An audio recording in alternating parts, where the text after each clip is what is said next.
Greetings. My name is Emilio, and I'm one of the founders of Live from Earth, as well as the portal platform that the event is running on.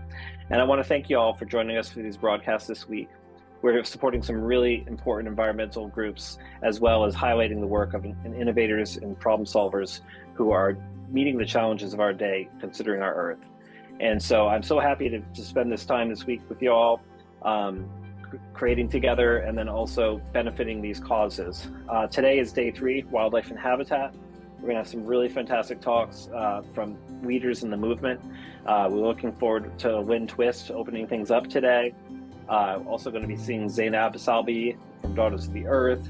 We're gonna have Kim Stanley Robinson, worldwide known author, and Atasa Sultani of Amazon Watch. There's just so many great people that are going to be part of this broadcast. So I want to thank them all for being here with us today. I also want to thank our sponsors from Rugged Elegance, as well as the sponsors from Elixir, and everyone who's been supporting the event and donating to these causes. Thank you all so much. We have still 3 more days of Summit to go, and then this Saturday on April 22nd, we'll be hosting an incredible concert event for Earth Day, Live from Earth. So thank you again so much for joining us, and I hope you enjoyed this.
Hi, everybody, Live from Earth. This is Jacob Devaney from Unify, and I am very pleased to have with me Lynn Twist, one of the co-founders of the Pachamama Alliance. They do amazing work in the Amazon and actually all over. And so everybody, welcome Lynn Twist. Good to see you today, Lynn. Thank you, Jacob. Wonderful to be here with everybody on Unify and Live Earth and you. Yes, we have some amazing broadcast partners today. We have Earth Gratitude, Portal, of course, and so many other partners and individuals everywhere who are just literally part of the solutions that we're all looking for and need in the world right now. And so yeah, it's very exciting, and it feels really great to be kind of flipping this script on the kind of traditional doom and gloom perspective of our planet and her challenges, and kind of shift a little bit more towards a new story, a new narrative. And I know that that's a central part of your work with programs like Awaken the Dreamer, and just shifting our consciousness and our relationship. And I know all of that really kind of boils back for Pachamama Alliance and your work to the indigenous worldview. So I was wondering if you could maybe just kind of start out at the root. Why does Pachamama Alliance feel that, including and collaborating and partnering with indigenous voices, and in many ways letting them take lead, is so crucial and important right now for addressing our challenges environmentally? Well, thank you. Thank you for having me on, and thank you for that beautiful question. Well, it's how we got started. It's our origin. It is where the Pachamama Alliance came from. So we will never be far from our roots, which is in the Amazon rainforest, actually a particular location in the Amazon rainforest, the Sacred Headwaters region at the base of the Andes, in Ecuador and Peru. That's where we were initially called by the Achuar people to come to them and be part of their initial contact with the outside world, which was a great privilege for my husband Bill and I and our colleague John Perkins. And out of that encounter with the Achuar, which was their invitation for modern world people that they very kind of clearly chose to come to them and educate them about the modern world, so that when the modern world came at them, which they knew was inevitable, they would be ready to collaborate rather than get run over, to understand the modern world rather than be totally shocked by it, and so that they would have a relationship with modern world friends that would help them navigate what they knew was going to be a very challenging set of encounters that were coming, and that they saw that in their dreams and visions, which is how they see the future. So that's the origin of Pachamama Alliance. And so we always honor those roots, because the indigenous people that we work with have a different worldview than you and I. They haven't individuated the way we do. They are more about the communal life with one another and in the community of life, which is all the other plants, animals, and species. Whereas we have individuated as a species, kind of in a kind of hierarchical above and beyond. We think we have dominion over everybody and everything. And then even within our own species, we have individuated so much that we do it almost at the expense of the community. Whereas indigenous people, their ethic is, if the community is healthy, then everybody in the community will be healthy. So they focus on the community rather than the individual. And that's not right or wrong or better or worse. It's just different. And so when you step out of your worldview and step into another worldview, which is so very rare for us, you see the worldview you came from, and you can see whether or not you really think it works so well, or you can pick it back up, or part of it, but not all of it. So part of the power of working with indigenous people is letting go, even for a moment, of the water we're swimming in, which we can't see, or looking at your own eyeballs is kind of hard, so that we get a perspective on our perspective. And that's been the source of great wisdom, insight, revelation, and empowerment for the Pachamama Alliance. Wow. Yeah, I think us humans tend to like to see ourselves in the context of each other and other humans. And it's so refreshing to be reminded, somewhere in our ancestry, we all had that understanding that's still kept today by indigenous people, which is seeing ourselves in the context of the larger web of life, the other animals, the plants, even the elements, the soil, the water, the sunlight, and so forth. And I think one of the things that really, really super attracts me to the Pachamama Alliance, in addition to the fact that you not only work with indigenous partners in the Amazon and do such amazing work with youth and travel programs and assisting the Achuar in having a kind of eco-spiritual tourism, where they have basically created income streams that don't include destroying the forest, that are income streams based on educating people about their worldview. I think it's so amazing. And when you discuss kind of the modern world and the ancient world converging, it makes me think of the stories of the eagle and the condor. And we have, even right now, we're have all this technology that we can communicate with and we're modern in so many ways, but we are, we're kind of primitive in our understanding of the natural world. And so I love the idea of a partnership, because it's not, none is above or below the other. We're all in a circle together. And that's, I think if there's one thing about Pachamama that I think is so beautiful that the world can really learn from, is this model of fusing modern technology, modern civilization with ancient and traditional earth wisdom. So yeah, thank you for that inspiration. And what are what are some of the initiatives you're focusing on now?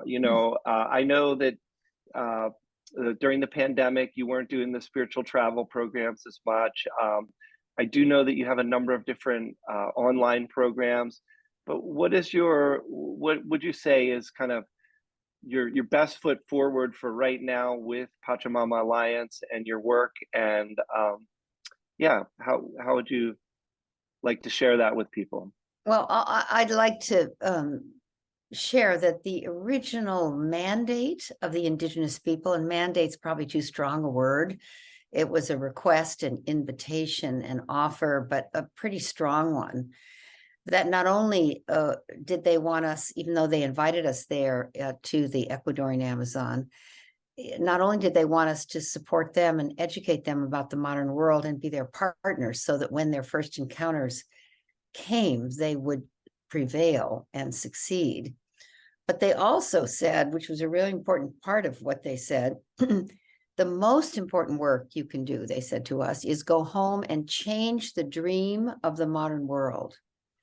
And this phrase, change the dream of the modern world, sort of stuck with us. It sort of was heavy on our heart. For a long time, we didn't really know how to even start. But then we just started, and we created what you're familiar with, which is the Awakening the Dreamer Symposium. Awakening the Dreamer, Changing the Dream Symposium, which we began in 2006, 2007, 2000, somewhere in there, and has been a very successful program to shift people's perception, ways of seeing who we are and the role we play on the earth and in the community of life and in the universe. And it changes the dream that we all kind of were born into, with more of this and more of that, so many more square feet in your house, 2 cars in the garage, a swimming pool if you can get one, more stuff, to being people who are aspiring and committing to bringing forth an environmentally sustainable, spiritually fulfilling, socially just human presence on this planet as a new dream for humanity, rather than more of everything. And that program has been very, very robust and successful, led by 3,000 to 4,000 volunteers around the world. And then when we had COVID, of course, we pivoted to total online, and it was partly online and partly in person. And then that's followed by something called the Game Changer Intensive, which is a 8-week course online that you do in little groups, so that you have discussion groups. And that's just fantastic. I like it to call it the crown jewel of the Pachamama Alliance. I love the Game Changer Intensive. It takes an hour and a half or 2 hours a week, but you learn so much, and you rethink the systems and structures we're trapped in and how to dismantle them, because we know they're not consistent with this, a sustainable future. It's a fantastic course. And then after that, we created Drawdown with Paul Hawken and his colleagues. And after that, we have created something called, which is kind of the current couple programs. One is called the Global Climate Action Training, GCAT. And because what we can see now, we're in 2023, there's a demand from the universe, from the earth, from the ecosystems that we're all part of, a demand for climate action, right where you are. Find out about the legislation in your area. Understand what watershed you're living in.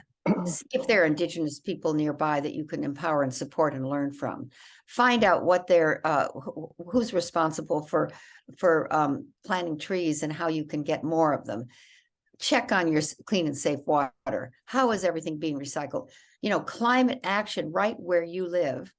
that includes and is also incorporates and embodies climate justice, because Pachamama has always been committed to environmental sustainability, spiritual fulfillment, and a socially just world. So climate justice is another wonderful part of the Pachamama Alliance now. Really look at, what does climate justice mean? How can we have a climate that serves all of us in a just way, rather than people who have less financial resources living near garbage dumps and plant refineries and polluted bodies of water? That's just so outrageous. So the Pachamama Alliance is doing those two things. And then those are two programs. And then if I can just say one more thing, we're now realizing that the timing of this interview, of this moment in 2023, not that far into 2023, is when we all organizations, all people, all governments, all companies, all everybody need to take the next, like get into a whole other gear. I don't want to say the next gear. We need to get into the gear that will have us meet standards that were set for 2050, meet them by 2030. In 7 years, we need to move the dial fast, because tipping points that are starting to come that are irreversible would create a kind of human misery we never could have even imagined. And the real tipping point, the good tipping point, is you and me and everybody at Unify, living newly, refreshing, revitalizing, resourcing, recalibrating the way we live, coming out of this period of being shut down for so long, in a way that we are regenerating life rather than destroying it. So move from a degenerative species to a regenerative species that is generating life and returning to a livable planet. So we want to end this climate crisis, not just mitigate it, not have it not be so bad, end it and regenerate the living systems of the planet. And humans have a hand in that now, because we destroyed them. We need to regenerate them. Yeah, I love that. You know, I was speaking with Peter Fikowski. I don't know if you're familiar with him. Yes. Oh my God, we love him. He's amazing. And I think his foundation is the Foundation for Climate Restoration. Yes. And, you know, it really blew my mind, because he said to me, he says, you know, Jacob, the idea of sustainability 100 years ago would be a great idea. But right now, even if we were sustainable right now, that would still mean, you know, death to the planet, or, you know, mass extinction. He says, we've used machines and technology to disturb the balance in our atmosphere. So, you know, we're going to need to actively reverse it, which is regenerative. It's like you say. And I love that, because I think, you know, as we're looking at making an impact and getting involved, and, you know, you talk about the indigenous worldview of us all being interconnected. And I think a lot of that kind of starts around, and the same with the dream, is, you know, being in love with the planet, you know, feeling that sense of, you know, that this is an extension of who we are, or we are an extension of what is the planet.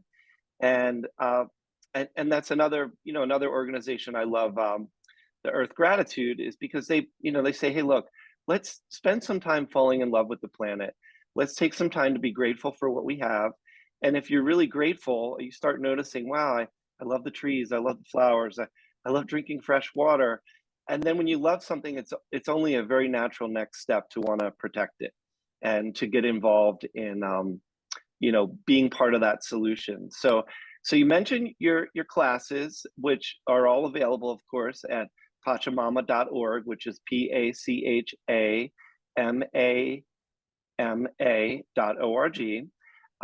And I know, you know, on top of it, I joke sometimes, because I've been working off and on with Mary and Cassie, and, you know, we're always trying to figure out, where do we put the focus? Your organization kind of has its fingers in so many places, everything from social justice. You know, I was recently did an article on your let me see if I can pronounce it correctly, Ikeyama Nukuri. Nukuri, that was very Yeah. close. Yes, yeah. And how beautiful that's a program where people all over the world get to participate in helping to support education and support for pregnant Indigenous women in the Amazon. And I love that, when women are well taken care of and supported, and mothers are well taken care of and supportive, then we're all well taken care of and supportive, because the women and the mother are the nurturers. So uh, you have so many different amazing programs happening. I'm wondering, what would be your suggestion? You know, say there's a lot of people that look out and they think, wow, it's kind of overwhelming and depressing when you think about what's happening in the world. And I think at the same time, I think it's really sad that the environmental movement has become part of this partisan gridlock, this polarization. Uh, and I know, politics has become such a toxic and nasty world, really, all the way across the board, when even the people that are disagreeing with each other or on the other side of the political aisle with each other, we all actually have so much in common. And I often wonder myself, and I'm wondering if you thought about it or if you have any insights into it, but how do we break this gridlock, and how do we break this polarization to help everyone, no matter if you're in the modern world or you're in the indigenous natural world, or you're a Republican or you're a Democrat, or you're a, whatever skin color you have or whatever your religion is. What are some ways that we can help to um, allow people to acknowledge what we do share in common, and that we do have common ground? I know that's something that we work on a lot with Unify. It's like, okay, we can have all the differences in the world, but we still have a lot in common. And can we put our differences aside a little bit and focus on what we do share in common, and kind of put some energy towards that as a people, instead of this constant, bickering. And I'm wondering, I'm sure you face that a lot, because you're doing social justice work, you're doing work with the climate, you have to get, there is an edge where you are having to interface with politics, whether it was with Bolsonaro and the chopping down of the rainforest, or the exploitation of the Amazon and so forth. So how do you deal with that, and what's your approach to that?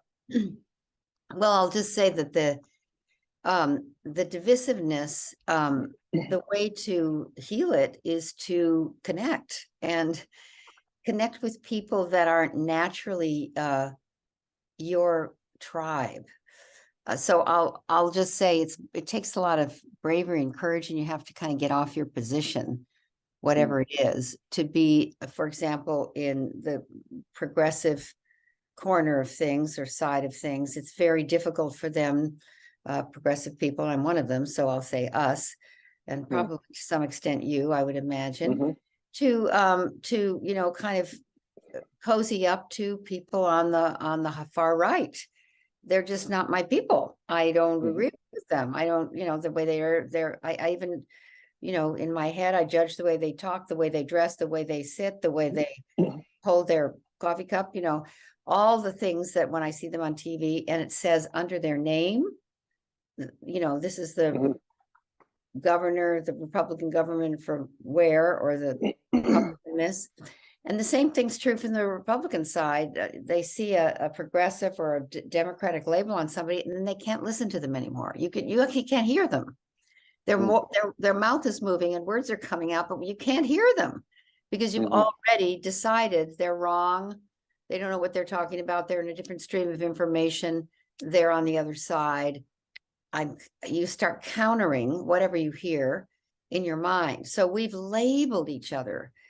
So if we just stopped that one thing, and on the television screen, it didn't say what party people were from, but what state they were from, maybe, or I don't know, just their name, it would change so much. If we didn't do that to each other, talk about the Republicans and the Democrats, instead of talk about, well, this is this person, and this is this person, and this is this person, and this is this person. I mean, that's a simple little thing, but by God, it's so hard to do that. Secondly, I'll just share a little story that's very fresh for me. I was invited on Thursday of last week, so it's not even a week ago, to go inside of, even the way I'm saying it shows my bias, inside of one of the largest companies on earth, the largest oil company on earth, ExxonMobil. And I was invited to go through all the security checks that you have to do to even go on that campus, because it's one of the oil companies people love to hate that are in the progressive side of things. It's the, they had the Exxon Valdez huge oil disaster years ago. They have made an absolute fortune due to the Ukraine war. They've never had more cash in their history than they do right now. And this is, in some ways, you could say, or a progressive would say, on the backs of the people who are fighting the Ukraine war, or on the backs of people in Africa who don't have electricity yet, 600 million of them, who are cooking on little baby stoves that require fuel that's so expensive for them now. It's doubled, tripled the price. And the oil companies are just making out like bandits. So, that's one way of looking at the oil company. Another way of looking at the oil company is this is one of the largest producers of the energy that you and I are using right now to have this conversation. That is empowering the servers, that are making sure that Zoom works, that are putting the energy in the heater that's at my feet because I'm so cold this morning in San Francisco. That's made the glasses you're wearing and the glasses I'm wearing out of the petroleum that comes that makes plastic, etc. We could be grateful to that company. We could say, I salute you for the enormous service you provided for humanity. And I know, I can feel that you're trying to change your direction, but you're like a huge, giant ocean liner trying to make a U-turn. And it's hard to do. So I was inside of that company meeting with the top people in climate, the climate, pod that report to the president, CEO, and the chair. The person responsible for the head chief scientist, the person responsible for biodiversity, the person responsible for stakeholder action around climate. And these are people that you and I, we would love hanging out with them. They're awake, they care, they have kids. They're inside of this giant thing that's inside of a giant system that forces the giant winners of the system to keep winning, almost forces them to keep winning the unfortunate game that none of us want to be playing anymore. And it's very hard for them to change. So I'm telling that story to remind us that there's no evil people out there, cooking up a plot to get us all. No, it's a system. It's a system we're all accountable for, that we're all trapped in. It's a system that we don't know how to extract ourselves from. And you can go live in a cave in India, or you can live in an ice cave in Mongolia, or you can, pitch a yurt and try to live off the grid. And people are doing that, but that's not going to change the system. That means you just leave them behind. So I feel very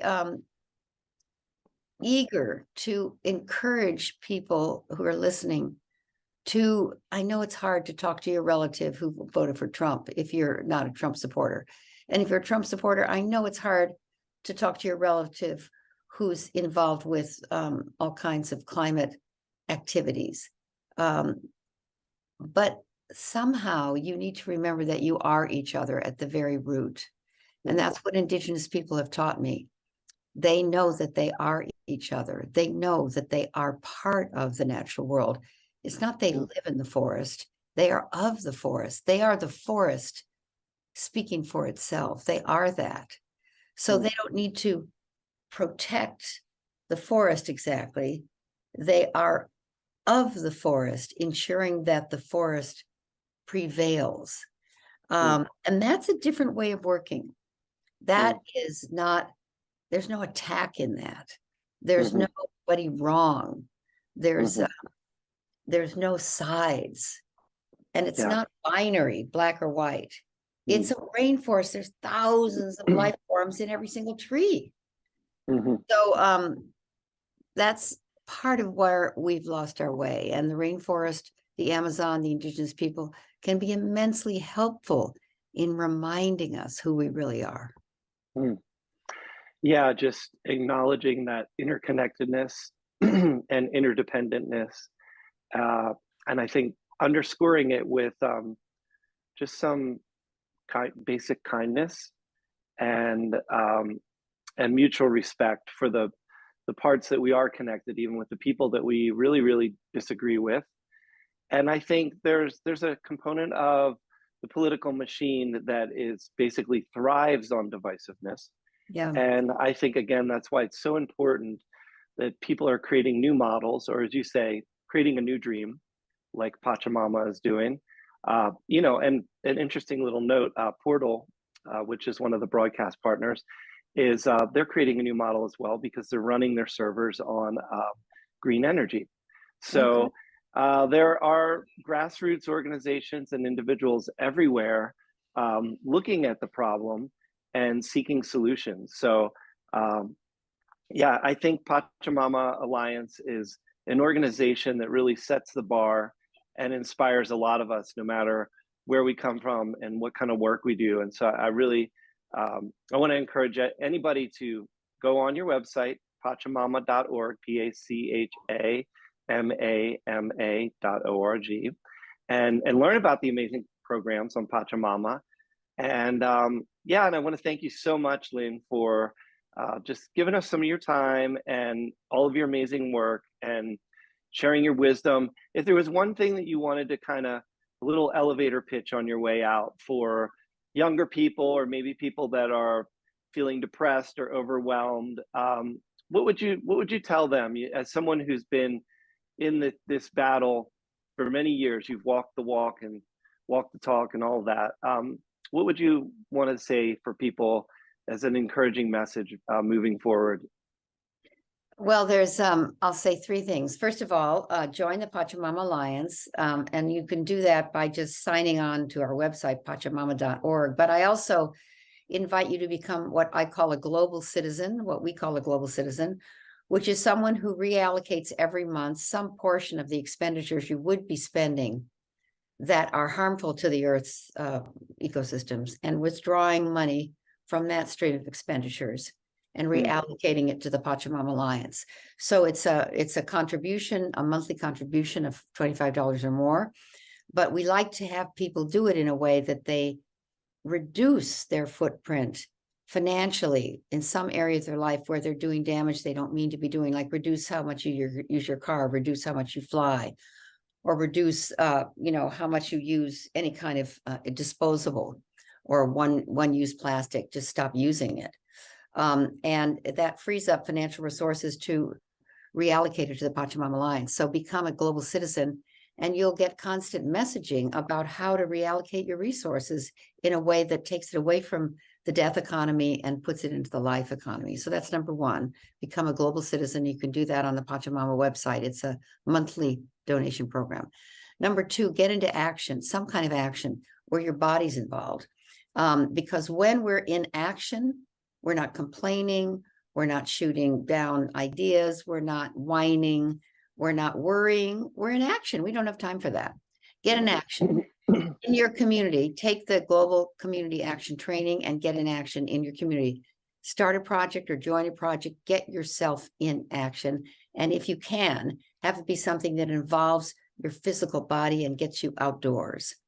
And then number three, commit yourself to reversing and ending the climate crisis, not thinking, oh my God, what are we going to do? It's getting worse and worse. I don't think I can do anything. Not doing that, but saying, I'm ending the climate crisis with every action I take. I wake up in the morning and I end the climate crisis in the way I live. That context, that commitment, that way of seeing life really changes the choices you make. I will not ever again use a plastic water bottle. I know too much now. I know plastic water bottles are some of the worst things that we use and throw away every day, 600 million every single day in the United States, 600 million plastic water bottles. You know, I remember before I said this to myself, I'll never do that again. I'll never use it. Even on the airplane, when they offer me a plastic water bottle, I say, no, thank you. No matter how thirsty I am. That's, you know, that's only one thing, but it's simple, but you can't believe how hard it is, because you're in a hotel, you're in a this, you're in a that, you're at a restaurant. Sometimes they just give you a plastic water bottle. They won't give you water. So that's seems like a simple little thing, but if 600 million plastic water bottles did not go into landfills and the ocean today, that would be a really good day for the world, for the earth. So take action, some kind of action. Make Pachamama part of who you are by being a contributor and actually joining the Global Citizen Program and getting messages about how to be a good global citizen. And number 3, commit yourself to ending the climate crisis. And if you make that commitment, it'll change the way you think. It'll change the way you live. It'll change the way you walk on this planet. So those are my 3 recommendations for everybody.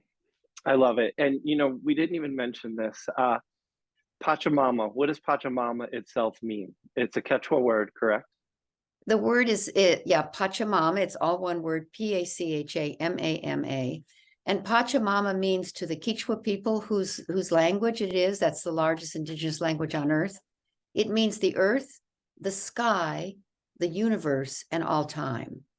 And for short, we can say it means Mother Earth.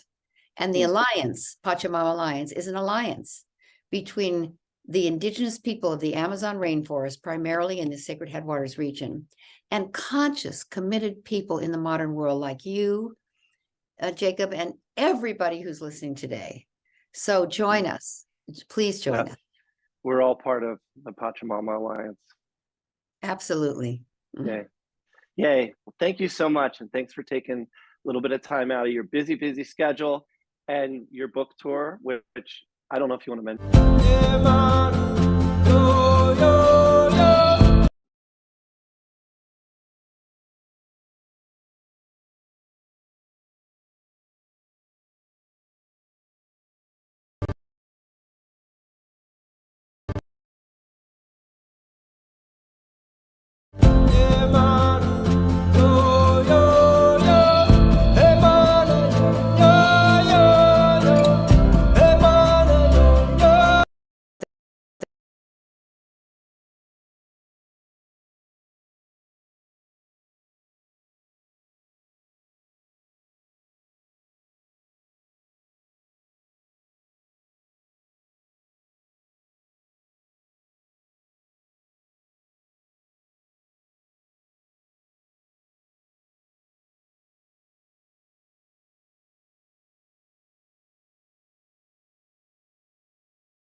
With you today. Oh, the honor is mine. It's great to be here. Thank you. Thanks for being here. Zainab is a celebrated humanitarian, author, and journalist. Oprah Winfrey identified her as one of the 25 women changing the world to People magazine and Foreign Policy magazine, called Zainab one of 100 top global thinkers. Zainab is the co-founder for DaughtersForEarth.com and host of Redefined podcast. She's also the author of a few books, including the national bestseller Between Two Worlds and her latest, Freedom is an Inside Job. She's also the creator and host of several shows, including Me Too Now What on PBS and Through Her Eyes with Zainab Salvi at Yahoo News. Zainab started her career when she was 23 years old as the founder and former CEO of Women for Women International, an organization to help women survivors of conflicts. She built the group from helping 30 women to reaching nearly 500,000 women and raising $146 million in aids and microloans to help them and their families rebuild their lives. Thanks for your time today, Zainab. It's wonderful to have you with us. Pleasure. So I'm curious to know, what have you come to do at this time? What is your life purpose? Oh, I'm lucky to have known my life purpose at a young age. I grew up in Iraq, in the midst of war, the Iran-Iraq war, and I grew up as the daughter of the first feminist I've known in my life, which is my mother. And when I was a teenager, she would make me read all these books about women's rights. And she would tell me all these stories about both personal stories as well as general stories about what women go through in their lives and the oppression of women and the silence of women. And I remember when I was 16 years old, my mom was driving and I turned to her and I said, Mama, when I grow up, I'm going to, dedicate my life to helping women around the world. And, she turned to me and she said, and honey, you can, and you will. And I know that's the best gift my mother has given me, to believe in me. And I think over time, I came to believe that all what we need to do, all what we need in our lives when we have dreams is at least one person to believe in it. And for me, it was my mother, the first person to believe in it. And I, over time, came to believe that I am lucky to know my purpose.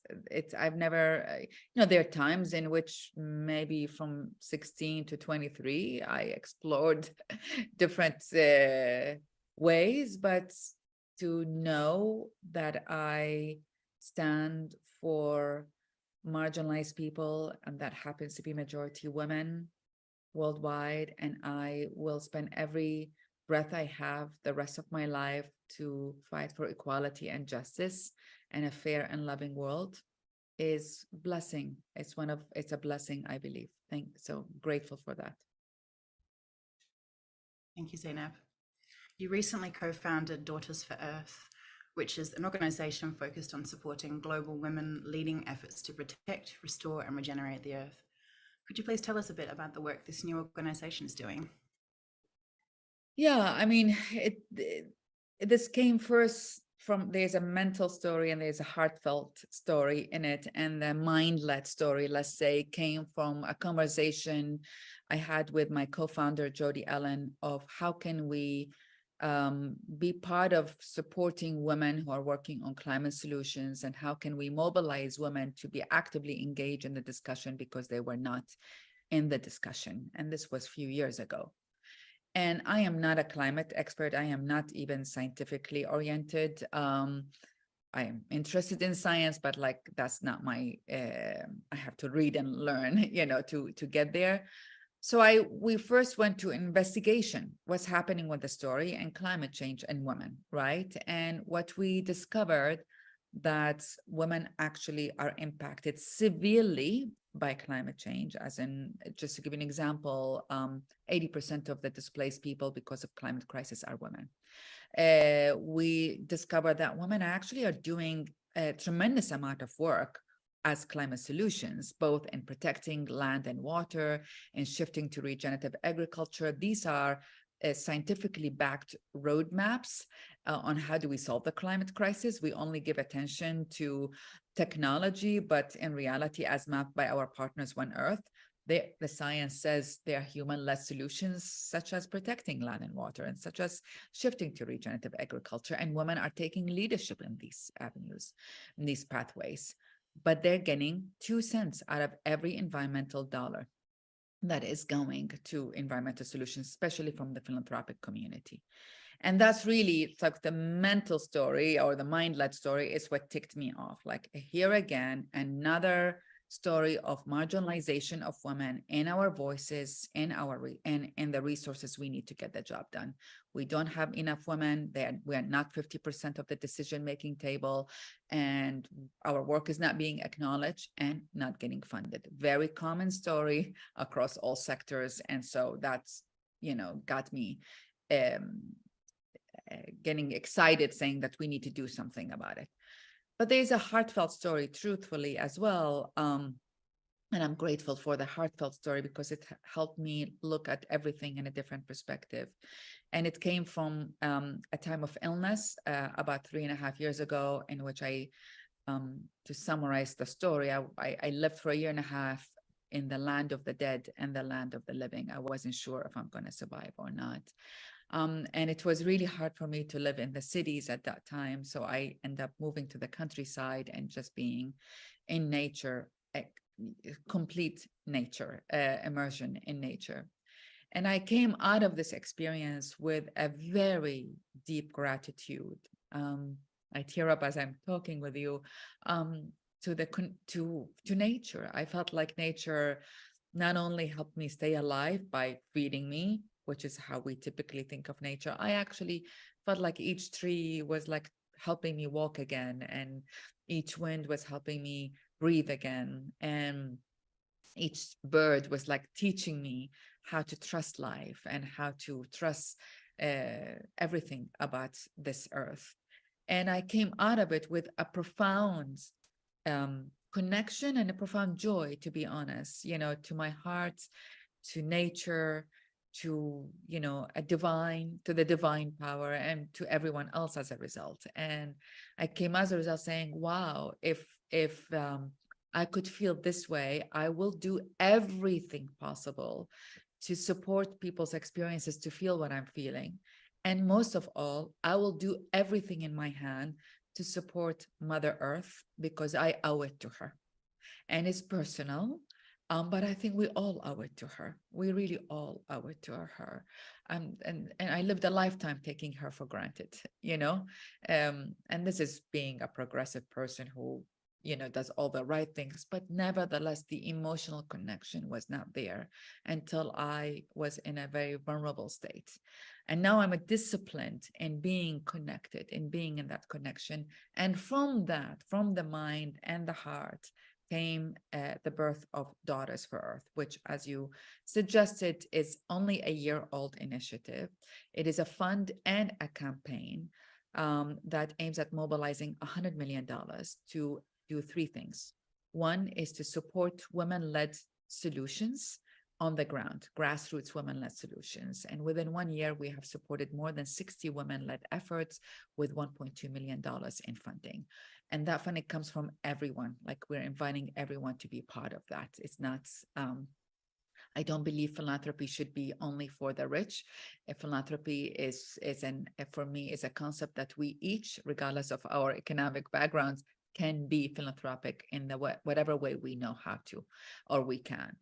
The second goal of Daughters for Earth is to give tools and resources to speak with women all over the world, particularly at the Global South, where I am from, to share the knowledge in a non-Western oriented discussion. Again, I'm a newcomer to the climate movement, and in my, new fresh eye, it's a very Western-centric narrative about the climate discussion. It dismisses other cultural narratives and other narratives of different societies and nations and countries and people, of how they related to Earth and relate to Earth, and how did that, change. And it didn't change because they were evil. Frankly, it changed because of capitalism and commercial interests that also came from a Western-centric approach, right? So when I talk with other women from different parts of the world, they're saying, someone needs to talk with us, not without this gibberish labels that we do not understand, but someone needs to explain to us in a basic sense of what are you talking about? Can you explain the science, what we need to do? So we're developing toolkits to disseminate to different women's circles around the world to share what is the science saying, what is the roadmap, what can you do, what can you do in your country, in your community, in your life. And we're partnering with different women leaders and women's organizations to do that. And the last but not least is to give that same information to a grassroots level, everyday women, to join the movement and become part of a movement to make that difference. Amazing work, Zainab. So excited for what this new organization will be doing for the planet, and looking forward to hearing about all the different initiatives globally that are rolling out. So thank you. Thank you. You did Thanks touch on something. honestly, not for us. Thank you for all the women whose work been amazing and they just not been noted. And all what we are doing at Daughters for Earth is celebrate them, fund them, and make sure everyone join them. That's ultimately the goal. We're at such an interesting moment right now, once again, I think, with the rise of women and on the earth at this time. So it's wonderful to see these frameworks and organizations coming forward to support that work. It couldn't be more timely. So thank you. You did touch on something a little bit earlier, which was your connection to the earth through your heart. And it's something that I hear a lot from activists and also just leaders in the space who are really doing this work. They're purpose driven. It's what drives them, and you can't deny their connection. So, you know, right now in 2023, we're standing at a crossroads in a rapidly changing and warming world. What do you think is the most important work humanity can do at this time to help bring us back into right relationship with the earth, to find that connection that you talked about feeling? What can we do? What can humanity do to come back into balance again? Yeah, I mean, there was a moment in time in which I was actually optimistic, you know, in terms of what, and that was during COVID, because all of us were forced to slow down and forced to, many, not everyone, but many were also blessed and privileged to perhaps have the connection with Earth that slowing down forced, you know, brought about rather, right? So I was optimistic that we'll actually lead with new values moving on. And I'm sad to see, you know, only a few years later, less than a few years, you know, we're back into wars. And frankly, regardless of the reason for the wars, I am a survivor of war. I worked in wars for 20 years and I reported out of wars for 10 years. We're just again pillaging and poisoning Earth. And I find it fascinating in the middle of a climate crisis, we first poison it and then we talk about solutions, and for me they don't connect, right? So I would say humanity needs to get its grip together and first of all stop wars. I am not joking. I mean, I know we're talking about climate, but for me they're interrelated. Second is lead with feminine values, which enough with this leading with our hearts, the war on climate. No, we don't want a war on, it is, we need to relate to Earth in a loving way. It's not, we are not against, we are for. And it's not a technology-less solutions like the weapons are technology. There are things we humans need to go back to our hearts and relate to our Earth with our hearts, right? So, I don't believe if women lead the world will be a better place. I believe the good, the bad, and the ugly exists in women and in men. But I do believe that we need more feminine leadership. And yes, I do believe that women may have more access to that for the moment until more men can join in finding the feminine leadership. We need to lead with different values, and we need to dare to talk about love and grace and listening and, concepts that we don't use in our politics and our activism, and trust. We need to do that. And we frankly, last but not least, need to look at the solutions as intersectional solutions. We can't. I'm from Iraq, as I said, and just to give you an example that I'm very familiar with, right? My people who produces oil, right? Fossil fuel, that is, but we have gone through 40 years of war, mostly by the Western world. We've been,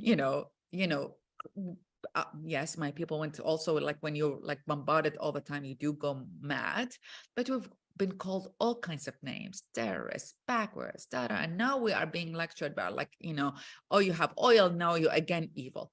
We need to be more compassionate to people. We need to talk to other cultures and in understanding the cultural narratives of people to bring them along in the journey and in the ride, and to have everyone on the narrative that we indeed, it's time to change our relationship to Earth.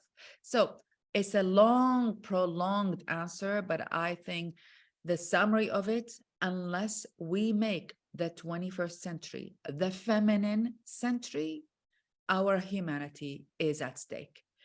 Earth is going to be okay, as we all know. It is our children and our great grandchildren whose life as threats, not Earth. And so we've got to get a grip of it and change. And I find it sad how many leaders have not changed, and they went back to the norms since COVID. Thank you, Zainab. If you would vision with me for a moment forward and imagine that by the time it's 2030, that we have equal representation of women, Indigenous and BIPOC voices, communities and leaders in policy making, decision making and business leadership around the planet. And then flip forward to 2050 after 20 years of things being rebalanced with those kinds of voices in the space. And if you could just future vision with me, if we did rebalance things with the way we're doing things in the world, with the way that we shape and run the world, how would things look in 2050 if we had really changed our tune? What's your greatest vision of a future world where we've actually succeeded in the work we've come here to do? I just would love to hear any ideas you have about if we do go in the right direction. Zainab. Well, I do. I mean, this is my personal belief, right? To make the shifts that is needed for Earth, as scientifically mapped by our partners, One Earth, which is protect 50% of land and water, shift to regenerative agriculture, and shift to renewable energy. For me, these shifts, which are possible today, and we can see the impact if we actually have the political will and the financial will to do it, we can see the impact in 2030, 2050, 2070. It's about our wills. And that means we change few things. It means money. It means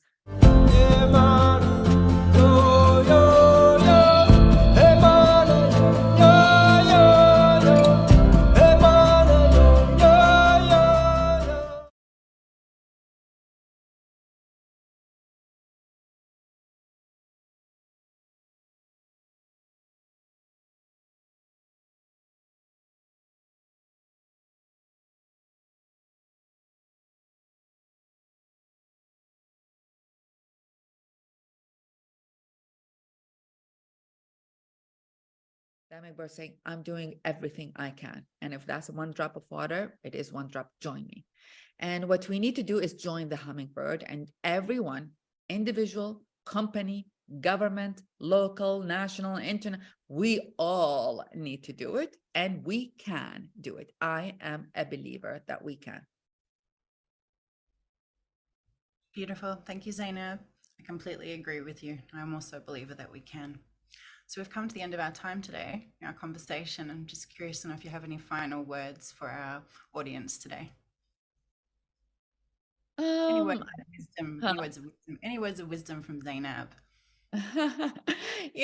As an activist all my life, I have come to learn that we can lead to change with different emotions. We indeed can lead change with anger. We can lead to change with fear. But I've experienced both in my life. And I have come to believe that the most effective way to lead change is with love. It's maybe taking longer time to do it. It may take slower rate even of doing it than anger or fear, but it is the most sustainable way, and it is the most lasting way, and it's the most inclusive way. So I wish for everyone in the climate movement to lead with love and with joy. Fear had worked thus far to wake up the world. Now, to engage the world in the solutions, we need more love. and we need more joy. So may we all lead with love and joy, and may we all dance in the process until the very end. Thank you, Zainab. Where can people find out about you online? www.daughtersforearth.org. And I invite you all to join us. And I really, together, this is not one person's solution. This is everyone's solution. I invite every daughter in every part of the world to join us in making the solution, in celebrating those who are making the solutions, and in being part of the movement. Introducing Portal. One community to create, discover, and share. Live streams, podcasts, courses, conferences, real-world events, and more. At Portal, you can directly support the creators you enjoy, with data privacy guaranteed for all. And Portal plants a tree for every subscription purchased. We invite you to join us in reimagining the internet, built on values of generosity, creativity, and trust. Portal, one community to create, discover, and share. Join the movement at portal.com.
Joining me today to talk about creating transformation in the field of wildlife conservation is the CEO of Conservation Nation, Lynn Mento.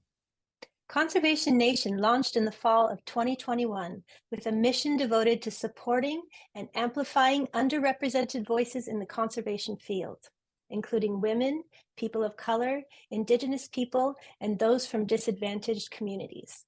Their goal is to lift long-standing barriers to accelerate the growth of a strong community of wildlife champions and future leaders, solving biodiversity challenges together. Check out this introduction to their important work. Historically, it has taken privilege to explore nature and to become a conservationist. Access to education and training and unpaid internships are barriers to entry, creating a cycle where future diverse conservationists don't see themselves in these careers. At Conservation Nation, our mission is to preserve the planet by creating a diverse and inclusive wildlife conservation movement. Here are some of our end-of-the-year highlights.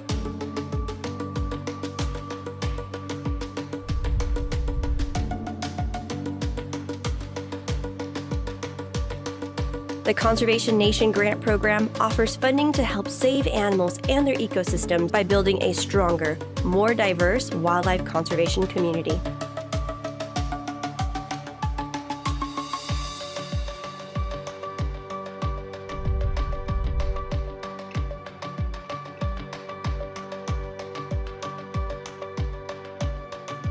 We are looking forward to seeing all the projects from our next cohort of grantees in the new year. Conservation Nation focuses on role models and how they can influence youth and their futures by connecting them to people working in the field.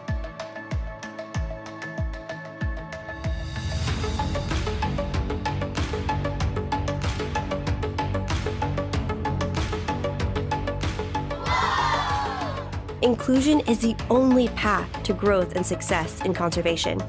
Now more than ever, we need every brilliant voice, perspective, and solution at the table to save the delicate web of biodiversity that keeps us all alive and thriving. To learn more about how you can help, visit conservationnation.org. So inspiring. Thank you, Lynn, for joining us. Thank you so much for having me, Kelly. I'm thrilled to be here at Live from Earth. This event gives me such hope for the future. It's just full of amazing people doing terrific things. So I'm honored to be part of it. And you are one of those people. Tell us more about the work of Conservation Nation.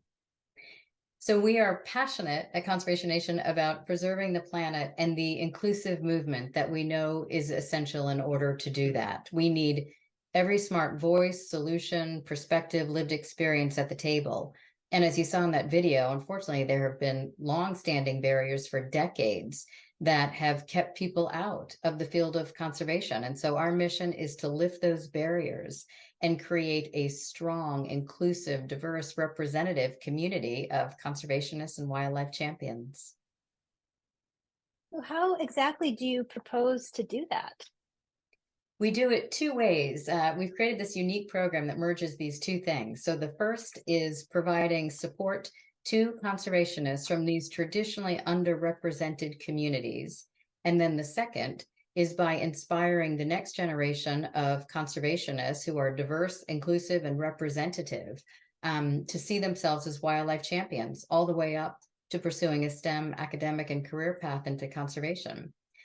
On that work, we have two programs on the education side, one here in the US, which we call the Conservation Nation Academy, and it's designed to inspire middle schoolers to see themselves rightfully and confidently as wildlife champions.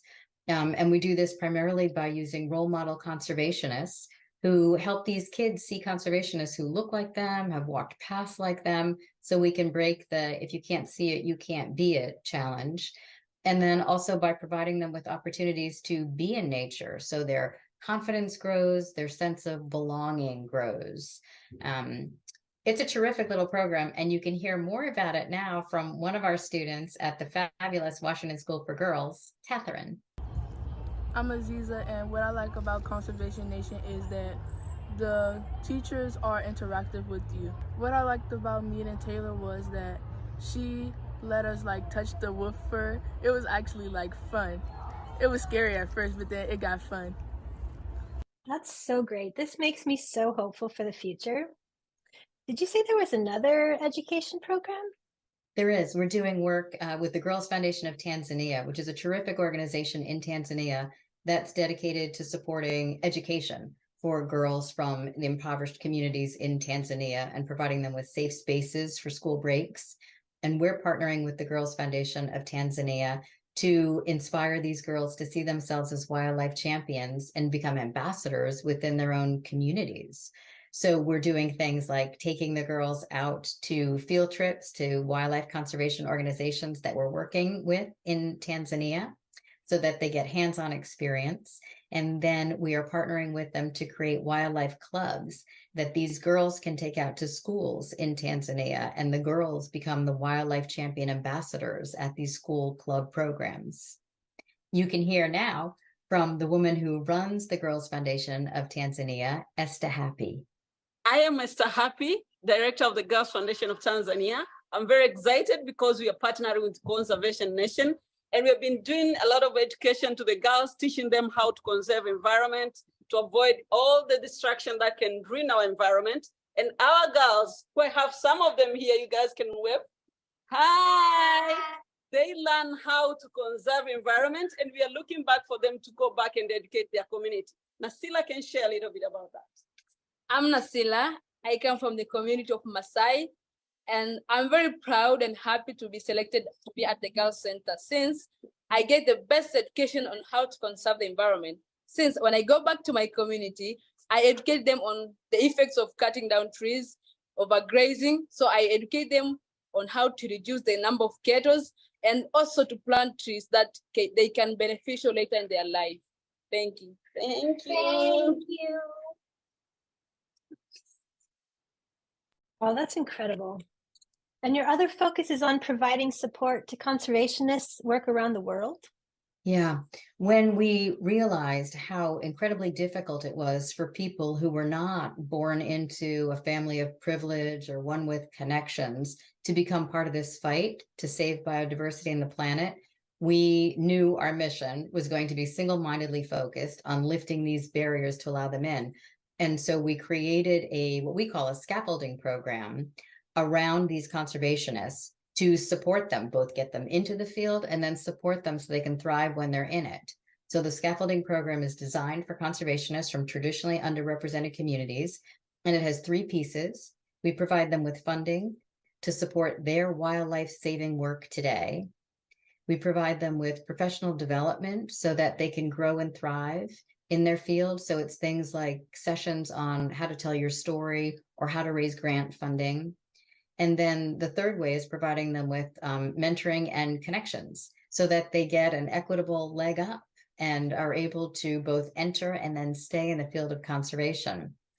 And, you know, we were so proud when we were able to fund a full-time paying job for our first fellow, Taylor Raby, thanks to the generosity of Conservation Nation donors. So Taylor had been volunteering at the Yellowstone Wolf Project, and through our donors, we were able to fund a full-time paying job for her. So now she doesn't have to worry about a second job to pay the bills. She can focus full-time on wolf conservation and research. And we've got a little clip from Taylor here. Hi, Lynn. Thanks so much for having me here. I'm so excited to be a part of this conversation. It's been so inspiring seeing some of the paths that everyone has taken to get involved with conservation and follow along with the work that they're doing. And so I would like to describe the path that I took in order to be involved with conservation and the work that I'm continuing to do. I grew up in a small town in northeastern Ohio, and I had always been super fascinated by wildlife growing up. I decided to pursue a bachelor's degree from The Ohio State University in zoology to kind of pave my way through some type of work in the conservation field. During my undergrad, I was very fortunate enough to travel all over the world. I got to study abroad in South Africa and really learn about the conservation work that they're doing there, which is what inspired me to want to keep going. I ended up moving to Yellowstone National Park, where my husband, Jack, is a PhD student with the Yellowstone Wolf Project, and I knew that I wanted to be involved with the research in some capacity. Yellowstone Wolf Project is funded by Yellowstone Forever, a nonprofit, so everything is through private donations, and I knew that I wouldn't be able to get hired on due to a lack of funding. So as I was in Yellowstone, I was working full-time as a wildlife guide and simultaneously volunteering for the Yellowstone Wolf Project 40 hours a week for free, and I did that for about 2.5 years.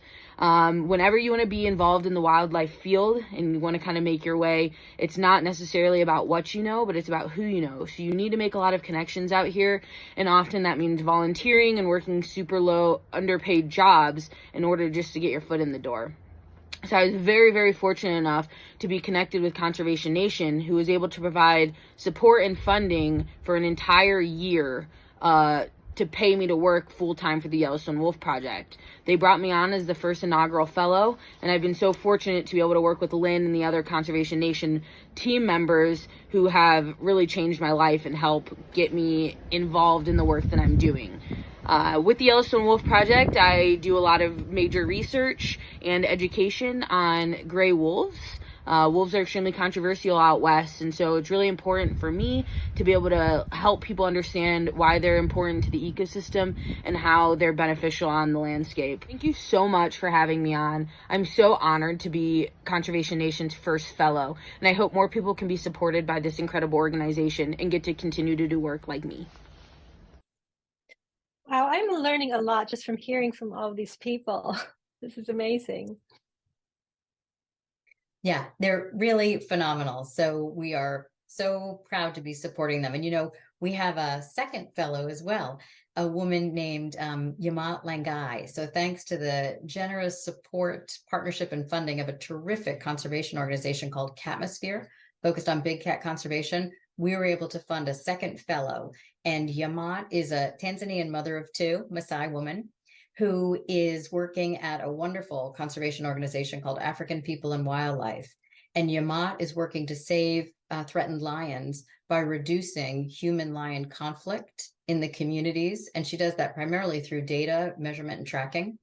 So Yamat is not only doing a terrific work in conservation, she's also breaking barriers for Maasai women that they can be in the field of conservation, and these myths that they can't be working with complex technology. She is busting those up.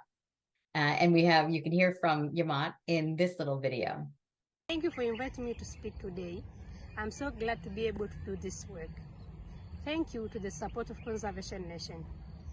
It is a great honor to be a Conservation Nation Fellow, which helped me to navigate the relationship between my people and the big cats in our region, northern Tanzania, where we are working toward peacefully coexistence. I manage several wildlife tracking and GIS software programs to help my organization manage its database. One especially exciting development has been the recovery of Tarangire lion population. This fellowship helped me to develop my skills I need to grow my work in conservation. I initially fell into this work by happenstance simply because it was what was needed in my community. But now, I'm so excited to deepen my commitments and help train others. That is so great. What will it take to expand the academy to schools? Yeah, so like all things, it takes money. So we are looking to expand the Conservation Nation Academy across the nation. There are underserved children everywhere who deserve to feel like they belong in nature and deserve to feel like wildlife champions. So right now we're doing a pilot in DC. This will be our second year. We're measuring results. And then if we get the funding, we're planning on rolling that out.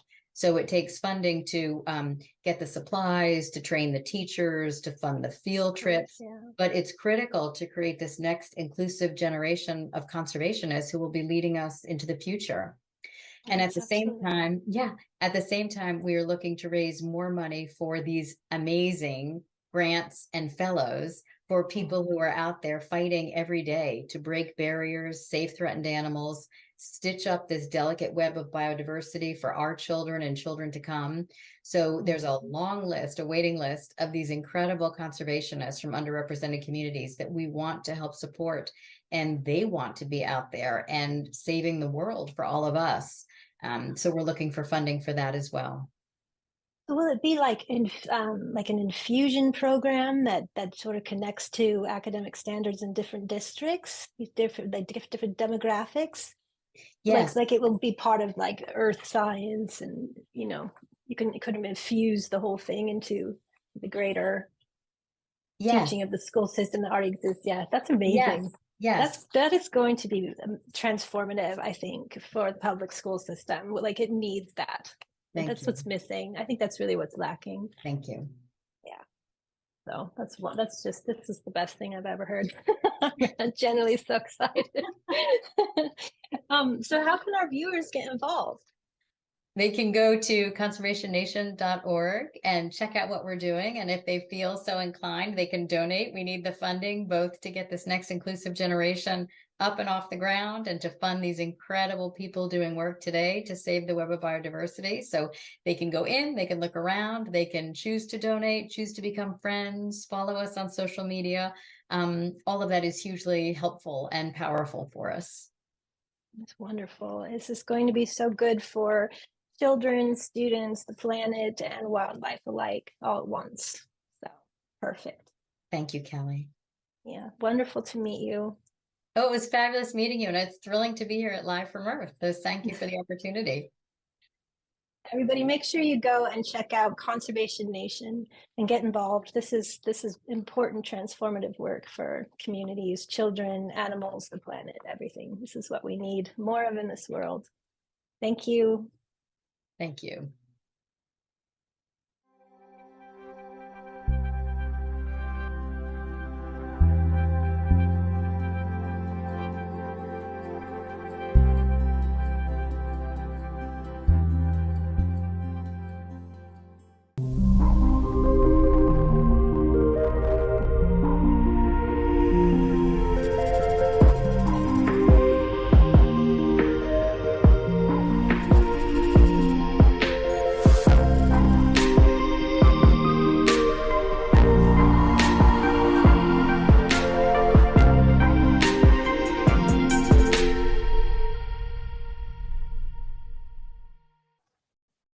John Elkington is my guest on this episode of Inside Ideas, brought to you by 1.5 Media, Innovators Magazine, and the Alojas Regenerative Foundation.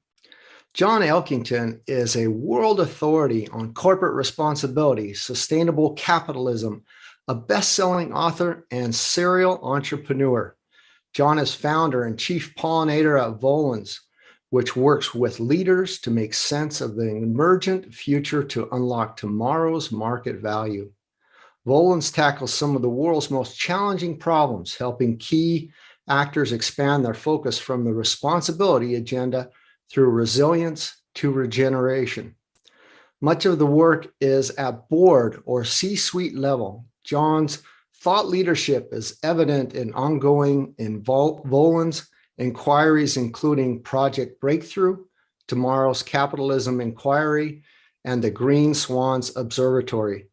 John has helped create and incubate movements, including the global sustainability movement, and powerfully shaped initiatives like the Dow Jones Sustainability Indexes, the Global Reporting Initiative, and B-Lab UK. He was a faculty member of the World Economic Forum from 2002 to 2008, and in 2009, he was named fourth in an international survey top 100 corporate social responsibility leaders after Al Gore, Barack Obama, and the late Anita Roddick.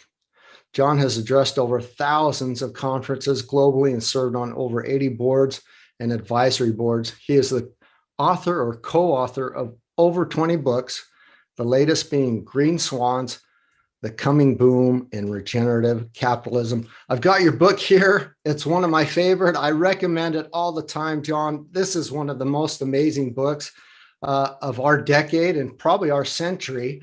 I thank you very much for it. We've talked in other forums, Future IO Institute, we talked about your book before. And I really welcome you and thank you for your time that we can finally meet and have this podcast. Mark, thanks very much for the invitation, firstly. Secondly, when you introduced me, it sounded almost like I was listening to my obituary strolling down. And actually, to be honest, I feel that I'm only just getting started. And hopefully we'll get into some of that in a moment. But again, looking forward to the conversation. Well, I'm amazed because, and I hope it's okay for me to mention your age. You're getting into 72 now, right? I'm 73 in June, so I'm told. 73 in June, yeah. So instead of birthday celebrations, you're having these birthday celebration events on regeneration and doing amazing things. And when I look at you, when I hear that, you were on a meeting before our podcast, that you just have this insatiable drive to keep going. Is that because you don't see it as work, because it's this movement, this mission? Where do you get that? And can you tell us a little bit more about that?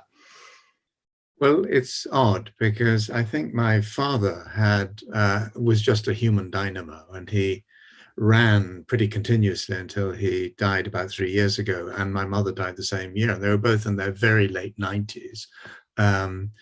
So I think there's some sort of genetic component to it, but also I grew up with the environmental movement first, and I've always found anything to do with the wider environment absolutely fascinating. So it's been a constant set of learning curves. Then I got into sustainability, then I got into everything, and throughout worked with business. And if you're working with agendas like that and a world like the business world, which is everything, it's economics, it's technology, it's people in combinations and so on, it's absolutely fascinating. So I think to your point, I don't think it has totally been work to me. And if I'm not writing a book, then I need to be writing something else. So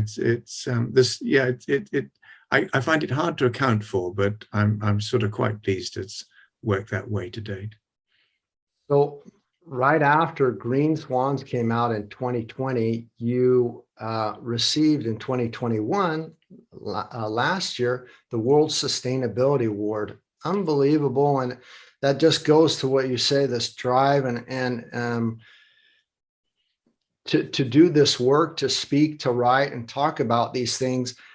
I want to write out the gate, talk about the triple bottom line recall. For those on the call who've never heard about the triple bottom line, you came out with it what is it, 29 years ago now, almost, right? 1994, yes. 1994, and then you recalled it in 2018. I'd like you to tell us a little bit about that, and then I want to maybe explain for some of those individuals how to look at a recall. Is it similar to a product recall that we see out there? And for those who still have it in their models and who are still talking about the triple bottom line, how do we make sure that they have the recall product or the new version of that mentality, and where are you going with that? Well, it turns out to be easier to recall something and create the shockwaves that go with that, which I did with the product recall in this case for the triple bottom line, People, Planet, Profit, as you said, in 2018. It's not quite so easy to then reintroduce the new version, although we have been doing that. And the book that you just kindly brandished, Mark, is part of the answer to the question. If not that, then what? But the idea of the product recall, and I'll come on to the history that built up to it, was not that we were sticking the idea of the triple bottom line on the spike. I mean, we couldn't. How dare we, in a way? I mean, it had got a life of its own. Now there's something over 4,000 B corporations around the world who are chartered around versions of the triple bottom line. You mentioned the Dow Jones Sustainability Indexes, the Global Reporting Initiative. All of these different initiatives have had the triple bottom line at their core. But the original idea, the original intent, when I launched it in 1994, was we needed system change. And capitalism, it was currently configured, was not delivering the forms of value that we needed. In fact, it was actually very often destroying critical forms of value, particularly natural capital. So the idea was that the triple bottom line would help people think. And I have to say, for the first couple of years, it was difficult. I mean, even in my own company then, called Sustainability, which we'd set up in 1987, when I came up with the triple bottom line, one of my key colleagues, still a great friend, he was also a co-founder of Volans back in 2008, and I worked with him for well over 20 years, and he basically said, I didn't join an organization that was doing all of this economic and social stuff. I wanted to do environment because that felt to me the most important agenda.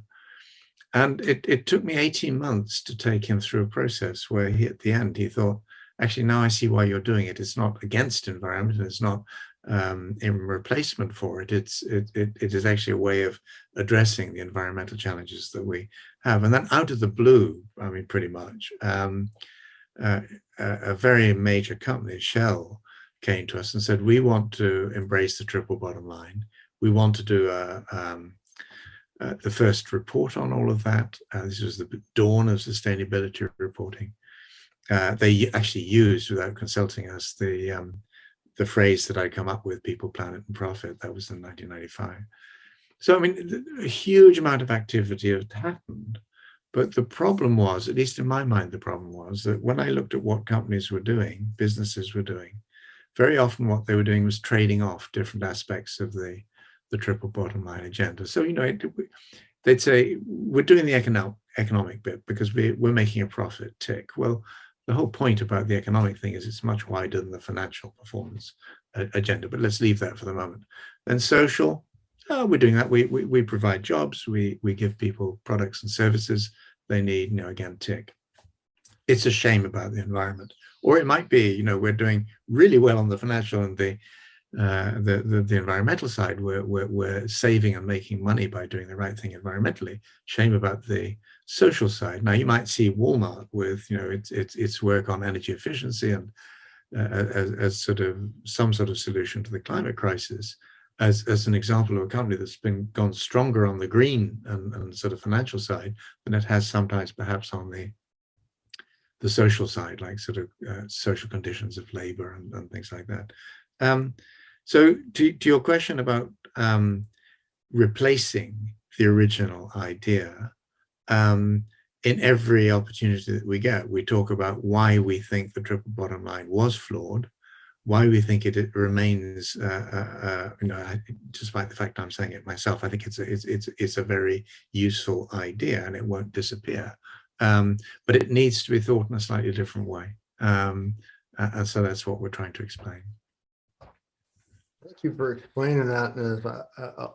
Really, a lot of people are still, even though it's 28, 29 years ago now with the triple bottom line, still kind of hearing about it, realizing, oh, there's something that sounds pretty good, and whether they're a startup and they're starting it. I want to kind of ask a couple questions. So you when in that explanation, you basically said that Shell came out, they didn't really ask for full approval, they started using it, and you started seeing companies, not only Shell but others, using the triple bottom line in kind of this skewed way. I know you've done a lot of work with the World Business Council for Sustainable Development, UN Global Compact, other international business-related environmental pushes. Was it also a little bit that frustration behind the scenes that you're seeing these organizations talk or use that, and just not the way that you originally intended? Is that also kind of that nudged you or kind of led into that recall as well? Well, I'm going to say something that'll get me into a lot of hot water, but I imagine that Jesus or Confucius or Muhammad or whatever got frustrated because their followers, who were normal people, bent whatever they were hearing to whatever they wanted to hear or what they wanted to do. So, I mean, there's nothing unusual about a new idea being to some degree distorted in use. And I've always said that if something is going to go mainstream, then necessarily it dilutes, because suddenly everyone is talking about it, everyone is thinking about it, and they're all just taking their own little bits sort of in their own direction. So it wasn't any sort of surprise.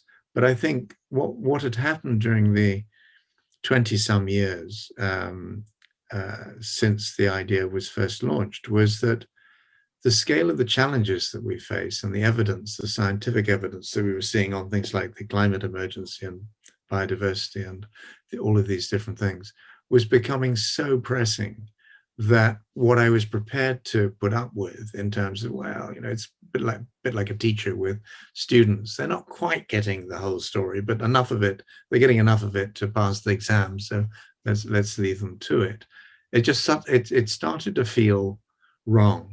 In key elements, that people were thinking that they were saving the world when they weren't, and they were thinking that when they had very little chance of doing things that would properly save the planetary systems that we all depend upon. So the odd thing was I didn't come at it with a very deep, well-articulated view as to exactly why the thing was wrong, exactly how it needed to be repaired, and timescales or whatever. I did it. The Harvard Business Review said it was the first time any management concept in their knowledge had been recalled. And I was quite lucky because, with a few exceptions, the response was overwhelmingly positive. But people did ask, and then what? What if not that? Then, as I said earlier on, what? And for me, the point I got to was that I'm going to do something really glib, and it's going to sound like a management consultant, and I apologize for it. But the 3 Ps, people, planet, and profit, which I came up with in '95, that was a way of trying to make the triple bottom line a little bit more accessible to people. Now, if you take the 3 Ps and you just step up one letter in each case, you get 3 Rs. And for me, those 3 Rs are responsibility, which is where most people who were practitioners on sustainability, triple bottom line, all of this good stuff, they would focus on responsibility. How can our company and its supply chain and its value web and all the rest of it become nicer, better, more transparent, more accountable, engage more of its stakeholders, all of that good stuff. What the Business Roundtable in the United States tends to call now stakeholder capitalism, although it was a very contested term when I first started to use it back in the early 90s.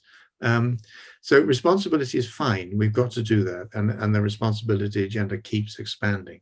But the problem is that all of that good effort is not properly addressing the nature and scale of the problems that we now face.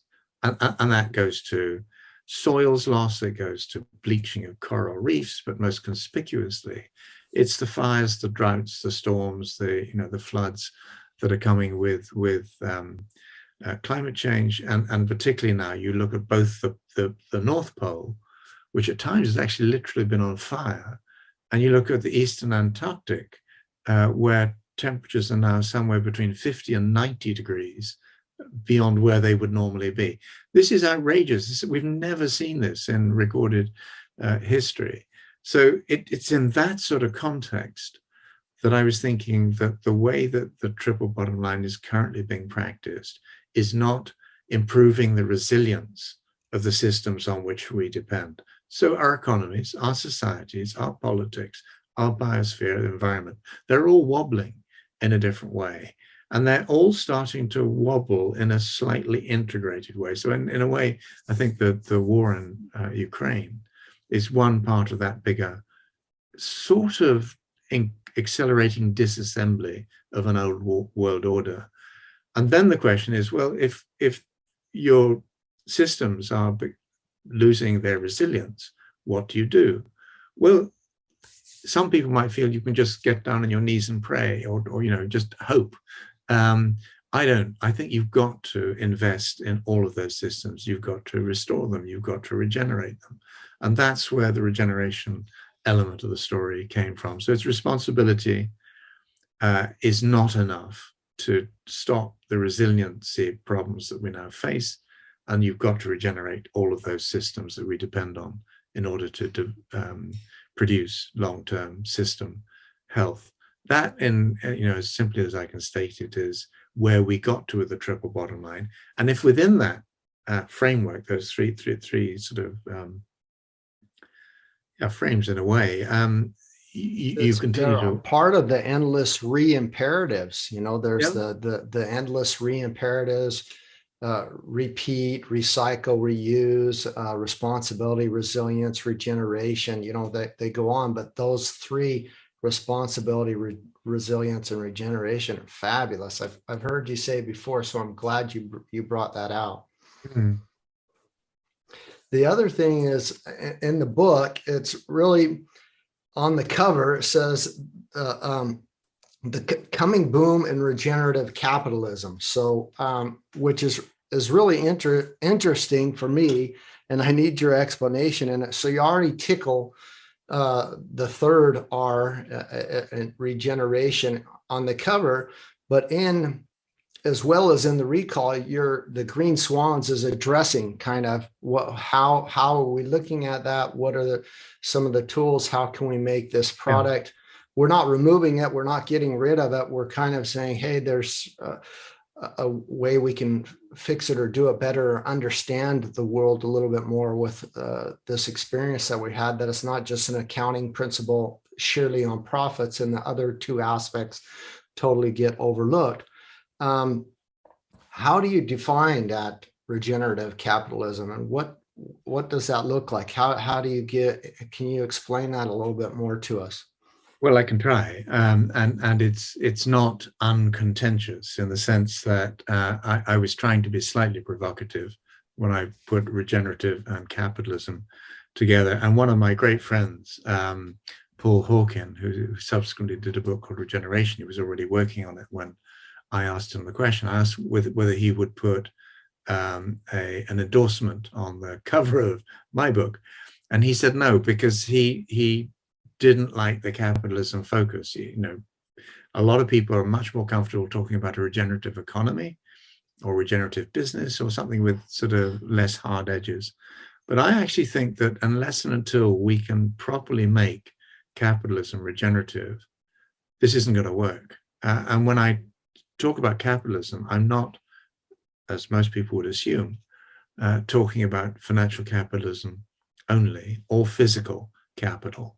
I'm also talking about social capitalism, human capital, natural capital, intellectual capital, all of these different forms. And within each of those, there can be individual regenerative strategies, but equally, if you do it particularly well, you can actually do things like, for example, if you're regenerating a city, and part of what you're doing is rebuilding the physical infrastructure, but you're putting in educational systems, you're putting in natural environments which help sort of sponge up floods and clean up the air and things like that. You're creating a system which is regenerative in multiple dimensions. And that is, I think, what we've increasingly got to do. In fact, you kindly mentioned that I just come off a call, and the call was with a very major infrastructure company, which is working on becoming regenerative by design. They're a Spanish company called Acciona. But the context in which we were talking was a pretty brand new course on regenerative economics, which the Capital Institute, John Fullerton and his colleagues, are developing now. And in the first cohort, I think it's over 8 weeks, over 250 people signed up. And this is, I mean, there's a fee to join.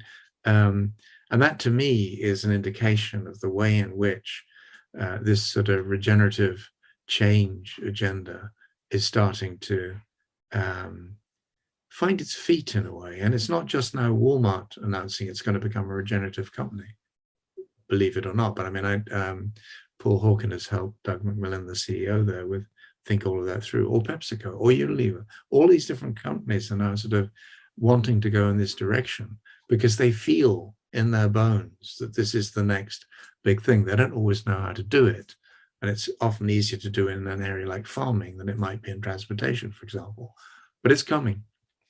John, thank you for Green Swans. Thank you for everything. Thanks for letting us inside of your ideas. It's been a sheer pleasure. And I hope our paths cross again. I know you're still got plenty work to do, and I'm looking forward to following it.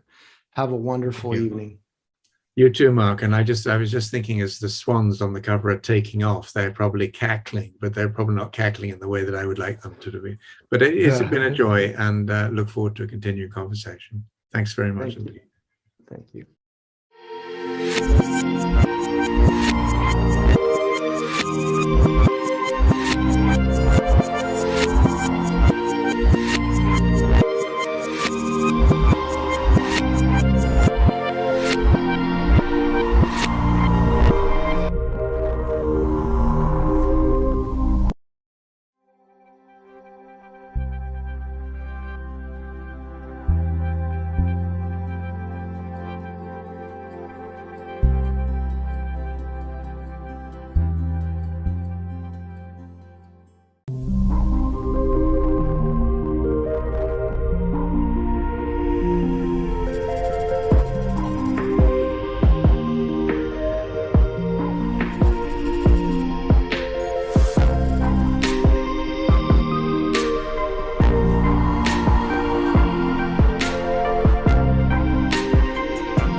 Jeremy Lent is my guest on this episode of Inside Ideas, brought to you by 1.5 Media and Innovators Magazine.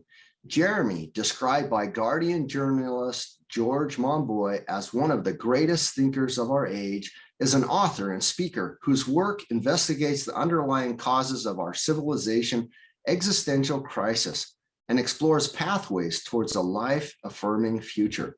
His award-winning book, The Patterning Instinct, A Cultural History of Humanity's Search for Meaning, examines the way humans have made meaning from the cosmos, from hunter-gatherer times to the present day.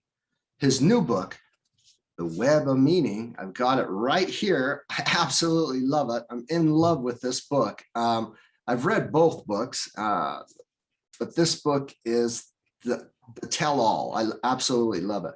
Integrating science and traditional wisdom to find our place in the universe, offers a solid foundation for an integrative worldview that could lead humanity to a sustainable, flourishing future.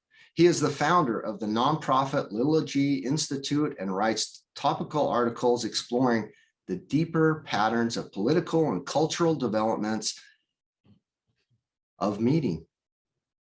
Jeremy, welcome to the podcast. Thank you so much for being here. Well, thank you so much, Mark. I'm really looking forward to our conversation today. Thanks. I am too. It's so good that we could connect, and we're trying to collaborate and work on a few projects together. And for me, that's just so wonderful because there's so much alignment.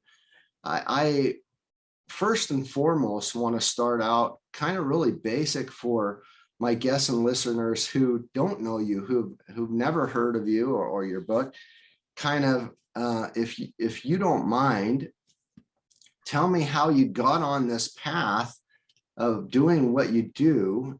And when we spoke earlier offline, you said you're kind of new to the scene as far as an author and speaker in this subject matter. Yeah, sure. I'd be happy to. And maybe the place to begin is to just kind of notice that those two books you were just talking about, they both have the word meaning, like in their title or subtitle. Like there's The Patterning Instinct, A Cultural History of Humanity's Search for Meaning, and then this new book, The Web of Meaning. And I think that it's kind of, that's a key indicator of how I got to this place where I'm a writer, and what I'm writing about is it was very much around my own search for meaning, about my own realization, sort of in the middle of my life, kind of a midlife crisis, if you want to label it like that, where I realized that the way I had been living my life was not fulfilling that sense of meaning. I really wanted to understand what that was about.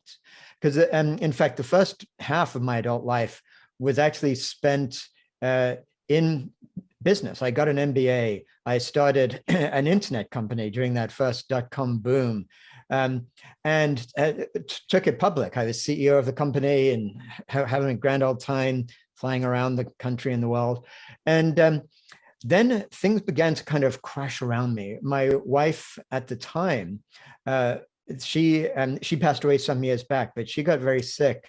And I left the company to look after her, but I left the company when it was too young, and it then collapsed a year or two after I'd left it.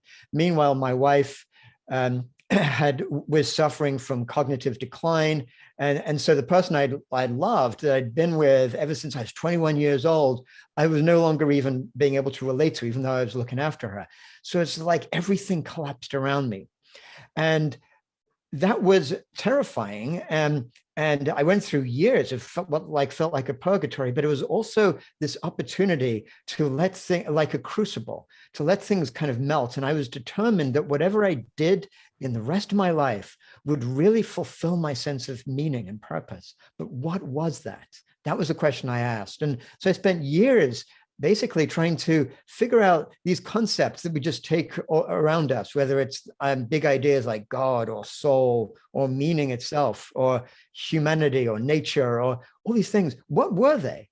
And I began to try to look through history as to where these ideas evolved from, and then realized that other cultures had very different ways of understanding, and started to look at science and neuroscience and cognitive science and anthropology to understand where humans got these ideas from in the first place.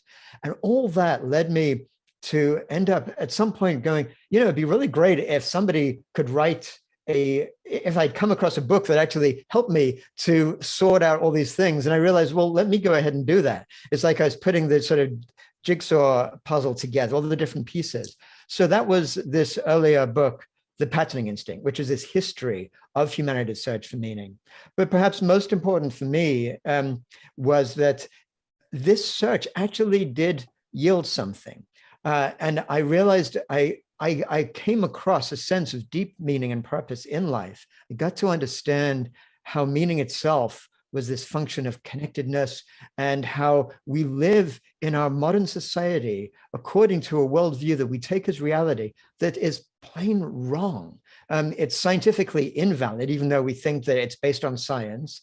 And I realized that there's another way of looking at things where traditional wisdom can truly point us to some of the same insights that modern science also points us to. And that's what this current book, The Web of Meaning, is about.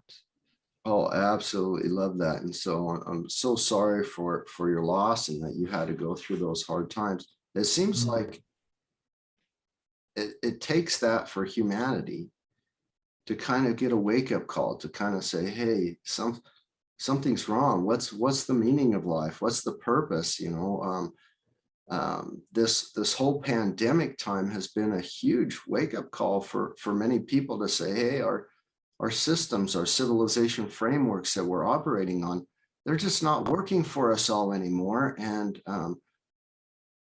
there's this dis-ease or discomfort around the world of people exiting and traveling and moving and trying to find new meanings and travel or different places around the world, where they're just saying, hey, this where I live, where this structure is, where I was born, is just, this system's not working for me anymore.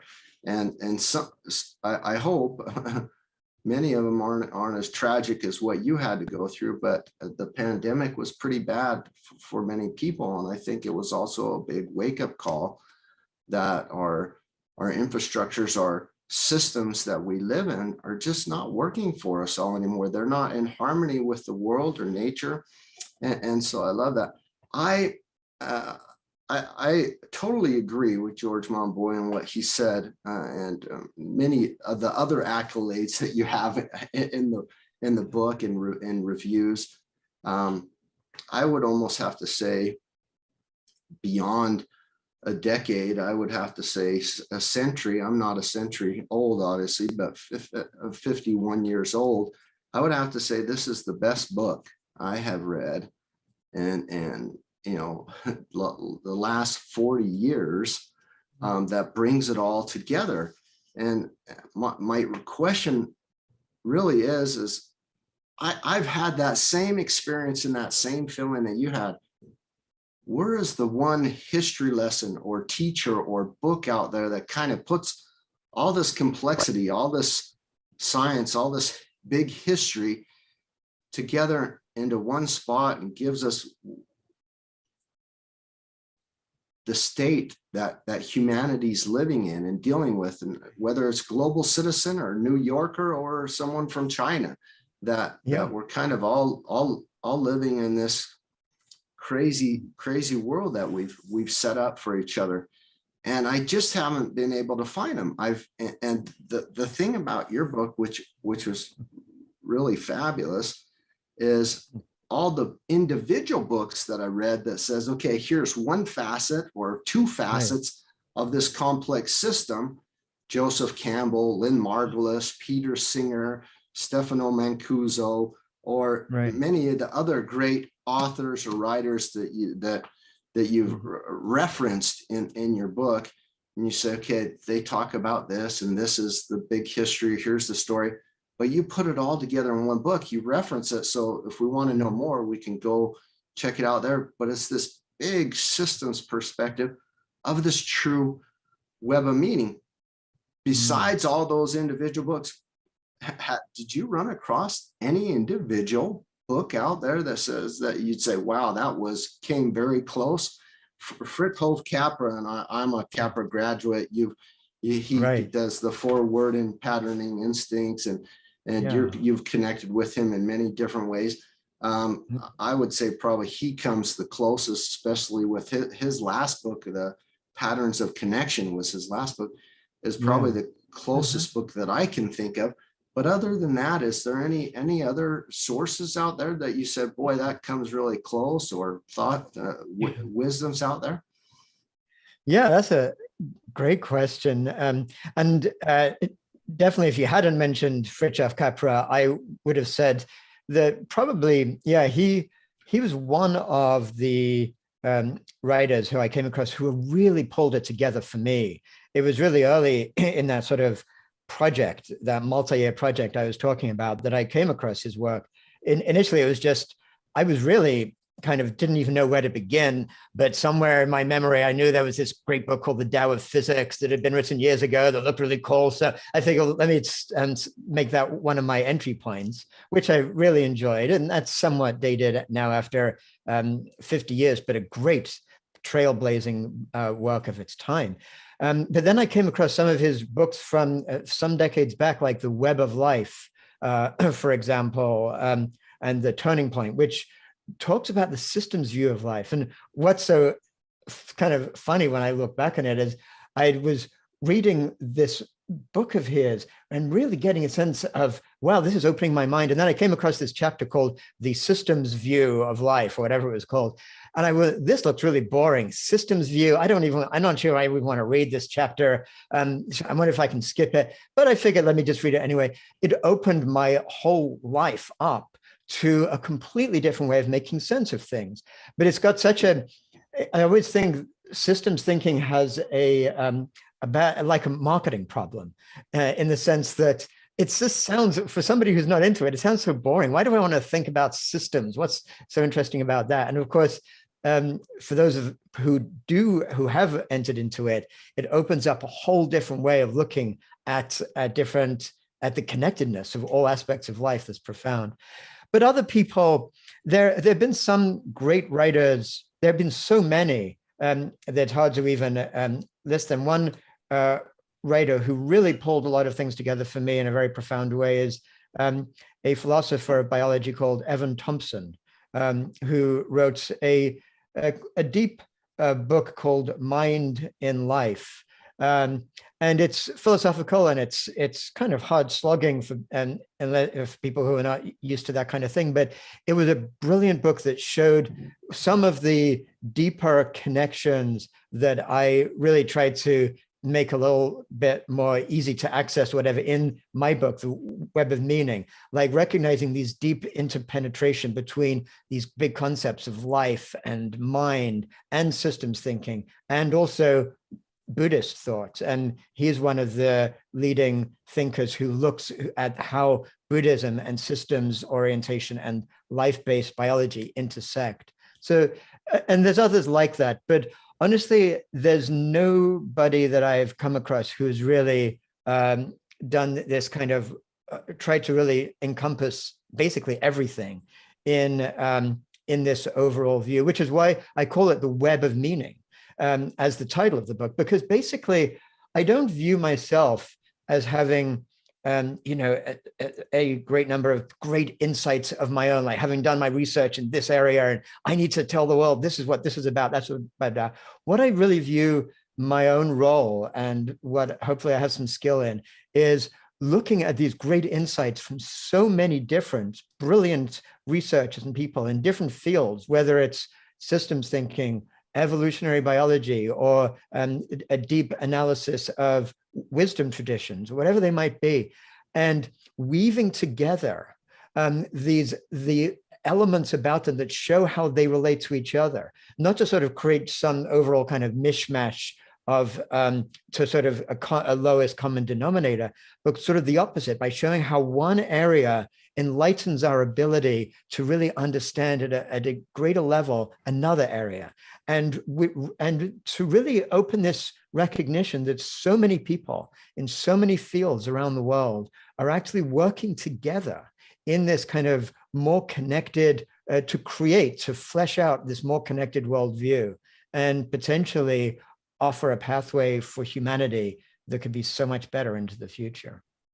Yeah, and I thank you for the recommends of the books, and that I just want the listeners to know that just the few that I mentioned, I mean, there's James Lovelock, there's so many people that you mentioned throughout the book, and their wisdoms and writings that I think is probably the most complete, I don't know if compendium is the right word, compilation of this web of meaning and different thoughts, and how we got to certain places and how we think those.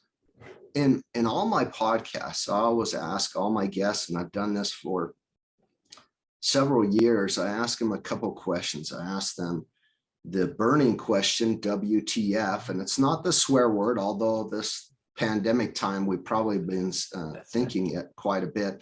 It's actually, what's the futures, plural, what's the futures? And then the other one is, what does a world that works for everyone look like for you? They're kind of very, very similar questions, because if we don't know what the future is, we don't know what the goal or the journey or the path is or what the meaning is, it's most likely we're not working to get there, but we also will never reach that because we don't have a clear path or way to get there and to view the world. And eventually we hit a point in our lives, all of us, where we get that wake-up call one way or the other, where we start to ask ourselves those questions, and whether that's the right time for us or not, that the reason I ask those questions is because we don't learn this in school.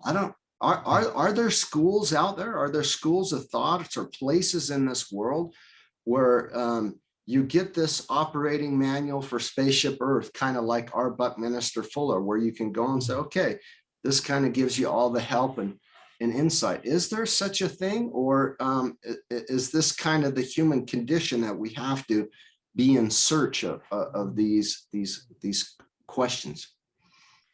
Yeah, well, it would be wonderful if this were the kind of standard graduate level course that was offered around the world. But I mean, to my knowledge, there's a couple of places that I think are attempting to offer something like this. One is actually here in the Bay Area where I live. There's CIIS, Center for Integral Studies, which tries to offer something like that, tries to look, it's called Integral Studies, it tries to integrate different layers, tying in religion with science, with studies of consciousness, with ecological awareness, which, it's a big task, but I think they really are trying to offer that kind of scope. In the UK, there's Schumacher College, which is similarly offers graduate courses in something approaching this kind of more integrated way of looking at our world, but they're few and far between, and we need a lot more of them, without doubt. Yeah. The Web of Meaning. This is the book, in my opinion, the book of the century. It's going to go down in history. It's so fabulous. I recommend everybody pick it up. Jeremy, thank you so much for letting us inside of your ideas. It's been a sheer pleasure. We could talk for days and hours because there's so much to cover. I love your visions. I love how you're helping us on this journey to find meaning and also get to this critical mass of these ecological civilizations. I really thank you very much, and I hope we can talk again very soon. Thank you so much for being on the show. Well, thank you, Mark. It's been a great pleasure being in conversation with you. I look forward to a lot more in the future. Take care. Thanks so much. Bye-bye.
Laura Storm is my guest on this episode of Inside Ideas, brought to you by 1.5 Media, Innovators Magazine, and sponsored by the Aloha's Regenerative Foundation. Laura is an international keynote speaker, author, advisor, and expert on sustainability and regenerative leadership, and has spent her entire career advising global leaders on sustainability and building impact and purpose-driven organizations and movements. All have focused on global transformation to sustainability and they include the Copenhagen Climate Council, the World Business Summit on Climate Change, Project Greenlight, and Sustainia. In 2018, she founded Regenerators, a collective focused on nature-inspired regenerative design, organizations, leadership, and living. She is the co-author of a much-praised book, Regenerative Leadership. I've got it right here. It's a super read. It's a fabulous book. I've been through it a couple times. We're going to tickle on it a little bit today. Regenerative Leadership, and for her work, she has been awarded the World Changer by GreenBiz, selected by the World Economic Forum as a young global leader, and named one of the world's leading women in sustainability and regeneration by Sustainable Brands. She serves on multiple boards and on the World Economic Forum's expert network as an expert in sustainable development and climate change. Her academic background is a master's in political communication and leadership from Copenhagen Business School. Laura lives in Denmark with her family, partner Ulrich, and daughter Roxy, and son Carlo. And I am so glad we just recently saw each other. Welcome to the podcast. I'm so glad that you made it. Thank you so much, Mark. It was a pleasure both meeting you a couple of weeks ago and been looking forward to this sharing. Me too. I'm excited because I know you're busy in how you kind of work your lifestyle and everything into the seasons to make sure there's a nice balance and working with nature. So I'm glad we found a time where we can both sync and talk.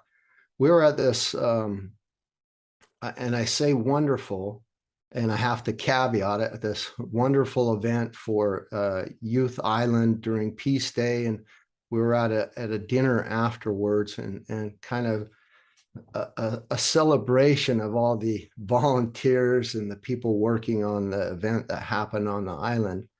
And it's really hard sometimes at events, at conferences, to have a discussion or to find a gel, because people are shouting over each other and there's a lot of loud voices and things. Everybody's has good intentions, I believe, but it's chaotic. And so I'm glad to have you to myself, but also share you and your views and your ideas with those on the podcast in a little bit quieter setting.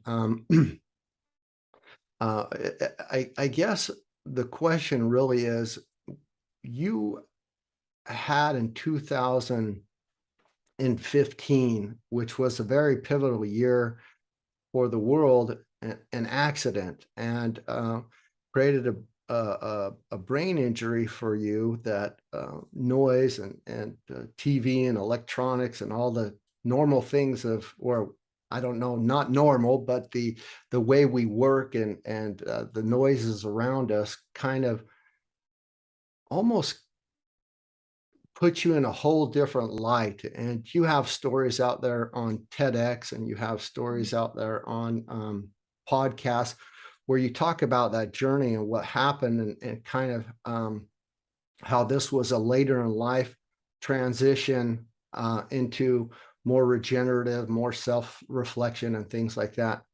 How do you manage now that you've gone through this process when you're in situations like those very loud conferences and events and dinners where people are vying for your time? They think you're the superstar, and you are a superstar around sustainability in the books. How do you deal with that now to move forward and find the right reflection and give those people their help that they need to possibly see the world in a different light than this fast-paced rat race, money-making type of a world? What do you do? How do you deal with that?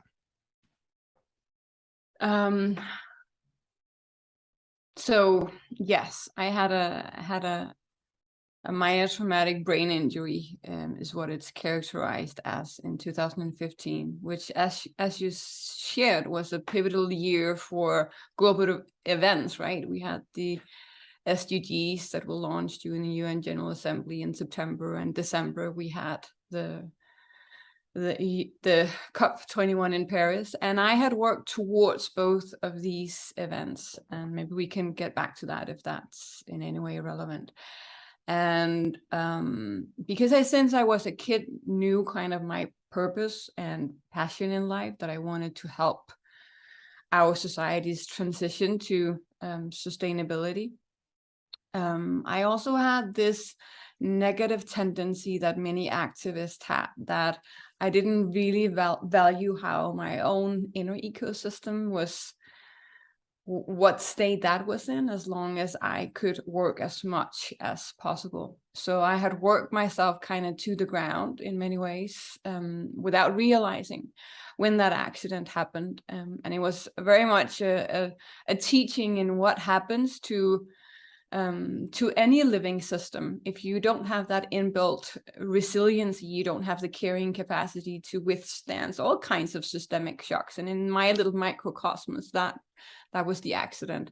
But it was a blessing in disguise, and I'm incredibly grateful for that event, because it brought me home, and it reconnected myself to my inner essence. And it gave me the time and the space to sink deeper into my inner nature and reconnect with my outer nature, or our natural habitat. And it made me rekindle that love and connection that I had as a kid. And I had lived in the Ecuadorian part of the Amazon for quite a while, and learned from shamans there, because I thought that my kind of path in life was to work as an environmentalist on the ground. And we can go back to why that didn't kind of work out as planned. But it was a wonderful time where I got to learn from the key kind of wisdom keepers on this planet, right? Indigenous leaders. And that time and space that the accident also brought space and the time to reconnect with some of those teachings. They were very alive to me in that time of my life. And in many ways, because I could only kind of be active for 10 minutes at a time for a very, very long time, my life became sort of like one big meditation in many ways. And I had never tried psychedelics before my accident. I still haven't, actually, although I know many people highly benefit from them. But it felt like what those people would describe a psychedelic trip felt like. That it was like I would see visions, and I would have this sensation that we are all one, we are all connected, we are part of a greater interconnected web of life, and I'm one component of it. It was a remarkable time of my life. Of course, it was also deeply traumatic in many ways, and it was dark. But it was in that darkness that I found myself. And I just wanted that kind of preface to actually answer your question. So now I live my life completely differently to what I did those many years ago now. I take out a lot of time to my inner practice, to spend time in nature. I've kind of made little rules to myself, because I know I have this inner passion, inner fire, that if I don't kind of have that kind of balance or check in with myself, I know I can kind of it will get the better of me. So I have little rules in place. For example, I should stay within the kind of frame of working 25 hours a week. And I have a very cyclical approach to my work life, which means I'm very kind of in tune with my inner cycle. So I know when to plot out very extroverted elements, and where I need to kind of have more space and time for inner reflection. And of course, that doesn't always work out. Sometimes I need to be on a keynote stage or give a keynote on day one of my cycle, and I go and do that. I don't cancel. But it's that kind of constant awareness that is very present in my life, that I deeply cherish. And also because it's a necessity for me, because I know now the signs when I'm starting to kind of go out of essence or out of balance. we all start to act slightly differently, and our reactive patterns become different when we are not aligned and grounded and coming from a space of inner peace. And you can sense that in yourself, and that becomes very obvious once you start to develop that deep relationship to yourself. So how I navigate those kind of events that you and I met at is I would most often say no. And that's not from a place of arrogance, but it's a place of I'm highly introverted and I'm very sensitive, and I don't enjoy loud dinners like that. I thrive gathering people in circles out in a forest. And it's not that I never do dinner parties, but most often I would just say no. When I'm out giving keynotes at conferences, there's always a speaker dinner, and I always, as kindly as I possibly can, say no, because I just don't enjoy them. They kind of suck my energy out, and I would rather reconnect with the people that there's resonance with after the event, just like you and I are doing right now. The moment that you had, you almost had to figure out, how do I, and I don't know if you want to tell it, but with your counselor or psychologist or whoever you were meeting at, trying to say, hey, I want to go to the climate conference, COP21, can I go? And they said, well, that's not very sustainable. That you kind of were almost forced into, how do I regenerate and get back into a lifestyle that's healthy for myself and a better way of living for the future? And so I would just want to know if you could tell us maybe even a little bit more of the depth on that. And then we're going to leave that trauma behind, and how you're shaping and helping those regenerators in the future. Sure, I'll be happy to do that. Like a typical type A, very driven person that had been used to project manage all kinds of things. When that brain trauma happened, that was my kind of default. When I faced a challenge, I would kind of project manage my way out of it. And that's also what I tried to do with my brain injury. And I'm laughing or smiling because it's just like, you can't do that. You can't do that. You need to just surrender. You need to relax. You need to regenerate. You cannot go on the big Google machine like I did and kind of search your way into healing. But I was so frustrated because doctors didn't have the answers. They had no idea why the impact was so severe, and why it was kind of why I had all these symptoms, why my body was kind of functioning as poorly as it did. And in my search for answers, I just allowed my old persona of the kind of fixer mentality to have the driver's seat. And I think it was a couple of months in, maybe 3 or 4, and my partner was like, I think you maybe need to see some kind of therapist, like a psychiatrist, to help you deal with this trauma, because he could see that the woman that I was before, that very driven kind of let's go do things, work more or less all the time, she was really suffering, going through this pivotal year for the movement that I was passionate about. Just a little kind of other kind of context was that I was deeply involved in the process leading up to the COP15, which everyone thought would bring about a climate treaty, but it did not. It was a massive breakdown. And so for me, there was a lot of it was really emotional for me that now we had another COP15 moment, COP21, and I had been very involved in that process in many different ways. So it was that kind of desperation. I could not be there, and I went to that psychiatrist and I talked her through my mission and why it was really important that we fix me quickly, because I need to get out there and the world needs me and all those kind of things. And she just looked at me with a compassionate, not arrogant, but with a compassionate, filled with love smile, and was just like, Laura, have you thought about the importance of inner sustainability? I could punch her in the face right there. That was the most annoying thing you could say. But of course, her statement made an impact. And it kind of sat with me. And I think it was after that I started my process of surrendering. And I booked a silent retreat instead of going to Paris. And I kind of finally let go of that idea that I could go to Paris, because obviously I could not. I couldn't even kind of go to a supermarket. So of course I couldn't be on a stage in Paris. And it was one of those interesting things, that whole process of surrendering and of letting go, which is actually deeply important for regenerators and for our society as a collective, because there's a lot of things that we need to surrender right now. There's a lot of things that we need to let go of, but we haven't been taught how to do that. We've been taught how to kind of cling on, how to control, and how to steer through any unpleasant emotions, right?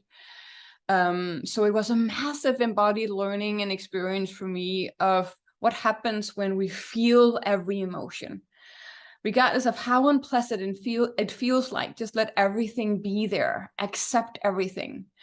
And because healing was not happening to me quickly, I needed to just be with all those deeply uncomfortable feelings and emotions and sadness and grief, and that grief of losing the old Laura and having no idea who the new Laura was, or what she was capable or able rather to do once she had kind of gone through the recovery cave, and whether there was an end to this kind of dark tunnel. I had no idea whether there would be light at the end.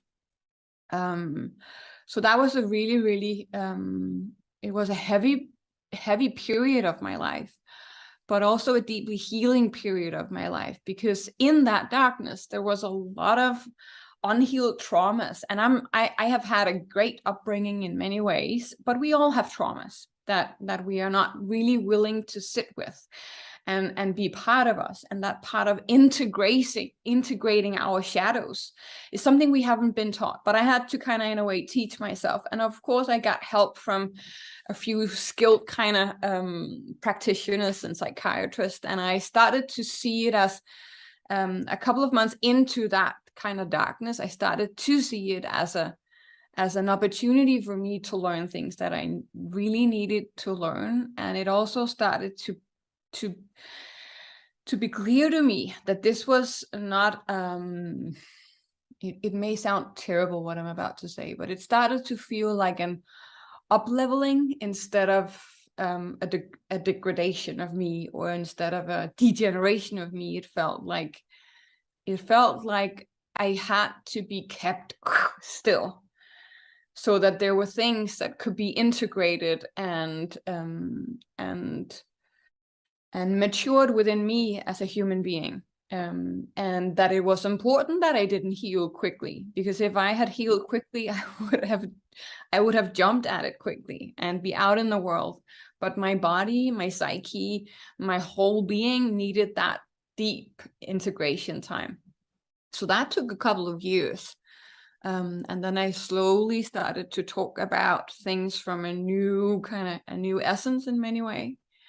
And I remember I did just a little tiny blog post on Huffington that was titled, I think it's titled, Why Spirituality is Key to Solve Climate Change. And I remember that I sent it to a few of my mentors. I'm not going to mention them by name, because it will feel like I'm judging them, and I'm not. They are great people. Two males that are known figures in the sustainability movement, and I sent it to them, and they were just like, Laura, don't do this. Don't do this. It will really taint your name, and it will damage all of what you've built. And it was funny how them saying that didn't instill fear in me, but was just like, well, if that's how they feel, then it's important. I need to bring this message out into the world.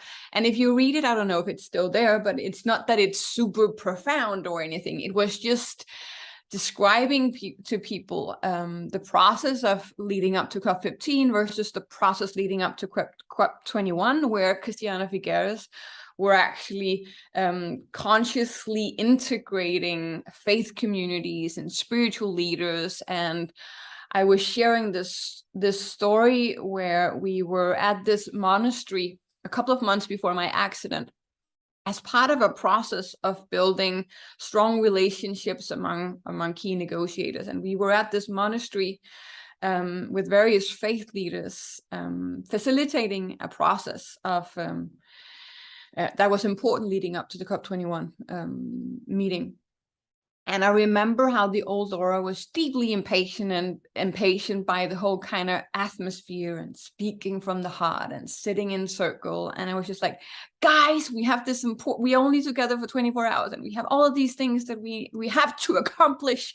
And my kind of mechanistic machine mindset would just go into, can we please have an agenda and who's doing what when and blah, blah, blah. And I was in a compassionate way being guided to just be there and in stillness and silence. And I was just mentioning that as a profound moment for me that I connected with in my recovery phase, because it was almost as if it was a little seed that I could cling on to in my recovery phase that were planted 2 months before my injury, so that I could kind of connect back to those fascinating spiritual human beings that I had met at that monastery, that I could connect with them almost energetically in my recovery process and remember the essence that they brought with them, that had a completely different flavor than the whole sustainability movement, which is very focused on, we need to scale technologies, we need the same political frameworks, and we need financial mechanisms, and that very kind of left brain hemisphere way of running processes. Laura Storm, thank you for lending us all insight of your ideas, your fabulous book, Regenerative Leadership. That's all I have for you, all the questions I have, unless there's something you didn't get to tell us or something you wanted to ask me. I just thank you so much for your time. It's great to see you again. Thank you so much. It was really a pleasure and an honor to be on this amazing show, Mark. And thank you so much for all of the wonderful work that you do and the way that you are weaving and being a co-creator. And it was really lovely to meet you also 2 weeks ago. It was definitely that feeling of meeting another soul brother and a kindred spirit. So thank you for coming into my life. Thank you so much, Laura. Take care. Take care. Bye. Bye-bye.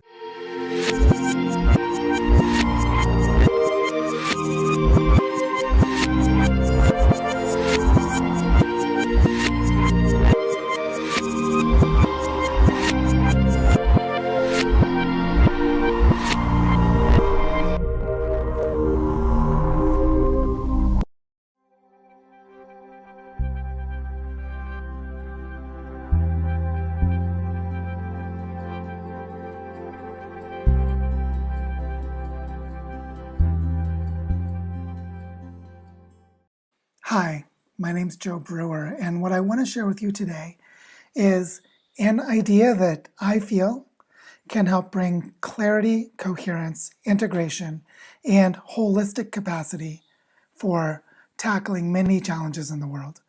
The idea that I want to share with you today is the idea of bioregions.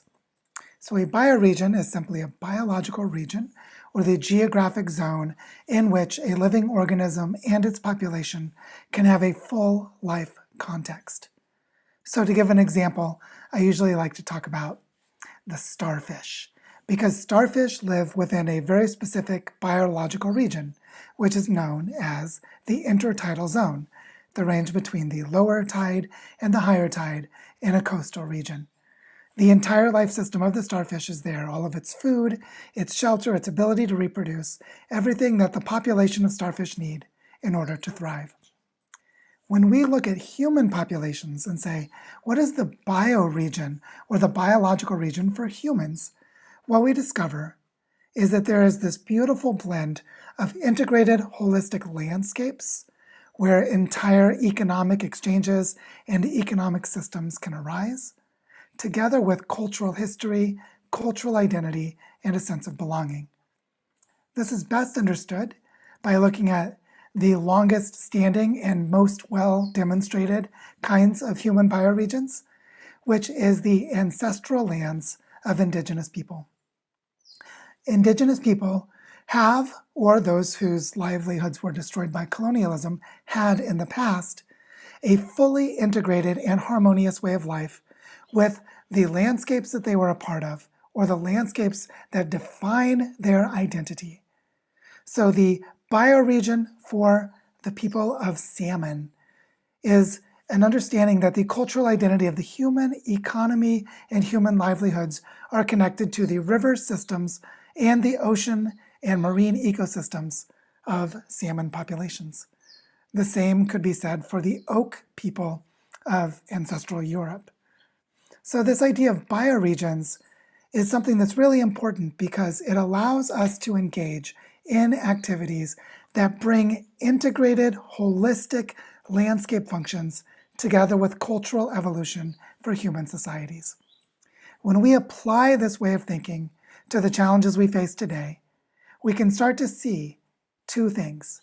One is that the planetary map of landscapes across continents around the world shows that more than a third of the land area of the continents has been degraded by human activities. Deforestation, degrading of lands to create agriculture and urban landscapes, contamination of waterways, of lands that the soils have been depleted, and so on and so forth. So we can start to organize ourselves around regenerative practices at these landscape scales. This is what we're doing in creating a living laboratory and a bioregional scale prototype of a regenerative economy where I live in Barichara, Colombia. In this landscape, we have 3 lines of mountain ranges that form roughly a triangular shape with 500,000 hectares or approximately 1 million acres of land in the interior of this triangle of mountain ranges. There are 3 major river systems and a plateau at the center of these river systems that define a unique regional climate and a unique ecosystem. And when I say unique, I mean it is the only one of its kind on Earth. It's called the High Andes Tropical Dry Forest. 8 out of 10 species that are found here exist nowhere else on Earth, and more than 90% of the native forest has been destroyed for urban development and for agriculture throughout the last 80 to 100 years. The indigenous people were effectively wiped out by colonization and cultural genocide hundreds of years ago. So this is a landscape that needs cultural and ecological regeneration. We are helping this to occur by mapping out local projects, bringing them into collaboration with each other, and organizing their priorities and strategies around the connectivity of watersheds and other fundamental natural features of the land. Now, as we're doing this work, we're also building a planetary network of exchanges between bioregional projects in the newly formed Design School for Regenerating Earth, which is an effort to regenerate the entire planet, one landscape at a time, connecting landscapes with each other to speed up the process of identifying key historical, ecological, cultural, and geologic patterns, to develop alternative economic models for how to develop landscapes so that ecological restoration and economic development go hand in hand, and doing this across unique landscapes around the planet. So when we do this work, one of the things that becomes profound is to ask the question, what does it mean to be human in these times? Because for more than 99% of human history, to be human meant to be bioregional, to live in a hunter-gatherer or semi-nomadic, sedentary, or horticultural society organized as an indigenous culture, fully integrated with a local landscape with local culture and identity. Now, in the age of globalization and planetary scale destruction, we need to remember our ancestral roots as place-based human beings, and restore our sense of identity and belonging to place as we work to restore watersheds, landscapes, forests, mountain ranges, coastal estuaries, and other bioregional scale landscape features. So I hope that this brief video gives you a sense of the power for transformation when human beings organize themselves around the natural holistic patterns of landscapes to restore the ancestral rights and heritage of every human being to be indigenous to place, which includes local landscapes and the planet as a whole. So this is the work that we are doing here in Barichara, Colombia, and with collaborators through the design school all over the world. I hope you find this inspiring and insightful, and I hope that you get involved. Thank you. Introducing Portal. One community to create, discover, and share. Live streams, podcasts, courses, conferences, real-world events, and more. At Portal, you can directly support the creators you enjoy, with data privacy guaranteed for all. And Portal plants a tree for every subscription purchased. We invite you to join us in reimagining the internet, built on values of generosity, creativity, and trust. Portal, one community to create, discover, and share. Join the movement at portal.com.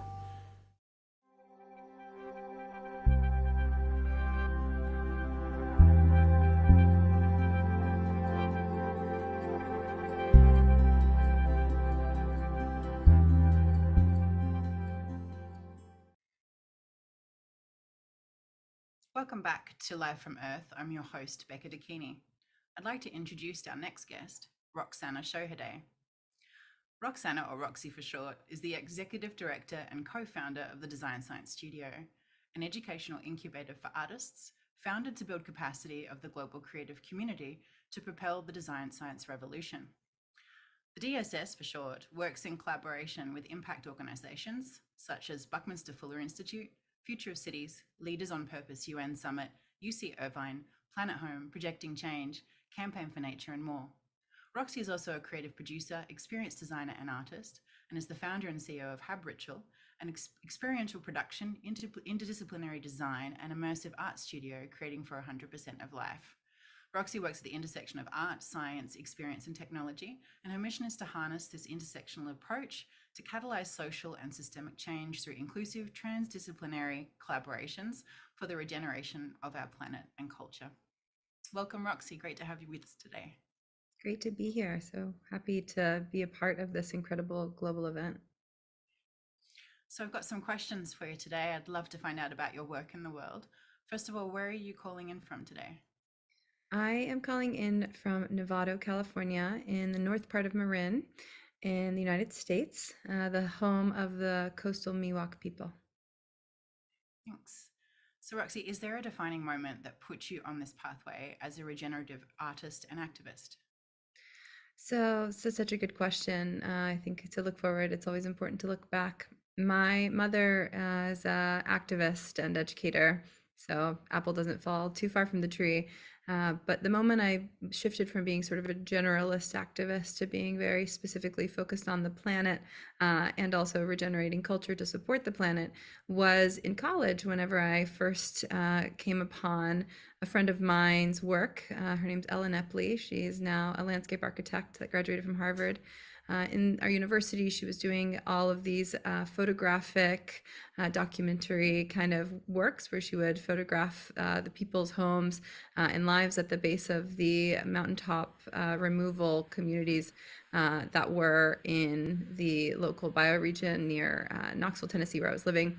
And so she would go to these towns and document their water running brown and the communities becoming very ill and sick and the way that their biodiversity was being destroyed, and make these large installations of her black and white photography. And I realized that by being immersed inside of these spaces and their stories, it helped to move me to become active and to help to tell those stories of what was happening locally to our planet. And so it made me realize that I could connect my activism and my art and educate people at the same time. And it led me to, and very much where I am today. Thanks, Roxy. So you recently founded the Design Science Studio in collaboration with the Buckminster Fuller Institute. Artists in the Design Science Studio devote their creativity to facilitate equitable, just, regenerative futures through personal, cultural and planetary change, according to the website. So first of all, could you tell us about what design science is and where it's originated from and why it's important at this time in the world? So design science is short for comprehensive anticipatory design science. It actually originated from Buckminster Fuller. He called this sort of whole system strategy. That's a bit of a mashup between design thinking, biomimicry, futurism, and regenerative development. And this is all really focused on using technology to heal our ecology and enable humans to be a net positive to nature. Comprehensive is about starting with the whole, taking a whole systems approach and perspective to explore all the connections within an integrated, complex world. Anticipatory is about thinking ahead, identifying, researching, and interpreting significant trends to gain a deeper understanding of possible futures. Design, then, in this frame is about creating intentionally. We seek and apply the elegant patterns and principles that guide evolutionary strategies of nature. And science, this is all about discovering through experience. So we generate hypotheses, we iterate and rigorously verify through empirical observations. And so why design science is important now as methodology is that it helps us to be comprehensive in our approach as stewards of this planet and our future, and to utilize all of the tools at our disposal to think in that comprehensive way and apply the best information that we have to support the evolution, regeneration of our humanity and the way we relate to each other, as well as the way we relate to and are part of the more than human world. And so as we apply these frameworks to different creative interventions within the Design Science Studio, we encourage that and help different artists and designers from all around the world to look at what will it take to make a world that works for all life, and how might these frameworks help to support us on that path. So we're super grateful for our work with the Buckminster Fuller Institute. And part of the Design Science Studio is also the Design Science Decade. We're kind of retooling perspective and framework that was also made by Buckminster Fuller in the 60s, looking at how we have, what we can do in a period of 10 years to kind of look at the fact that we've made all the right tools for all the right reasons, but we can turn the ship around. And it is the task of the decade to kind of reinvigorate that, to apply all of our human ingenuity, creativity, and tools to transform from an economy based on dominance, exploitation, competition, and control to a new world economy that's based on regeneration, consent, cooperation, and reciprocity. So that's a little bit about the why and where it comes from. And so we're kind of relooking at and retooling that 10-year-long commitment and the Design Science Decade within the Design Science Studio to kind of move from a period of reconciliation and commitment through to a period of regeneration, celebration, and circularity. Beautiful, thanks, Roxy. So I understand that within the studio, you've worked with cohorts of hundreds of artists and designers from around the world. Could you tell us a bit about the work that the Design Science Studio is doing and the programs that you have running? Yes, it's such an honor to be stewarding this community and this effort. As you mentioned, it's an educational incubator for artists and designers who are directing their creativity towards a regenerative, equitable, just world. And as it pertains to the planet, and as we're coming together to celebrate Earth Day, these initiatives are very much focused on how do we heal our relationship to each other and the planet. And the artists, so far, 288 artists have gone through the program. And these are artists at every point in their career and many different ages and races and all over the world. We have a very global program. And what happens is that we run these cohorts of 7 months at a time, roughly, but everyone is committed to the decade-long mission. And so each of these individuals comes together and says, yes, I'm committed to this mission as a shared mission, and they bring the diversity of their perspectives and that which they are wanting to bring to the world to help to facilitate this transition. And so over the course of 7 months, they learn many things, everything from looking at decolonization and regenerative design to different tools like ontological design or experience design, and how do we apply those as creatives and as cultural change makers to support a more regenerative, equitable future. And so the way that they move from an educational component to getting their work in the world is a myriad of ways. There's different showcases that happen, different partnerships, and the artists are oftentimes also forming new alliances, both with each other and also with some of our different global partners and thought leaders and educators who come in and are part of the program and are collaborating towards many different types of creative interventions. And as behavior is a function of culture, as we shift behaviors through a myriad of different creative applications, we can change our culture to be in more reciprocity with our beautiful living planet. And so when we think about some of the big picture work of how the Design Science Studio works in the world and the impact that it has, this was very much designed with regenerative design principles in mind, which looks at and is focused on strengthening the system and the capacity building of the system. And so as each of these creators are nodes into their own, they are also helping to lead and support their communities in all different parts of the world, and to also embody these principles of collaboration over competition. And so we're seeing an amazing myriad of things around the world as these initiatives are changing and flourishing in their different bioregional areas, and also in their initiatives around their art and these places that their work has rooted, everything from eco-villages to new companies and many different series of work in all different mediums, and a lot of interdisciplinary approaches that have helped to inspire thousands and thousands of people and have been featured in some of the places that you had mentioned before. One of the current ones that I'm particularly inspired by is the Campaign for Nature. We've just kind of come into an 8-year-long partnership. They were instrumental in getting the 30 by 30 initiative signed by the UN, and so now the global community is adopting this 30 by 30 initiative to protect 30% of our planet, to restore biodiversity, to support Indigenous rights and Indigenous land to be given back to them as stewards and support.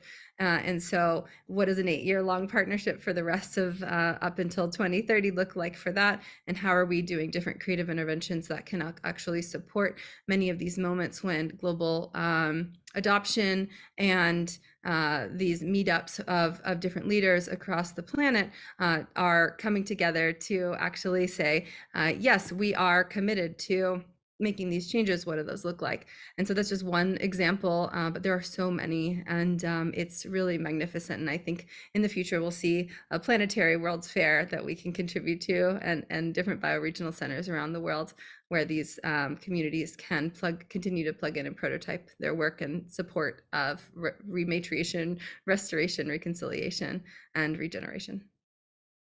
Amazing work, Roxy. How fantastic that there is such brilliant containers and frameworks for educational progression, as well as collaboration in this space for artists and designers. So really excited to see what the Design Science Studio does next. I am curious to hear from your perspective, what do you believe the role of art and design is in helping vision and implement a better world right now? There's a frame that is very important, I think, in all of our work that's sort of centered around the fact that in order to transform our collective capacity and create a harmonic future, we must first envision it. And if we are looking at the way a lot of society functions, there are narratives that permeate the way that humans relate with each other and with the living world.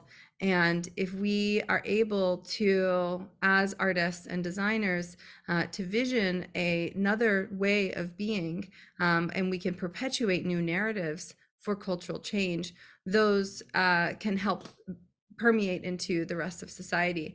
I think that art and design has been proven over the sands of time to be critical for helping to build bridges for understanding, to help illuminate another way of being, and also the reality of the way that things have been.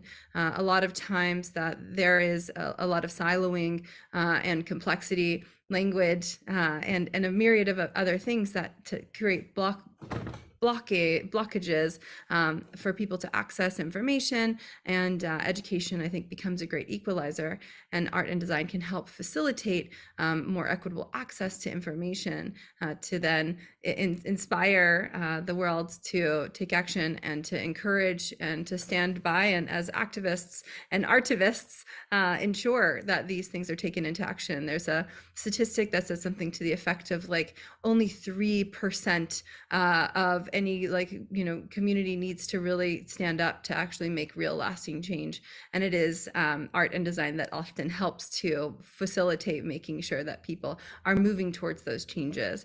Another thing I would say is that speculative design has been proven over time. So speculative design is sort of this field of saying what is beyond what we think maybe is within what is plausible, moving beyond into the possible, into the space just outside of what we can currently imagine, to help move us towards those potential features and get us outside of the spaces that maybe are limiting our potential to see a different way of being. And the role of art helps us to envision outside of the way of being often, and literally pull us into the collective imagination into another path, and then ground that path into figuring out if those things are possible. And there are so many great examples of how often that exercise has helped move society away from and towards more just futures.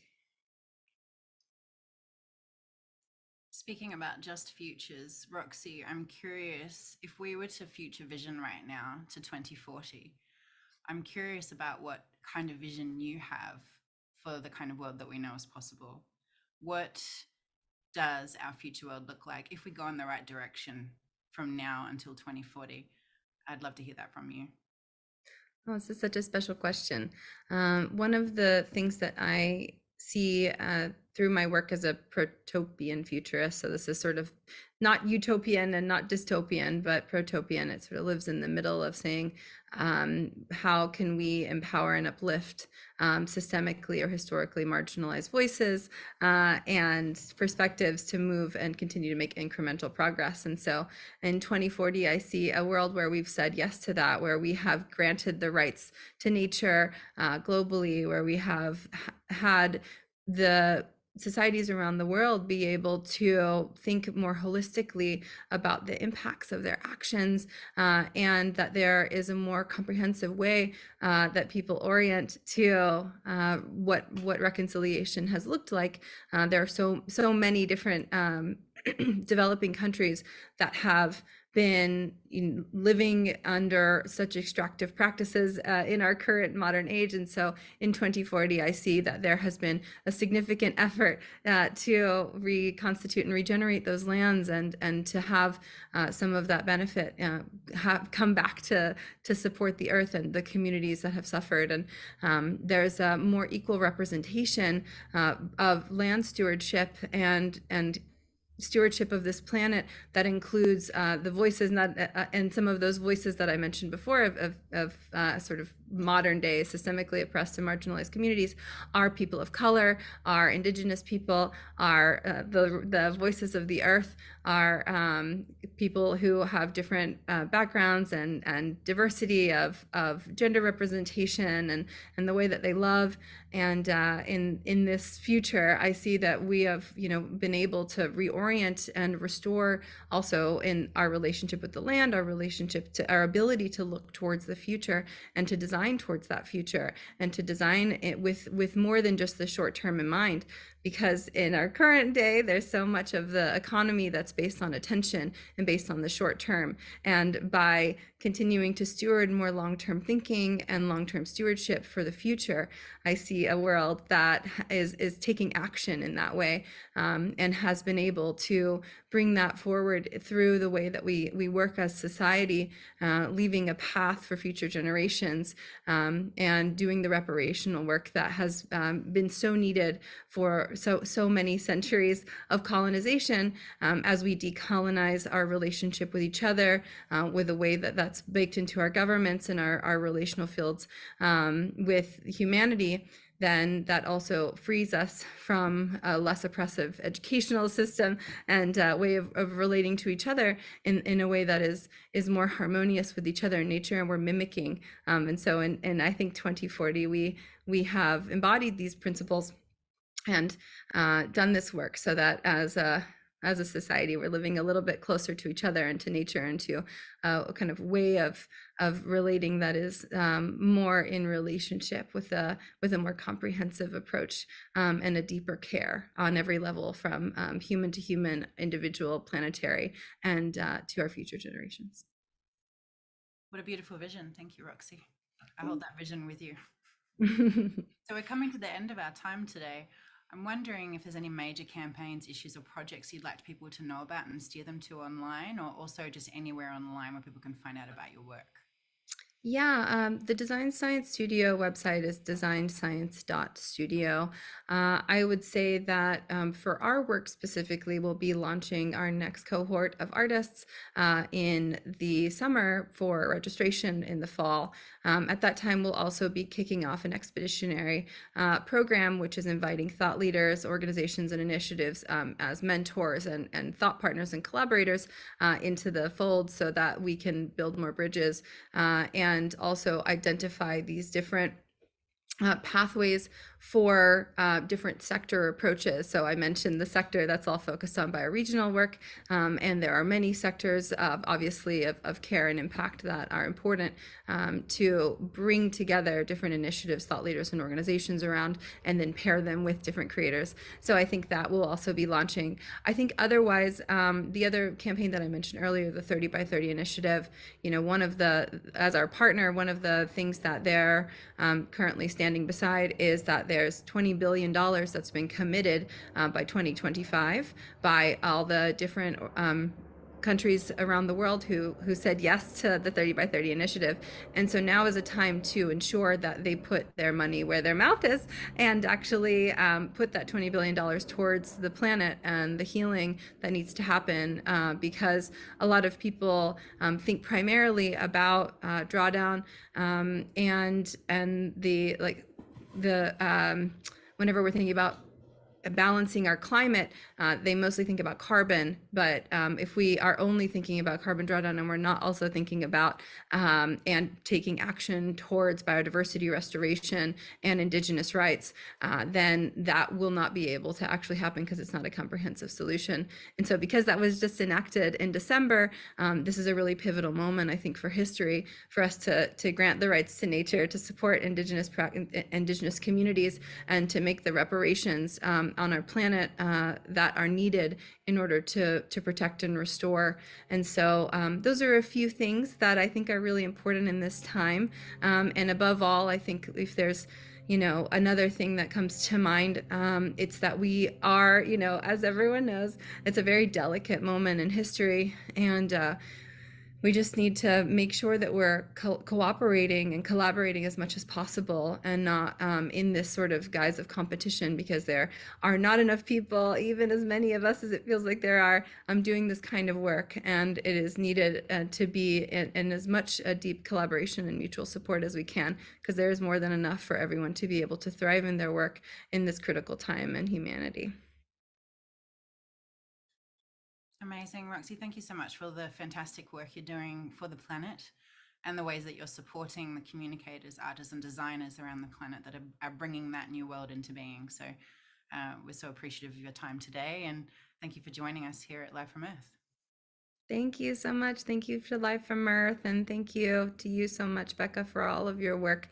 You have been such an incredible weaver for so long, and helping to raise the voices around the world who are doing so much of this work and highlight them. And I think if there's one thing that I learned from you, it is the importance of our voice and our passions to be able to bridge those forward in service to the planet and to the future. And so I thank you, and I thank Life from Earth, and thank you to our home that we're all co-stewards of. I'm so grateful to be here and to be highlighted today for our collective work. Thank you, Roxy. Thank and you. Thanks to everyone watching here at Life from Earth.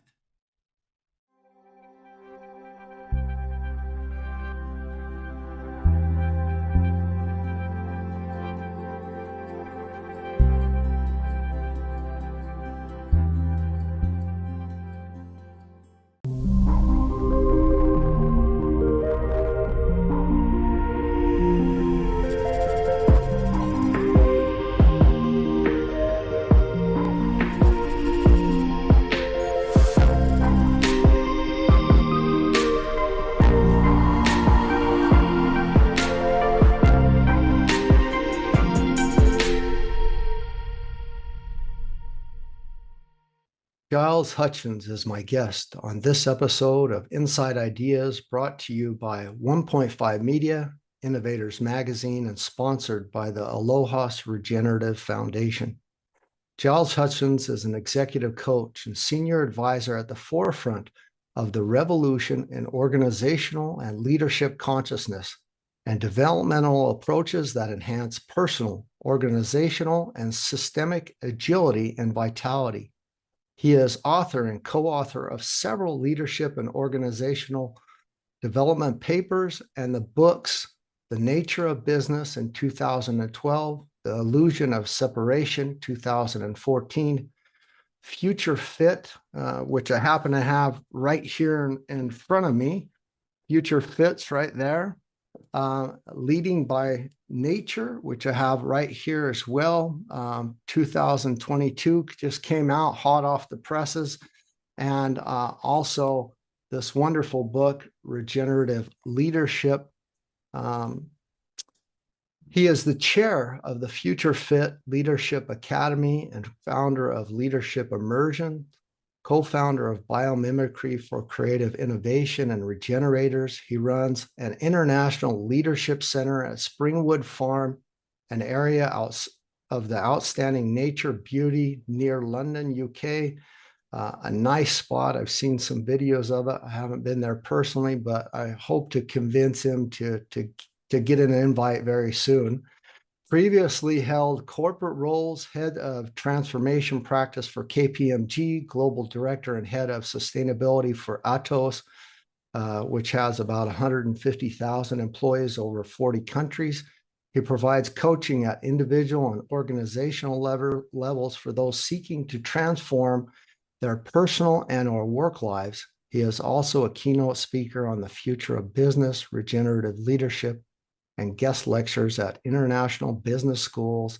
His latest podcast series can be found in the link of this podcast, and it is at thenatureofbusiness.org, where he also writes a blog and gives us plenty of wonderful information.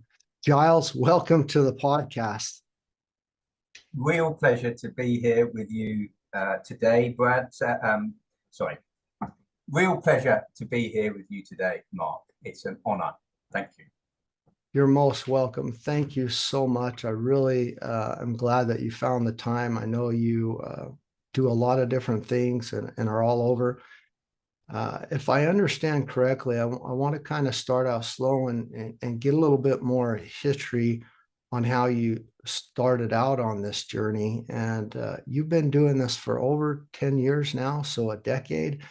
Maybe exactly, if you could tell us exactly how long, and has there been an evolution in yourself that you've seen where you started out maybe 10, 12, 15 years ago, how that has evolved and changed and shifted over time? Or has, after your studies and after you completed everything, was it always the way we're seeing it now in your books? Yeah, well, actually, the journey started quite early on for me. I had a sort of quite a profound out-of-body experience when I was quite young, which stayed with me for many years. And then when I was a teenager, actually around the age of 15, a maths teacher actually showed us as a class films of animals being tested on alive in laboratories and animals being skinned alive in abattoirs and so forth. And that sent me down a rabbit hole. And so that led me to all sorts of explorations, which then by the age of 17 or 18, having flirted with activism and so forth, I made a promise to myself. And that promise to myself, that commitment, was to go into business, to use the mind that I'd been gifted with to understand why and how business seemed to be clashing with life on Earth. So I then went on a bit of a journey, and that took me through finance, law, real estate, and then into management consultancy and helping all sorts of businesses around the world through various transformations. And in that, if you like, that sense of a bit like a journey of separation, because I actually went into the belly of the beast and in the process started to lose my sense of deep connection with nature, actually.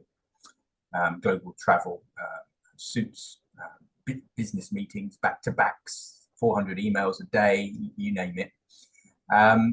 In that process, I just kept a thread going and then made good on my promise. So when I made good on my promise was actually around 2005, 2006 with the David Attenborough program.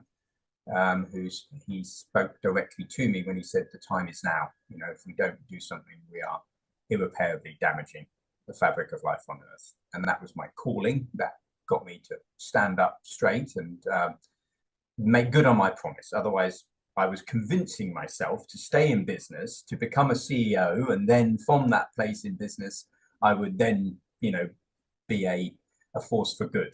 But instead, I then pressed the eject button and first started in sustainable business. So I became global head of sustainability for a large multinational and learned a hell of a lot about sustainability and the ins and outs of it, and making the business case for sustainability. But then I went further, and this process was happening inside me. It was a metamorphic process. When I look back on it at the time, I didn't always make sense of it. But the very clear message I was getting was this was about a sense of disconnection from nature. We had become disconnected from life itself, and we can explore later what we really mean by nature. It's not just sort of, trees and bushes and so forth. That deep sense of disconnection was creating the problems, and that we could go about sustainable business, for instance, but if we went about sustainable business without that sense of connectedness, then we were potentially creating further problems. And so I went deeper and left corporate life completely. And that was about 10 years ago, when my first book, The Nature of Business, came out. And yes, over that time, over the last 10 to 15 years that I've been really actively engaging in this space around learning from living systems, how do we reconnect business and nature? My thinking and my way of communicating has, I would like to think, evolved. And certainly in that journey, I've learned a hell of a lot. But the deep underlying felt sense is the same as when I was 7 years old. I thank you so much for that, because it's something that, can be tickled out a little bit from your books, but it's so vital, and it's going to set up nicely what we're going to talk about on how your experiences and the dealings with the businesses and the people you coach and individuals, how there are similar transformations that occur when you try to apply regenerative models or regenerative practices into business as usual or normal corporations, and how there is an evolution or a transformation, a shift that needs to occur one way or the other in those individuals as well. I have to confess, since I've read Jeremy Lent's book, The Web of Meaning, I've been going around basically telling everybody it's the best book I've ever read. When I read, and this is by happenstance, so I want to give a little bit of the backstory as well. I first read Regenerative Leadership because of Laura Storm and what I heard and saw from her and other groups, from John Elkington to Daniel Christian Wall, where I read this book. And then I became so intrigued about your contributions and kind of who you were, that I immediately went out and got Future Fit. And then I read that, and then I was already like, oh, I like this guy. This is, singing my song. This is the information that I love. And then I reached out to you and I asked you if you would do a podcast. And in that, you suggested I read your latest book, Leading by Nature, and also some of your other books. And I ended up reading them all. I actually went back and read this twice, and I absolutely love it. It is fabulous. And I believe, I have to say, it's the key I've been looking for, not only in my own work, but in a tool that a lot of businesses, organizations, and individuals need to even fathom or make an understanding of where the future of their organization will need to go to keep up with our exponentially growing world, with the way that the world works at all, instead of this continual battle of capitalism or really extractive type of economies or models out there that have a limit to growth, have a burnout rate, have an end to the future of work, so to say. And the tool, the question that I really not only make that statement that is such a fabulous book, but in your past dealings with all the organizations you've taught, all the individuals, when you're talking to them or trying to convince them that there's another model that works similar to the way nature and life works inherently, is that for most of these organizations an esoteric thing? Is this kind of like a weird, like you're talking about consciousness, you're talking about regeneration? Are you some kind of a hippie tree hugger? I mean, what does that have to do with business? I want to hear about some of those struggles or some of those stories from you on what that feels like. And if those are things that you run into, they're saying, we're concerned about the bottom line. Why are you telling me I need to take a step back and realize how the world works? I'd love to hear some of those stories. Yes, and this is really the real challenge, is helping to provide a bridge from one world to another. And back to that, watching that film or that video when I was 15 years old, what was interesting, I mean, two very interesting things came out of that experience for me. One was it led me down a rabbit hole of understanding what civilization was really about. But the other was that everyone was in that classroom was shocked, was hurt. You could see it in their eyes. It was, there was something deeply wrong. By 2 lessons after, so 2.5 hours after, most people had moved on, even though it was obviously deeply, deeply shocking and worrying. Most people had moved on. By the weekend, me and 2 other people were still on it. Everybody else had moved on. By the following Monday, it was me. Now, that isn't to say that in any way I had something that the others didn't. It was more to recognize how easy it is for us to get caught up in a way of engaging with life. We are malleable, we are plastic, we are open, we are conscious, emotional, cognitive, spiritual beings. And much of the time, we are woefully unaware of our potency and impact and our ability to be programmed.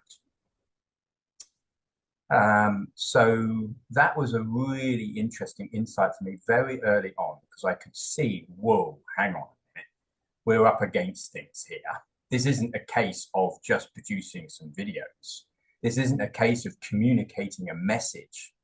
This is a case of trying to unlearn mass programming and then try and relearn something. On that journey, what I found is two very powerful things that we have on our side, Mark. One is that we are all, and I noticed this in business and some of the darkest corners I've been in, that we are actually, we wish to be loved and to love, each of us, no matter how psychopathic we've developed ourselves. And often the psychopathic tendencies I've met in narcissistic leaders as a result of them earlier on in their life being very sensitive and having to close down because of a lack of love in some way. So that's important to recognize, that there is this capacity, there is this open door in all of us. And the second is that actually this unlearning and relearning is in itself a bit of an illusion, because it's always here, always has been, and always will be. So we're not actually inviting in a whole host of new things for us to equip ourselves with. We're just opening our eyes to what we already have. That said, and I just wanted to say that because, you know, there is some good here, a lot of good. That said, the reality of building a bridge from our current mindset into something that is more along the lines of what we're exploring here, you're dead right, is fraught with, you know, well, this is hippie, this is nothing to do with business, we haven't got time for this, or, you know, there's always some challenge. Either we're growing and we're doing well, so we haven't got time, or we're declining, so we have to cut costs, so we haven't got time. So one has to go right in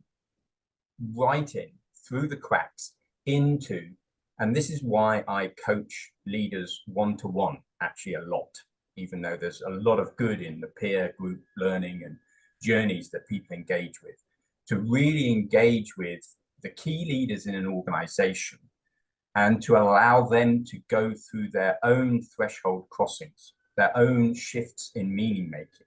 So they feel it, they sense it, they know it. You're activating, you're reactivating a remembering in them. Now, whether that be going back to their childhood, or whether it be ancestral connections, or whether it be something that they know and is something that is emerging in them anyway. So a lot of these leaders are going through midlife crises in some way, or shifts in meaning making.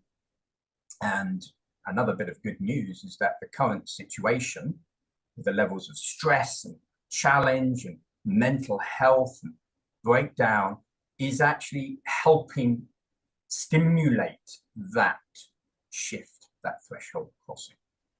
But yes, the short answer is, day-to-day challenges of having to engage with why am I needing to do this? And so one has to sort of be a little bit streetwise, just like I was with developing the business case for sustainability back in corporate days, is you have to play the game a bit. You have to meet people where they're at and go, actually, hang on a minute. This is about future fitness. This is about helping your culture become more agile. This is about unlocking the potential of your people, so your high-performing talent want to stay here. This is about enhancing your brand. This is about ensuring your value propositions actually are engaging people rather than just transactional, all of which the business mind starts to get. And the likes of McKinsey and some of the big strategy players are singing that tune. And so there is a message out there, which is, well, actually, hang on a minute, we need to do business differently. So one has to ensure that message fits with that. The challenge comes if the message just stays at that level. Then you're meeting people where they're at and adding a bit on. You're not actually taking them on a journey of a threshold crossing, which is what is essential. Giles, thank you so much for letting us all inside of your ideas. Highly recommend Leading by Nature to anyone. I have no more questions for you unless you have anything you'd like to say or ask me.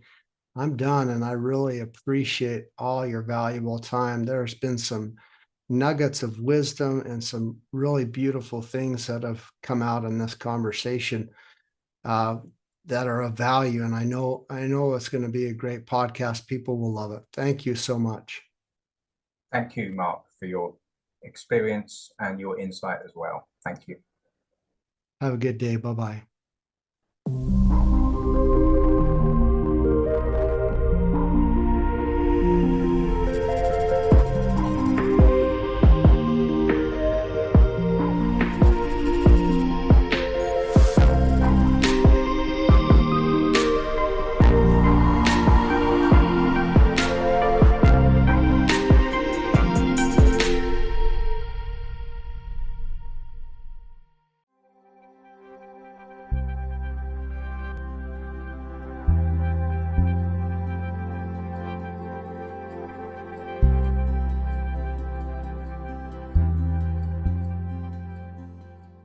In Kim Stanley Robinson's book, Ministry for the Future, the Paris Climate Agreement and subsequent climate treaties play a large role in realizing a sustainable future for humanity.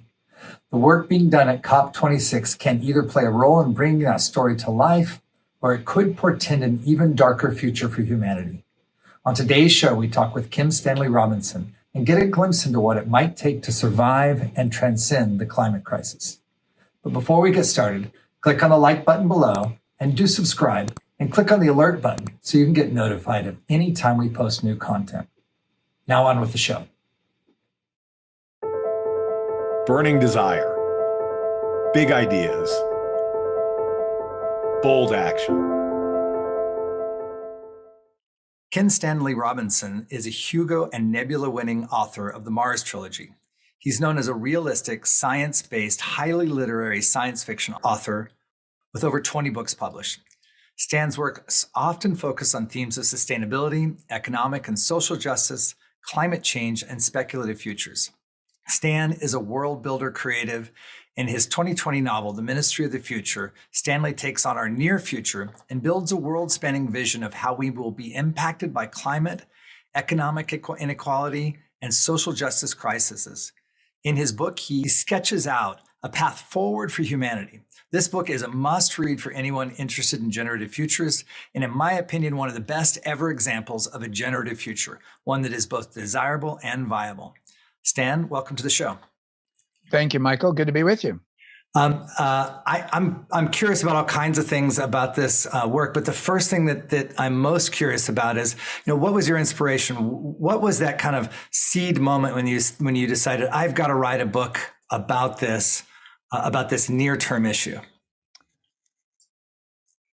There wasn't really, well, maybe there was, but it was the end of a long process. I've been writing utopian novels for about 30 years, several, and that's not typical for someone to do serial utopian novels.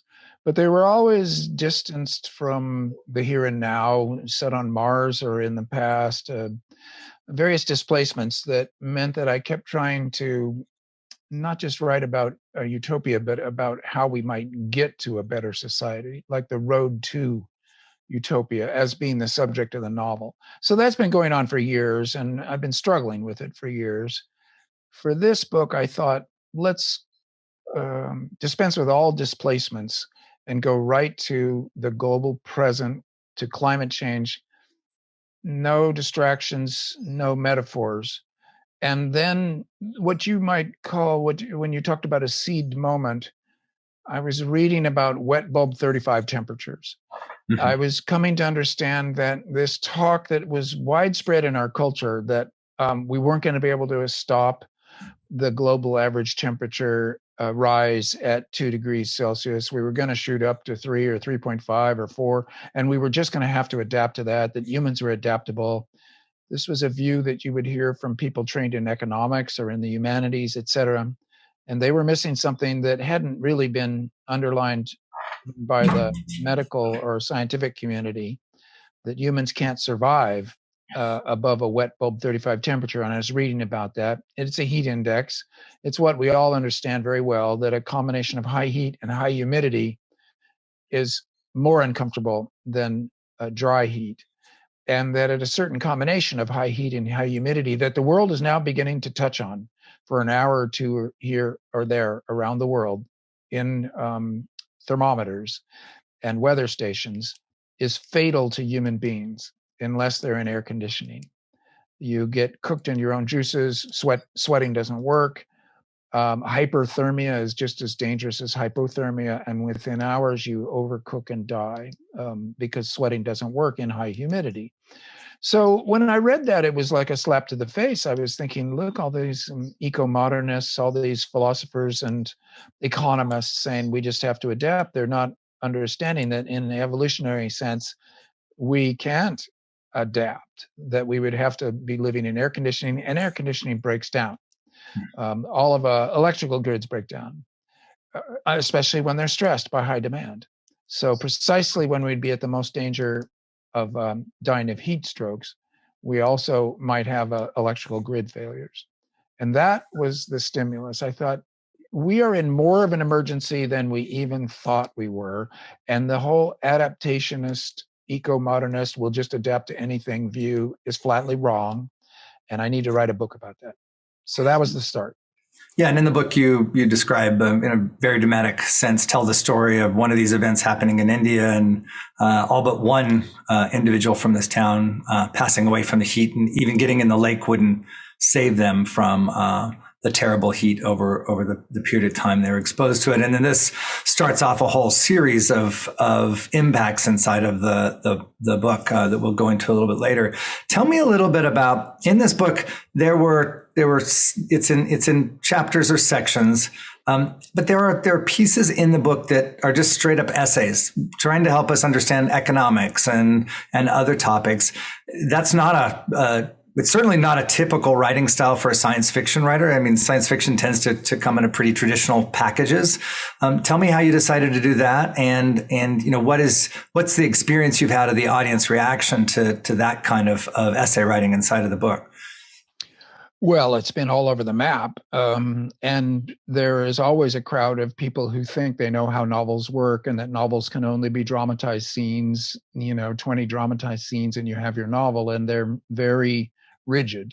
But I'm not that way. I'm an English major. The canon shows you that the novel as a form is very capacious. It's a baggy form. It isn't even a genre. It's called novel because it's new. And a whole lot of material can be tossed into a novel and it still function as a novel. So I'm a novelist. I believe in the novel. And I could point to some quite famous novels that use interpolated essays, plays, pseudo documents, lists, et cetera, et cetera. The one that I would point to, because I've used it before, is John Dos Passos's USA trilogy, a very famous book from the 30s that describes the 1920s globally better than any other novel. And it was very famous in its time. And it's marginal in the canon because Dos Passos was an intense left-winger when he wrote the book, and when he was young. He was an intense right-winger when he got older. And right when English departments in the 50s were trending left, he was trending right. He's never really been taught, but he has been read. So if you look at the USA trilogy, you'll see the model for my earlier novel, 2312, a specific homage to Dos Passos's form. And, it's never really wise to refer to this book for multiple reasons, but I'm going to do it anyway. Moby Dick, one of the greatest of all novels in the history of the world, is simply stuffed with various kinds of forms, including these pseudo-essays. You have to regard them when they're in a novel as a chapter in which the protagonist is something not a human, but an idea.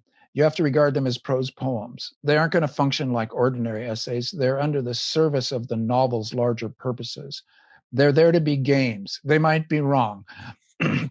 Melville has a long chapter on the qualities of whiteness, or the whale regarded as a fish. He keeps calling it a fish. Goes on and on like that. So what's important when you have a novel is that all forms can fit in it, and they're orchestrated to a larger cause. In this case, a global picture of like the next 30 years. I mean, in essence, by certain criteria, that's a crazy goal for a novel. But since the novel can do anything, and since I've already written novels that cover 700 years or 200 years, covering 30 years was not too mind-boggling. It's always problematic. And I'm interested in the game of forms. So say you're talking about climate change. You start with a mass heat death. It's pretty grim material. It's real life. It's the crisis that we're in now. It's an emergency. And we all know about it. We're all living it. Why read a novel? I mean, novels are for fun. Where's the fun? And for me, some of the fun can be in the orchestration of the material in the form of games, in the form of different kinds of genres. In this book, much more important than the essays are the eyewitness accounts. Probably, I don't know, 2 or 3 dozen eyewitness accounts by anonymous narrators who tell you something they saw in first person. Well, now that's not novelistic. That's an eyewitness account works almost exactly the opposite of the novel in that it tells rather than shows, and novels are supposedly about showing, not telling. I actually don't believe in any of the rules when it comes to novels. I don't think there are rules. You put together a big, baggy prose narrative, you make it work or you don't, but there aren't rules. So our culture's notion is very puritanical and rigid, that people seem to think they know what a novel is well, it's irritating to me because I myself am a novelist and I don't know what the novel is, but I know it's bigger than what they were thinking about. Yeah, and it seems to me that you're daring to educate in the middle of this book. I mean, and I don't want to get into this. It's that the book is it is at times fun to read, but it's not fun to read in the way that a lot of your other work is, or work that's displaced in time or location. It has a visceral impact because of its nearness and its and the likelihood of some of the crisis events in it. So I think it's a bit shocking sometimes for people. And then some of the pieces of the essays or even the eyewitnesses, they're daring to educate us about things that maybe aren't widely known or spoken about. I think that takes some courage, one, but I'm interested in choosing to do that, and what is the impact or effect that you were hoping the book would have, or maybe even not even a conscious hope, but this is just something I must put out there. And now as you're standing and you're seeing it making this kind of impact into worlds like our world with the Generative Futures Initiative, just talk to me about that a little bit, because novel as a way to transform culture and people's view of something is quite a revolutionary act, if you ask me. Well, thank you for that. I mean, I think that's what the novel was made to do, is to create a culture structure of feeling by putting everything into it and talking about the meaning of the culture. And so it creates meaning. It's not just reporting, it's creating. And when you opened up our discussion, you talked about a future that was both desirable and viable, you said. And that's one of the reasons that I pulled in all this wide variety of material. I was thinking of it in terms of a best case scenario of the future going well and us dodging the mass extinction event, but in a narrative that you could still believe, in a narrative where you could believe that it could happen. It was crucial not to run off the rails of believability, of plausibility, of the reader going along reading it and testing it at every sentence, like a reality test. Could that happen? Could that happen? Well, everybody reads like that, but in this case, the pressure was going to be hard on the novel to say, do I still believe it? And there's places where I necessarily had to do some hand waving where it isn't as believable as I would want, where there's a stretch a leap of faith. In science fiction, Norman Spinrad made up this term I find very useful, the strategic opacity. You get to the crux of things in a new science fiction device, a time travel machine or whatever, and there's a strategic opacity right where you would have to explain how it really worked. There's some phrases that obscure the fact that you can't really make it work. Well, in political science, in history, anytime you write a future history, you've got moments where you're skating over thin ice, where you got little strategic opacities. But for the most part, I wanted to make it look like it was rock solid from the very near future, like 3 years from now, to the year 2050, a feeling of solidity that would grow in the reader to where the suspension of disbelief would increase, that more leeway would be given. As the book established its credentials as, oh yeah, this is realistic, this is how it would happen, then more risks could be taken without throwing the reader out saying, well, that just couldn't happen. And slowly but surely, you could create a believable but desirable future. So in that sense, you brought it up, and I think it's very important. Entertainment versus education. This is a question about art that goes right back to Aristotle, whose definitions of it are fundamental to our Western culture. Essentially, art should both educate and entertain at the same time. And they're not that much of a dichotomy. Brecht is also very good on this in his estrangement effect and in his theater theory. Education can be highly entertaining. Entertainment can be highly educational. It's not that much of an either or if you begin to regard the idea that, hey, new information, that's kind of fun to know that. And therefore the essays have to be well done. They have to be playful. They have to maybe have a snarky or a supercilious or a indignant narrator who, it's not just an essay, it's somebody on a rant who's Right. telling somebody about something. And so most of the mini essay chapters in Ministry for the Future have an angle. Some of them sound a lot like My Citizen from my New York 2140 novel, but I didn't want to go back to that cynical, blasphemous citizen of New York, that New Yorker who was squawking so hard in my New York novel. It wasn't really appropriate and only appears once or twice as a voice, as a style in Ministry for the Future. I wanted other things. And I think that by going at it that way, a lot of the essay chapters, people reading them, they'll really already know that stuff. Anybody who's interested enough to pick up a novel by me, pick up Ministry for the Future, there are some first timers, but a lot of them are already sophisticated, experienced, and educated citizens. So when they read my novel, in many cases, I'm not really teaching so much as I'm rehearsing. And by putting in little bricks of essay-like material, of supposed nonfiction material, although I think of these as short stories also, they're like bricks in a wall. And what they do is create that sense of, oh yeah, this is plausible, this is realistic. I knew that already, but it's entertaining to see Stan's take on it, or this narrator's take on it. And it's short, so I'm not beating people over the head with stuff that they already know. And then maybe sometimes I'm introducing a new angle, maybe because it's a leftist angle, maybe because it's the latest thing, maybe because it's a scientific angle that is new also to me. So I'm like bringing the news. And so that's how all those things come together. But I think that's what's really effective about the book, and other than the fact that it takes us on this journey and really takes us through all these steps of dealing with the effects of the climate crisis, and you do deal with social justice and economic inequality in there as well. I want to make sure that everybody knows that it's really taking on a whole portfolio of issues for humanity.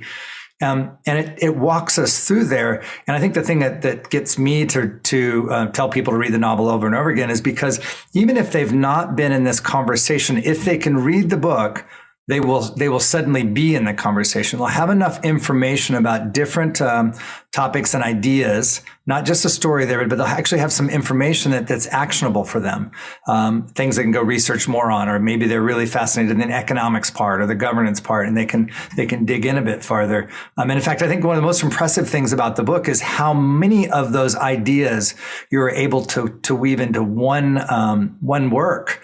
That it is really a broad spectrum of different. Not only different understandings of our current systems as play, but many of the kind of theoretical ideas of how we might work our way out of those systems into new systems that might serve better for the planet and humanity's place in it. So, chapeau for doing that. I want to talk for a minute about economics. Because in the book you bring capitalism, and it by the end of the story it's not capitalism like we would recognize it today, but you bring capitalism along to the future as well as traditional governance forms. I'm curious about the decision to do that. Was that the case from the very beginning? You knew you were going to look at capital as being an important intrinsic part of this thing, or did you consider other approaches? And then ultimately, why did you decide to keep capitalism, going along for the next 30 years? Well, it was a question, and it's part of this desire. It's part of this desire to make it a realistic novel, a plausible novel, and we are in the nation-state system, and we're in a global capitalist system. Now, the global capitalist system is one name for the climate problem. It creates the climate problem by mispricing everything. So it needs to be solved, cured, changed. The nation-state system, well, it's unwieldy, but it's what we've got. And it's not automatic that it's part of the problem. In other words, if you imagine some world governance in some science fictional form that tells everybody what to do, and then everybody does it, and then we're all okay. Well, maybe, but maybe that's not necessary. And it's also incredibly one worldish and cuts against language, culture, diversity, and difference in ways that are they're maybe a little inhuman and unnatural, and B, we don't got it now, and we're not going to get it. So in terms of making a plausible future, getting to a better place, I needed the nation-state system. Yeah. And then you need international treaties to coordinate nation states and get them all working more or less on the same page, rather than a zero-sum game. That's why I focused on the Paris Agreement. Every nation signed it. They've agreed to do certain things. And if they were to stick to their agreement, then the Paris Agreement will become one of the great actions in world history.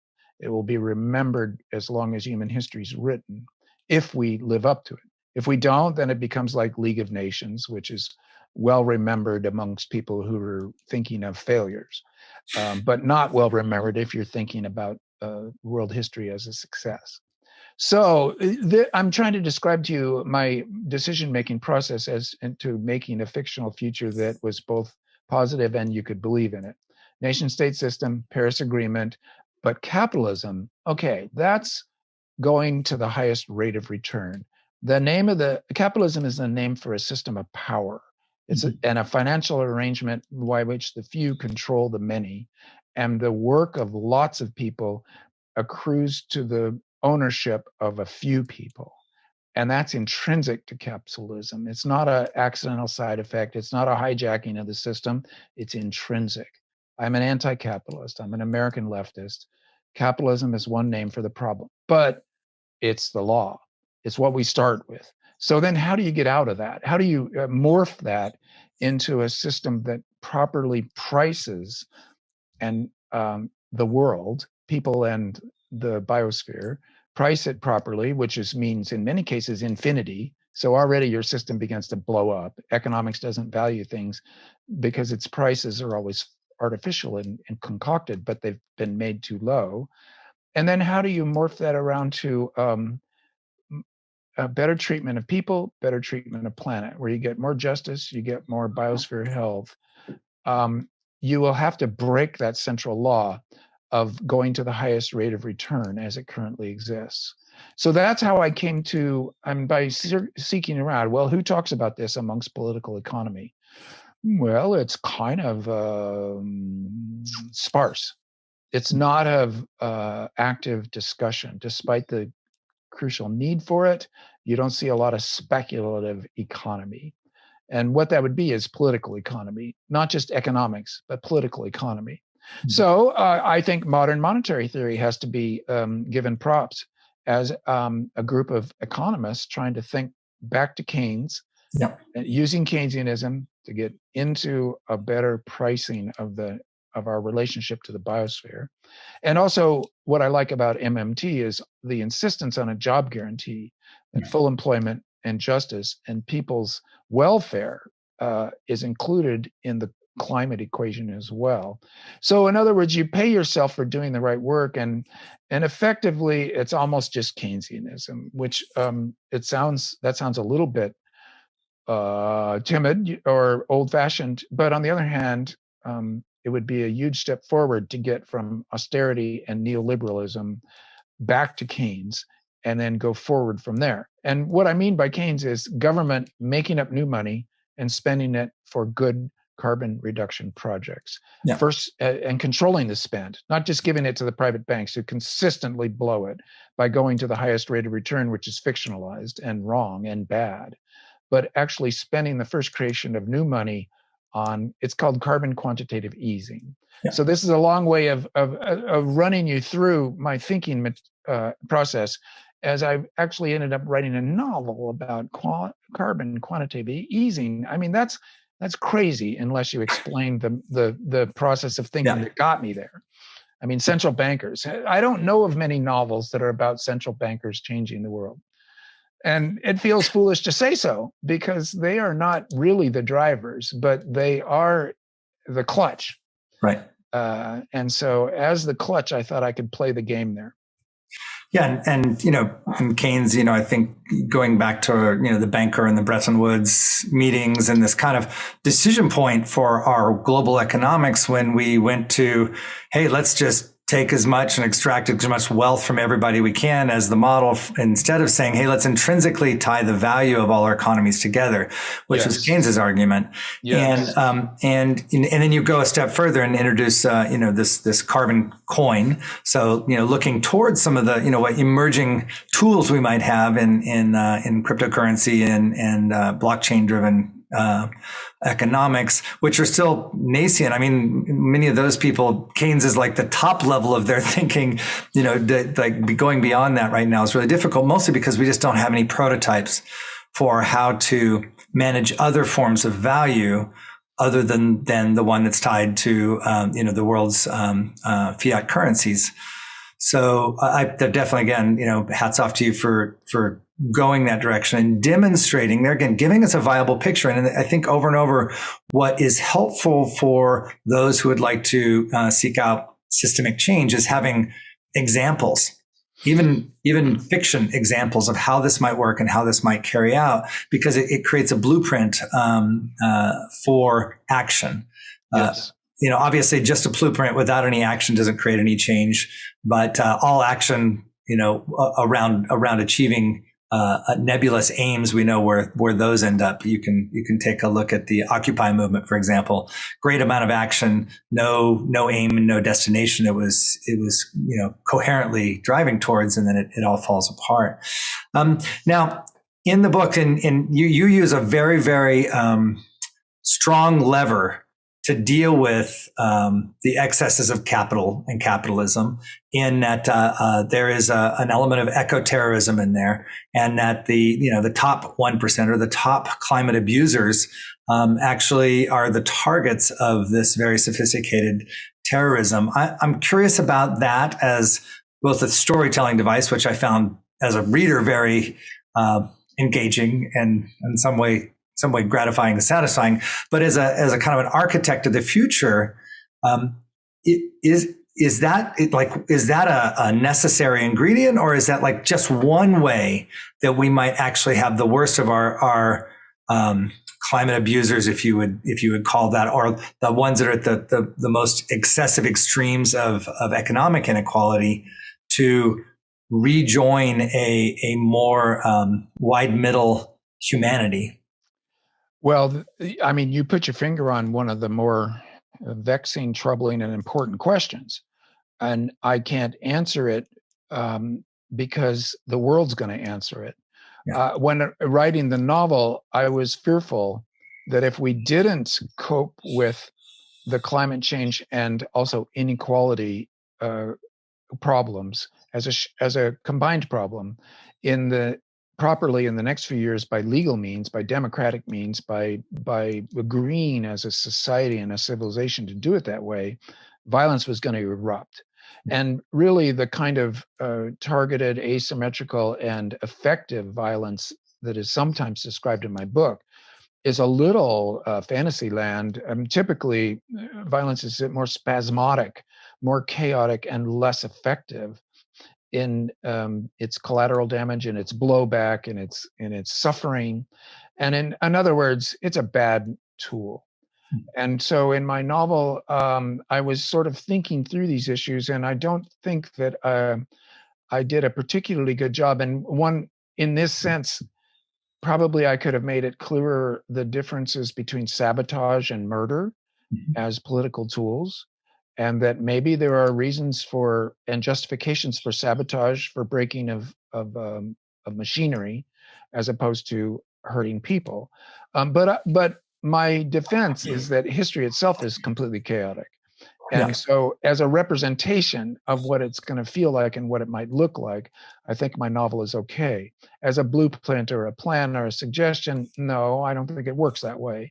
And I'm frightened that the book, when you say, architect of the future, that it begins to look like a necessary beam, political violence. I keep thinking that, say you're in the 1%, you've been well educated, and you're up to date in terms of education, you know how the world works.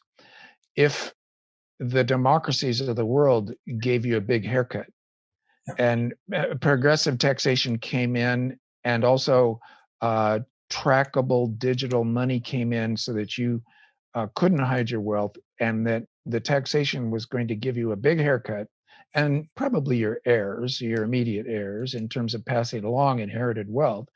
But even in the immediate present for you, if you were said, look, you only get to keep 10 million and the rest is going to the common good and to necessary causes and has become part of the public rather than the private wealth, wouldn't you rationally take the haircut and walk if you were given a sufficiently good deal for protecting your private privilege? Well, if everybody was homo economicus and the 1% is closer to it than anyone else, maybe they would.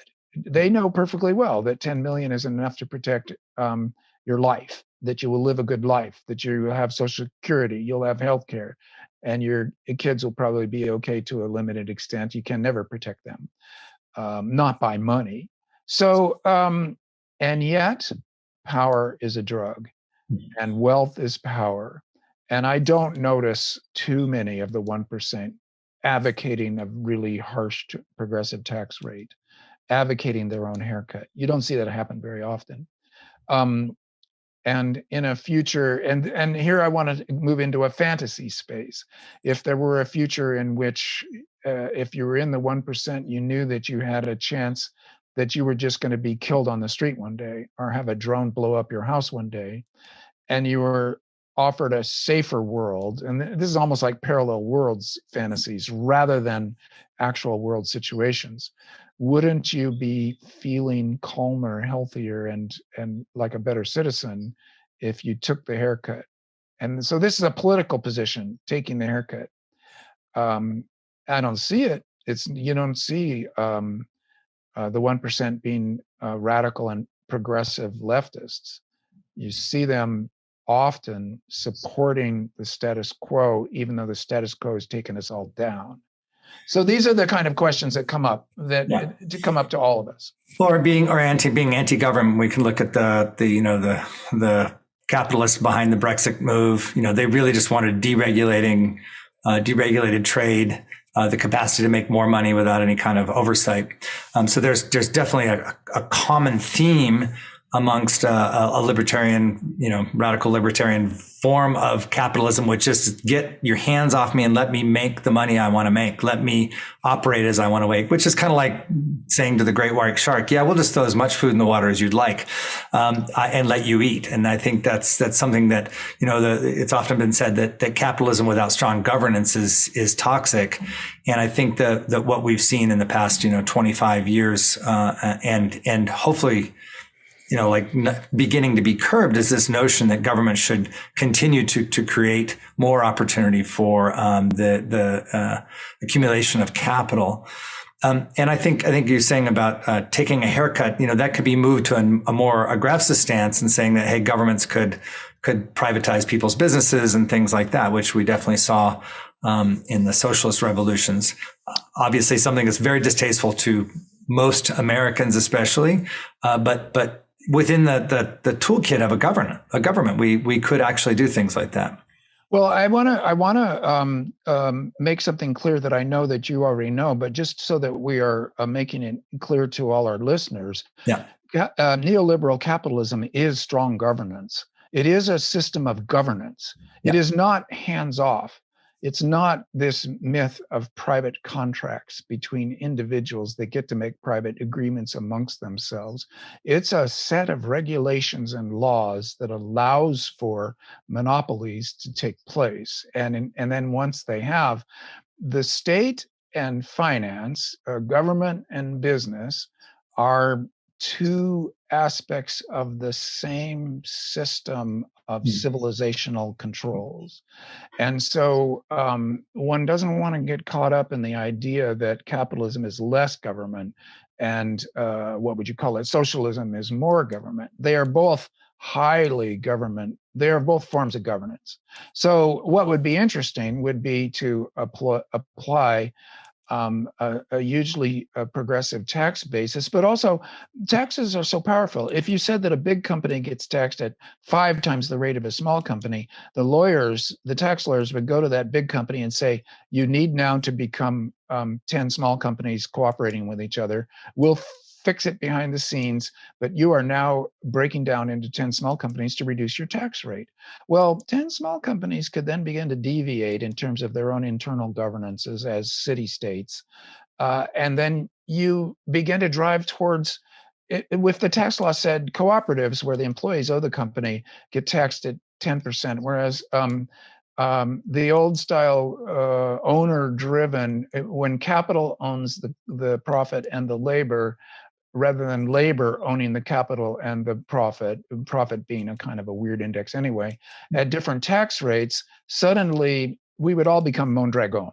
Right. In order to make more money and conform within a governance system that taxes differentially to push towards justice and the rights of the economic rights of a much larger group of people.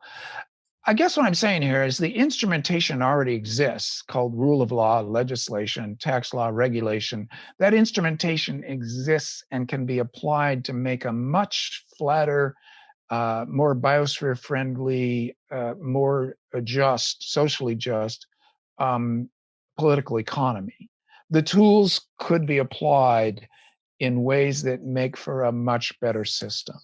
And again, going back to our conversation about being part of the whole of the earth, when you were speaking about all of space sciences, earth science, it just suddenly had this very, very profound experience of, we are earthlings, we are of earth and inseparable from it. And we are an expression of some self-aware consciousness event, some complex life form event that is part of the entire biosphere. It is not we're not a separate entity on top of the earth. We're of the earth. And even your sensible ideas about exploration of space would say we're still of the earth. We're just a piece of the earth that's now on Mars, or a piece of the earth that's now on the moon. and that in order to be able to be intrinsically whole, we would have to return to the whole. Yes.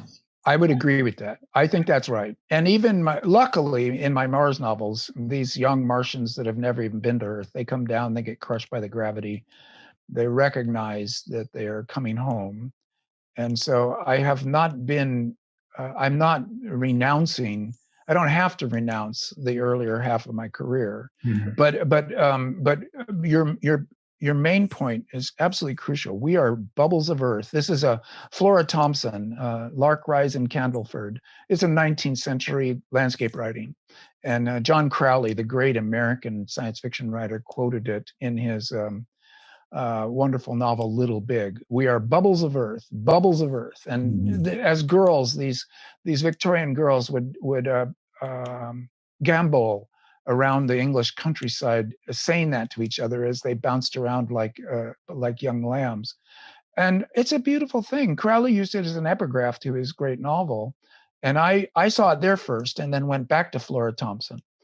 And you got to look at Lark Rise in Candleford to see that this feeling is maybe a Gaia feeling or whatever you want to call it.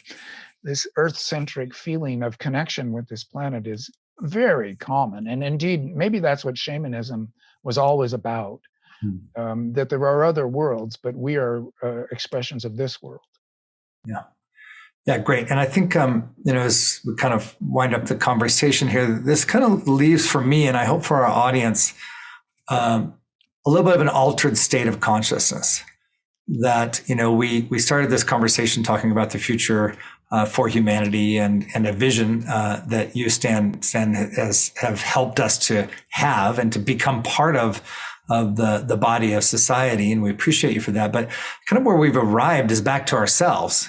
We've arrived back to that we are this extraordinary expression of life and an extraordinary expression of complexity, these amazing complex systems of co-evolved species inside of one thing that we call a body, and that quite possibly the biggest leap we could make to having a thriving future for humanity is actually just to be human, is actually just to be earthlings, and to kind of embody that very simple reality. I don't like to be too reductionist, but there's definitely in this moment a feeling of the poet in me being enlivened and brought forth. So thank you for that. I thank you for the as you called it, the technocratic look at a very possible, viable future for humanity. In some cases, an architecture or a roadmap, at least places for people to look if they're interested in getting involved in inventing and creating new ways of doing things. You paint a very, very complete picture of some of the most important things to focus on. And then to arrive here at this kind of mythopoetic moment of little bubbles of Earth is quite a satisfying experience. Thank you so much, Stan. Well, thank you, Michael. I've really enjoyed it. You have conducted my violin playing in interesting directions, and I really appreciate it. It's been fun. It's been a good conversation. Great. And I look forward to having you back again to talk about specific things, especially as, I think what we're starting to see is seeing through the lens of a viable future or a generative future towards things that are occurring and happening. As techno-utopianism has a lens and a view of what certain advancement means. We have a digital magazine that we've launched called Proof of the Thriving Future. And we as well are looking at ways to be a lens to be able to see into these, into the events in current day in a way that helps us to gain access to having some sense of capacity to affect change, some agency in the direction and future of humanity. And I think you are definitely a forerunner of that style of human being and that style of human thinking. And we're really excited to continue the conversation over time. Well, thank you. I would love to come back, and I will be looking forward to the magazine. Yeah, it's a discursive battle, but it's also an imaginative project, and I can see that we're doing it together. This year is going to show us a whole lot about whether we can collectively shape a good future. Well, thank you, Stan. And we will be speaking again. And that's it for now for our viewers and listeners. Thank you so much for joining us on the show. The Boldly Now Show, igniting the world of burning desire, big ideas, and bold action. Boldly Now is an initiative of the Generative Futures Initiative, generating a thriving future for humanity.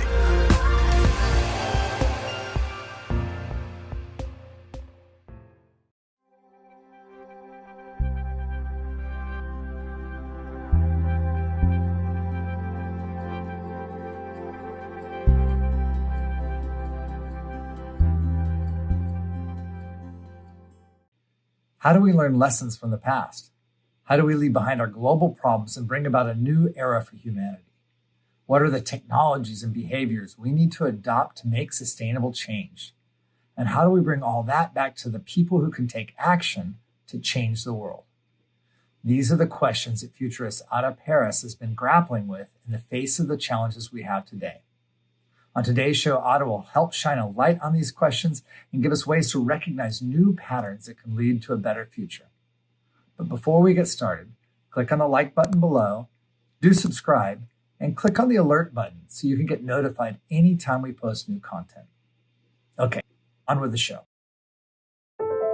Burning desire, big ideas, bold action. I have the great pleasure of introducing you to Ada Paris today. She is a futurist, a cultural strategist, a system designer, and most of all, an artist.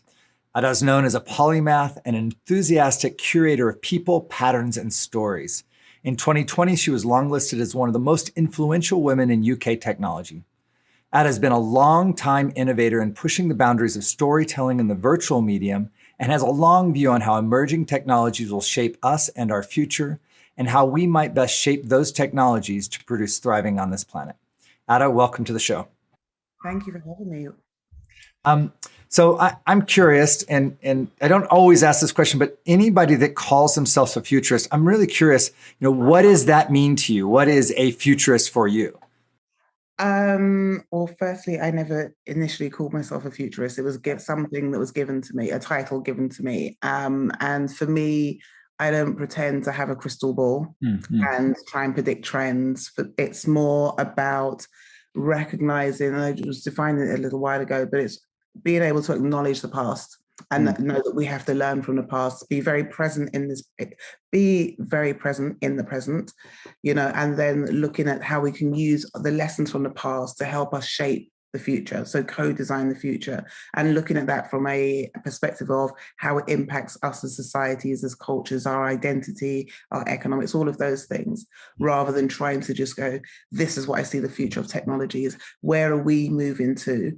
And how is our relationship with technology shifting? Or what are some of the patterns that we've recognized from the past that are just repeating? The only difference is the type of technology. We've gone from analog to digital, to where we don't know yet.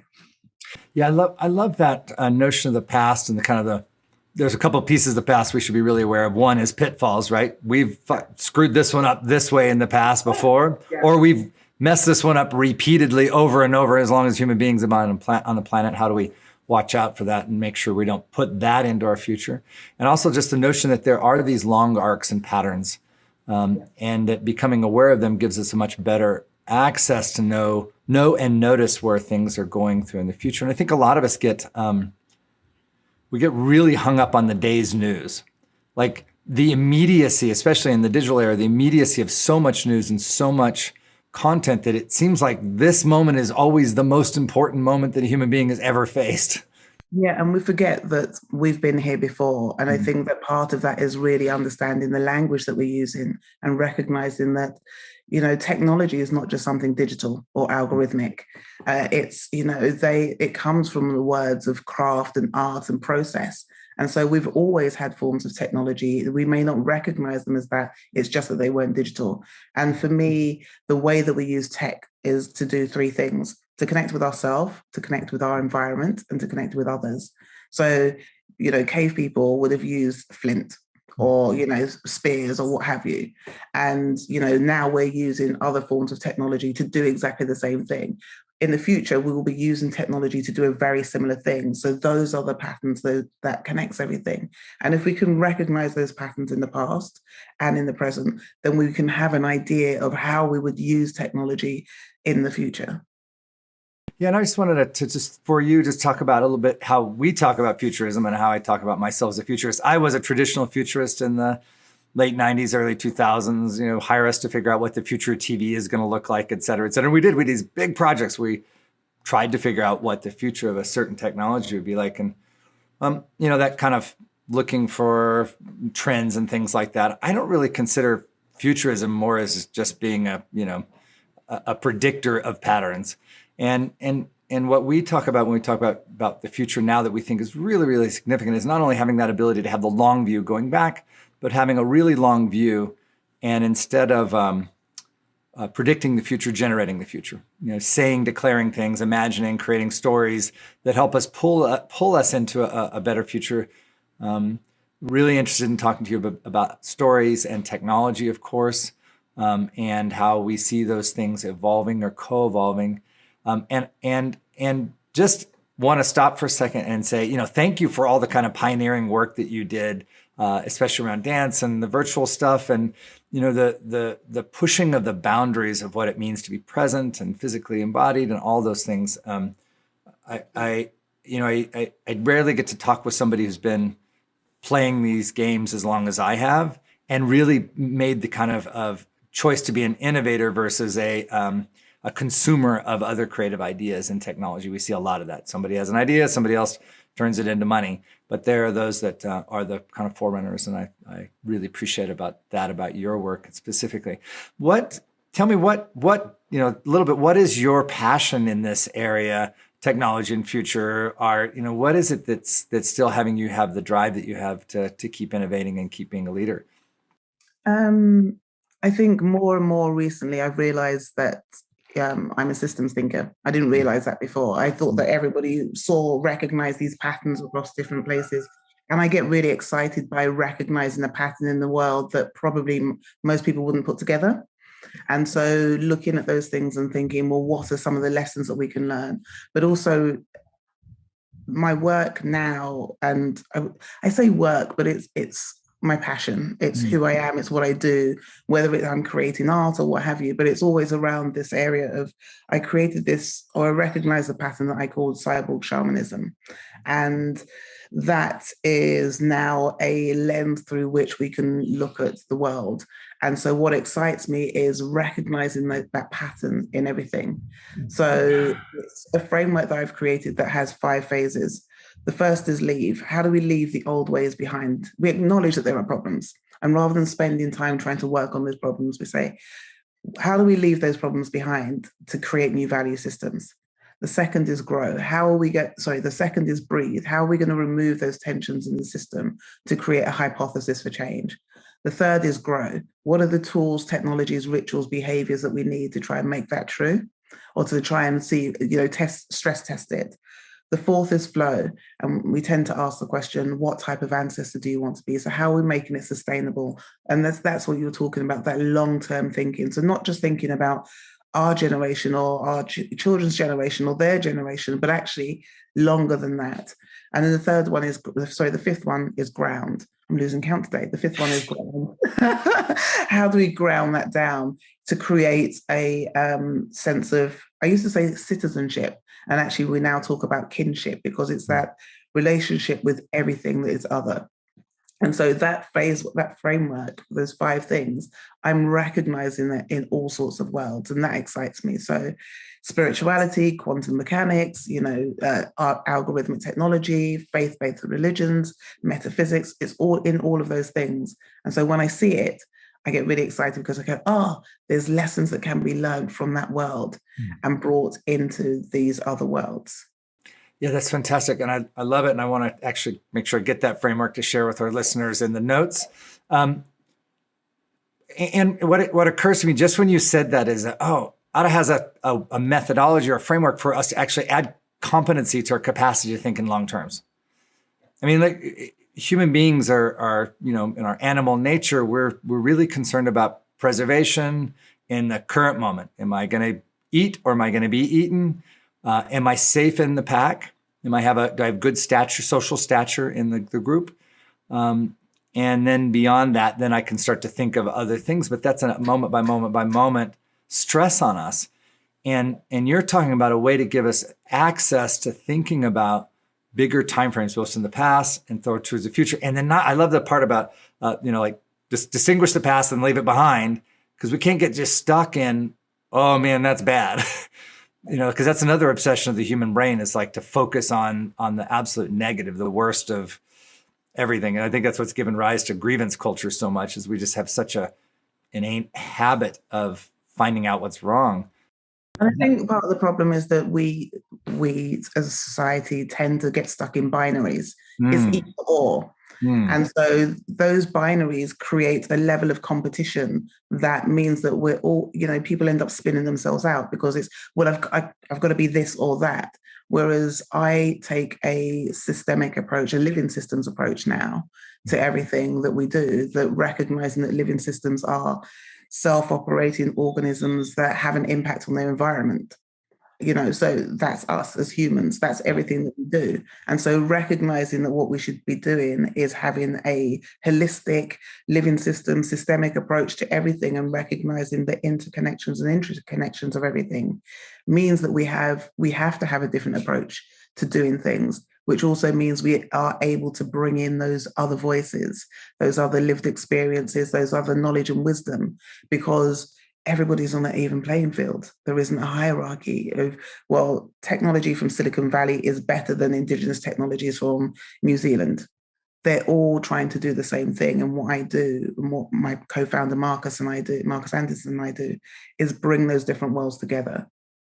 It occurs to me that inside of technology, we have we're incentivized to turn on money-making machines, right? That's the incentive inside of tech, versus maybe your indigenous culture in New Zealand might be incentivized by something else that might look a little bit more like wisdom, or you mentioned living systems, and symbiosis is a really the waste of one living organism in the ecosystems, the food of another. We don't live like that as human beings. We just take, and then our waste is toxic.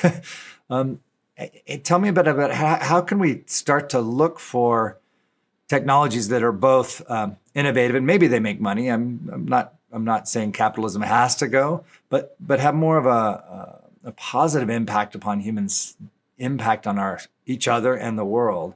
Where does that come from? Where do we look to find that? So a couple of things. I mentioned it earlier, language.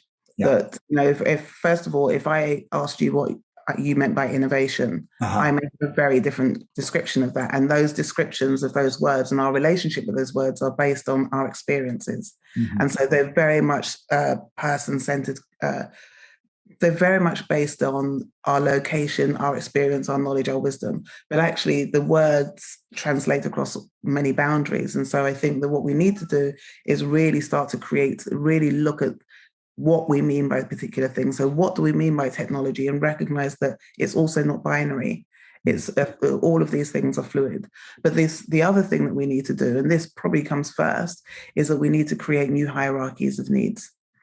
So, we look at people tend to talk about Maslow's hierarchy of needs, but through the research that we've done, we've realized, and there's photos of him, that Maslow actually took those hierarchy of needs from the Blackfoot Nations peoples and flipped them on their head and put self-actualization, this I at the top. Whereas when you start to look at indigenous cultures, what they have as a base is that there needs to be, it's everybody's responsibility to make sure that the planet is safe. Because without that, we would not have, access to food or anything else like that. And so it becomes the base level is a we rather than I. And so I think once we start to create new hierarchies of needs, we then have a different approach and a different relationship with ourselves, with the planet, with money, with everything, because then we realize that, to your point, everything is connected. I remember one of my colleagues one of my peers on one of the programs I was on recently said that nature creates no waste. And so if nature creates no waste, why can't our economic money systems replicate that? That, it's not just being filtered off to the 1% of the 1%, but actually what we're doing, Marcus and I, is we're looking at where are some of these systems that are constantly flowing. So I'm quite fascinated by looking at water conservation, how nature makes sure that water continually flows. And if we look at those models, why can't we use that as a business model? And create, use our innovation, our ability to imagine something other than what we have. And I really think, actually, I think it was a good point about innovation, because what tech means in innovation is anything that digitizes something in the old world and makes money off of it. That's innovation.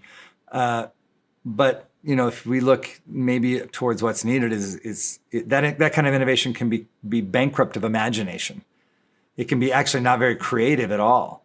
In effect, if you are creative, like I am and you are, sometimes the things that are winning in technology just seem so boring. I mean, like, oh my goodness, how can that win? It's such a reductionist, base level, making micro amounts of money out of something thing that doesn't seem innovative at all, really.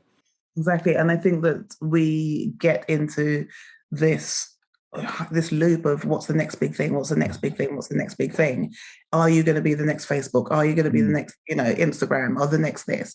And we've already got those. Why do we need more of those? We have so many issues and so many things that need addressing, just even in our local communities, that why are we not looking to, and there are, when I say why are we not looking, why is the money not being filtered towards those who are doing that necessary work, rather than developing another wellness app or another food delivery app?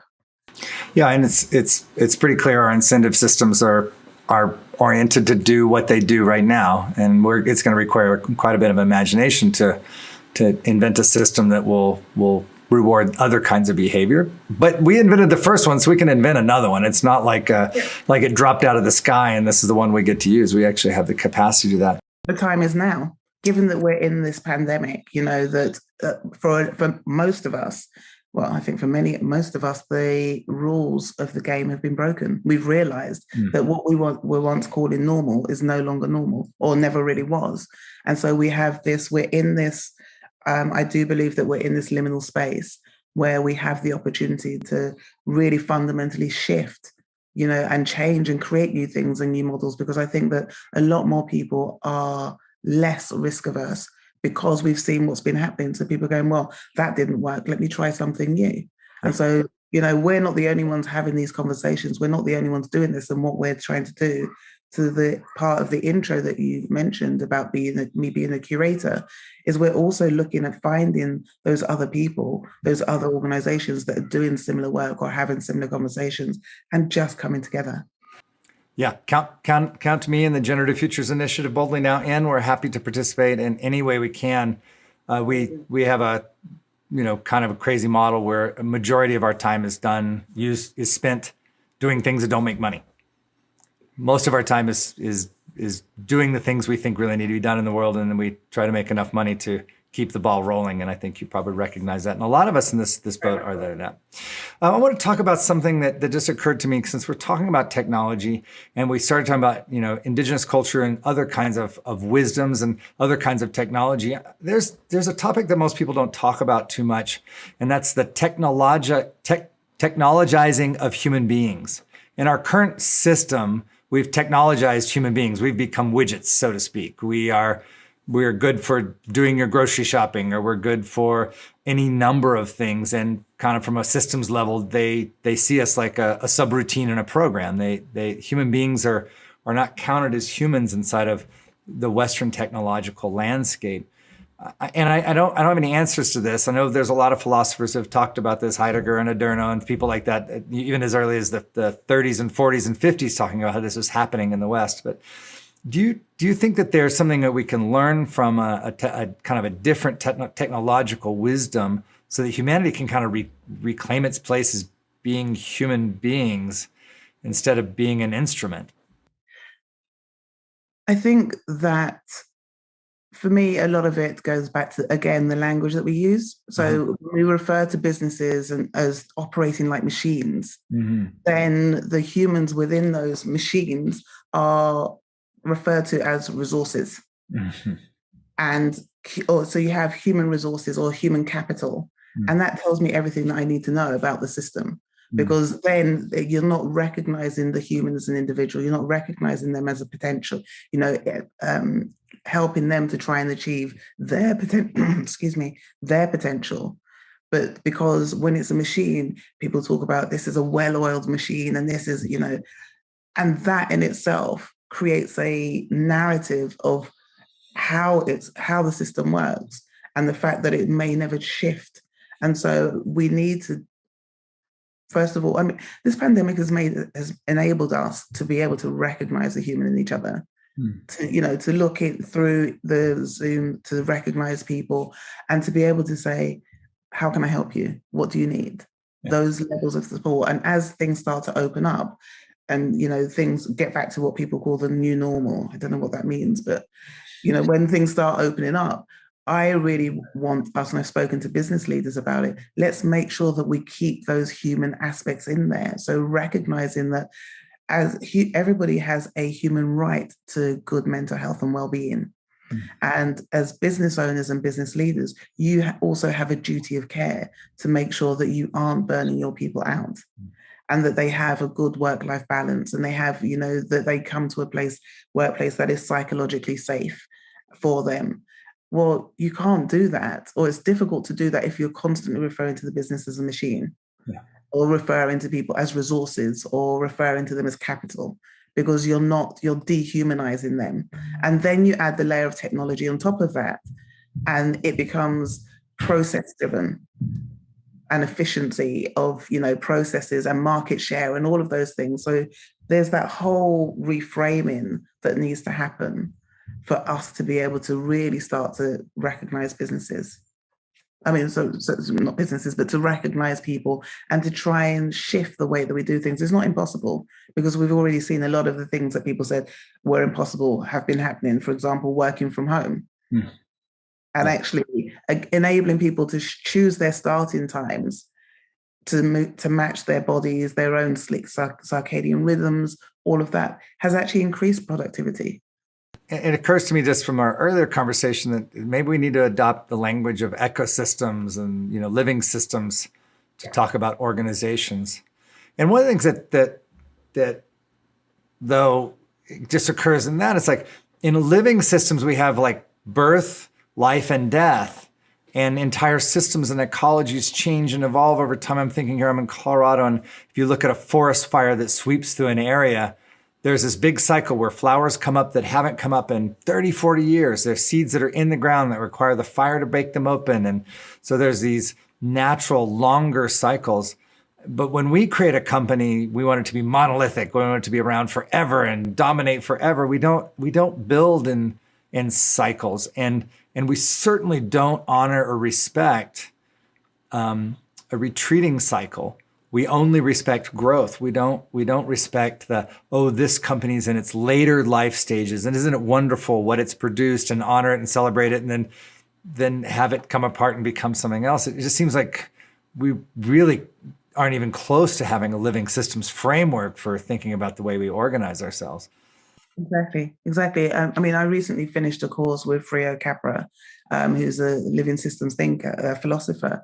And, I learned so much on that course. But again, it's definitely about recognizing that we have to change our approach to understanding how we operate, that living systems, there is a process of metamorphosis or transformation, or whatever language you want to use, that as one thing is coming to the end of its, as we call it, life cycle, parts of it are transformed and utilized. That symbiotic relationship is utilized in something else. So the idea that businesses have a 5-year business plan or a 5-year strategy says that it's going to be fixed and rigid for 5 years, when we know the rate of change of technological development and everything, even 2 years ago, we wouldn't have thought that we would be here. And so those 5-year business plans have kind of gone out the window for a lot of organizations. And so we have to think in a way, I think that we should be thinking in a way that is fluid and agile and, ready to adapt so that we can be proactive rather than just reactive when something happens. Yeah, it occurs to me that this all boils down to the fundamental distinction that we have a zero-sum economy. And that the only way to continue to win in an environment is to control the environment, to control the people in it. If you can control enough, then you can continue winning over and over again. Versus the living systems, the goal of the caterpillar is not to win the game of leaf eating or whatever it is. It's to play out its life cycle and its process, and then contribute to becoming a butterfly, which contributes to pollination, which contributes to more habitat for more butterflies. And it's almost unimaginable in a way that we can transform all the things we need to transform if the name of the game is that we're going to get as much stuff as we can and pile it up and hold on to wealth and hold on to energy and hold on to money. There's no natural system that works like that. It's just human beings that have figured out how to, to stick energy in pockets and store it away.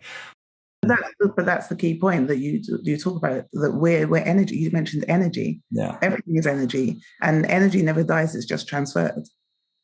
And so that's what we have to look at. I think as you were speaking, what came up for me as well is this. We also need to look at our political systems because those are, and whichever country you're in, they all seem to be in a particular way. This is very much top down, vice-like grip on everything else that happens, and they are supposedly elected representatives. And I say that very loosely, supposedly representative, but. Going back to your earlier point, we're in a digital world. So what should politics be in this digital world where the borders and boundaries that we used to look at in terms of country and nation state and all of those things are now more fluid and now more open? We've got people, organizations and governments now talking about vaccine passports for people traveling across borders. Well, how will that work? Those are the sorts of things that you're asking me what excites me.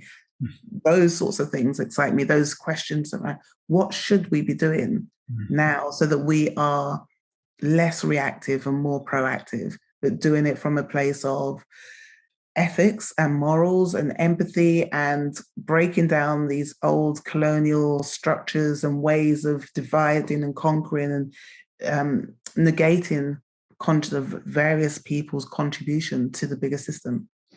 I feel like I want to have a whole dinner with you just to talk about that specific topic. I do feel that it's like when you pull on one thread of this conversation, you end up impacting all the rest of them. And what came to mind when you were saying that is that, our political systems that we have, most of them are around 200 and 250 years old, maybe a little bit younger, the communist movement a bit younger, but they're well over 100 years old. They were thought of by our great-great-grandparents' generation and back, and they were innovative when they came out. And there's no doubt about it. The capacity to move capital in the capitalist system, to move people in the communist system is an upgrade over what we may have had 500 years ago, or certainly 1,000 years ago in terms of being able to organize people. But the systems themselves are continuing to replicate themselves, almost as if the survival of the ideology is more important than the flourishing of people. What I think what you're talking about there is this ideological game of chicken. Nobody wants to step off. Nobody wants to be the first to step off and say, well, we're going to change things. And so everybody just keeps going. And it's this constant keeping people on these hamster wheels, which burn people out. No wonder we have such high crime rates in many cities, because people are just on these hamster wheels of going, well, I need this, I need this, I need this, I need this. And I think a lot of that is down to ego. Ego comes into that as well. Because a project or an idea pattern I recognized last year is something I call the ecological triptych. The link between colonialism, capitalism, and climate change is the ego. because we will all say, well, yes, I recycle. Yes, I'm going to go vegan. I'm going to do all of this stuff. But we will still fly to Bali to go and do a yoga retreat because we can afford to. And so those things go out the window then, because it's, well, I need this. And it goes back to what we were saying earlier. It's very much the individualistic. I need this and I need this to validate myself or what have you. And that's where all the competition and all of these things continue to keep going, which is, it's sad. But I do think, and I'm not talking about, somebody said to me the other day that, oh, you're talking about utopia. I'm not talking about utopia either. I'm talking about recognizing that there are other ways of doing things that are more equitable and bring equality and are ethical, and that technology has become an enabler of some of that. And one of the, recently Marcus and I were hosting some Clubhouse sessions, and what we do is we come up with these provocations, and one of them we talked about was, is technology now just really a dog whistle for colonialism? Mm-hmm. But, it's that high pitch thing that we don't really hear, but it's still keeping things separate and keeping things, these rankings and these hierarchies. Is that what's happening? Yeah. It's like your face. No, really good question. I mean, and there's no way, it's inescapable. I mean, yeah. It's the ultimate expression of the capitalist colonial system. It's an ability to divide and conquer and win at a long distance with billions of people. I mean, like it's the ultimate power play. Although we put it in these kind of light, fluffy, I'm just communicating in 144 characters frame. It is, and we've seen it be used for good, and we've seen it be used for totalitarian uses, and we've also seen the power that's been granted the people that run these corporations. We're getting ready to have a trillionaire on the planet, and that is the most bizarre, nauseating thing that I can imagine. That was technology that did that. That's what empowered that. So I think the answer to that is a pretty simple yes. What are we going to build to replace it? That's a really hard question. But you mentioning trillionaire, what came to mind for me is this idea that we have of philanthropy. That then we have these billionaires who will decide, well, I think that this money should go here. Mm-hmm. And again, that's colonial right there. Like a single person gets to decide what's good for the people. Yeah, that might even be back to like Egyptian times. We've built pharaohs for ourselves. God kings that get to decide everything about everything.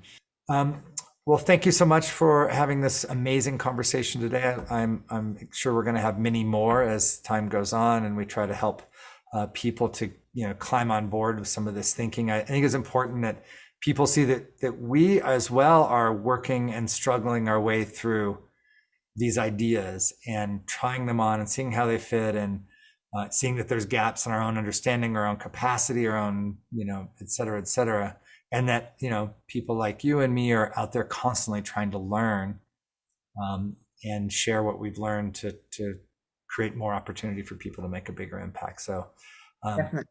Yeah, I would love to have a conversation with you offline as well to find out what we're doing and how we can support each other. Absolutely. We'll certainly be doing that, maybe even in a couple of minutes. So that's it for all from the Boldly Now show and the Generative Futures Initiative. Thank you for joining this conversation. If you need resources, visit our websites at generativefuturesinitiative.com and bold.ly.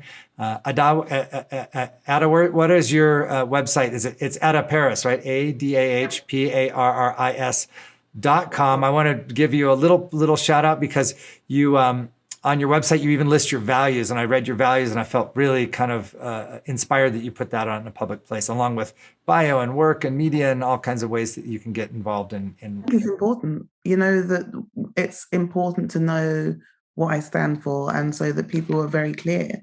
And then that's, if we think about the relationships we have with individuals, we choose our friends, our family, what have you, based on their values. So why wouldn't we do the same thing when we're trying to choose who we work with? Okay, I'm gonna steal that idea and publish my values on my website.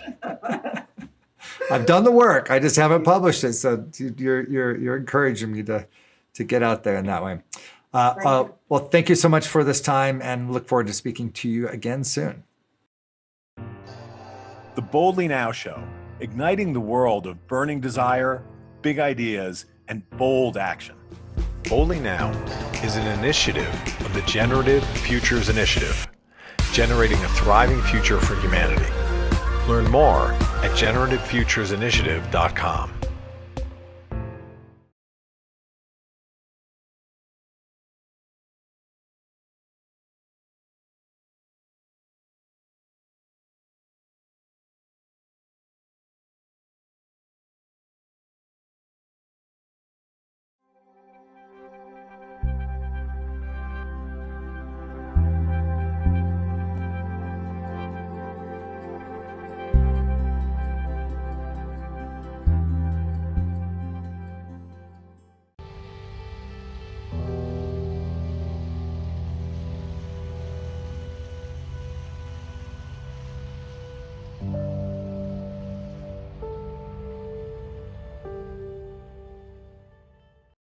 So welcome to another Boldly Now segment. I have Rachel Morrison with myself, Michael Sean Conaway, and I have the great honor and fortune to have Atossa Soltani, Director and President of the Board of Amazon Watch, with us today for a conversation.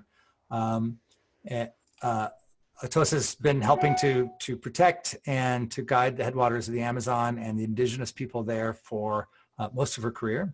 And we're really excited to have your wisdom shared with us today for this amazing festival.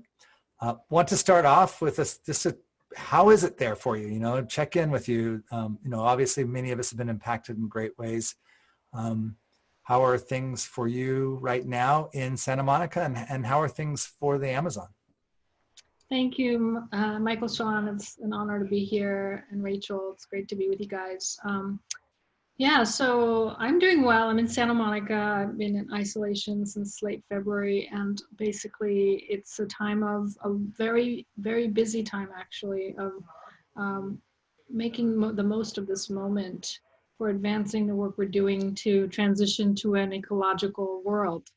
And so, I've been on many Zoom calls every day. The situation in the Amazon is really precarious. We were already in a state of emergency in the Amazon with the deforestation crisis that's been looming since Bolsonaro took office. It's been underway since Bolsonaro took office last year. So we've been already bracing for record year of deforestation and forest fires. And then on top of that, we now have a COVID emergency.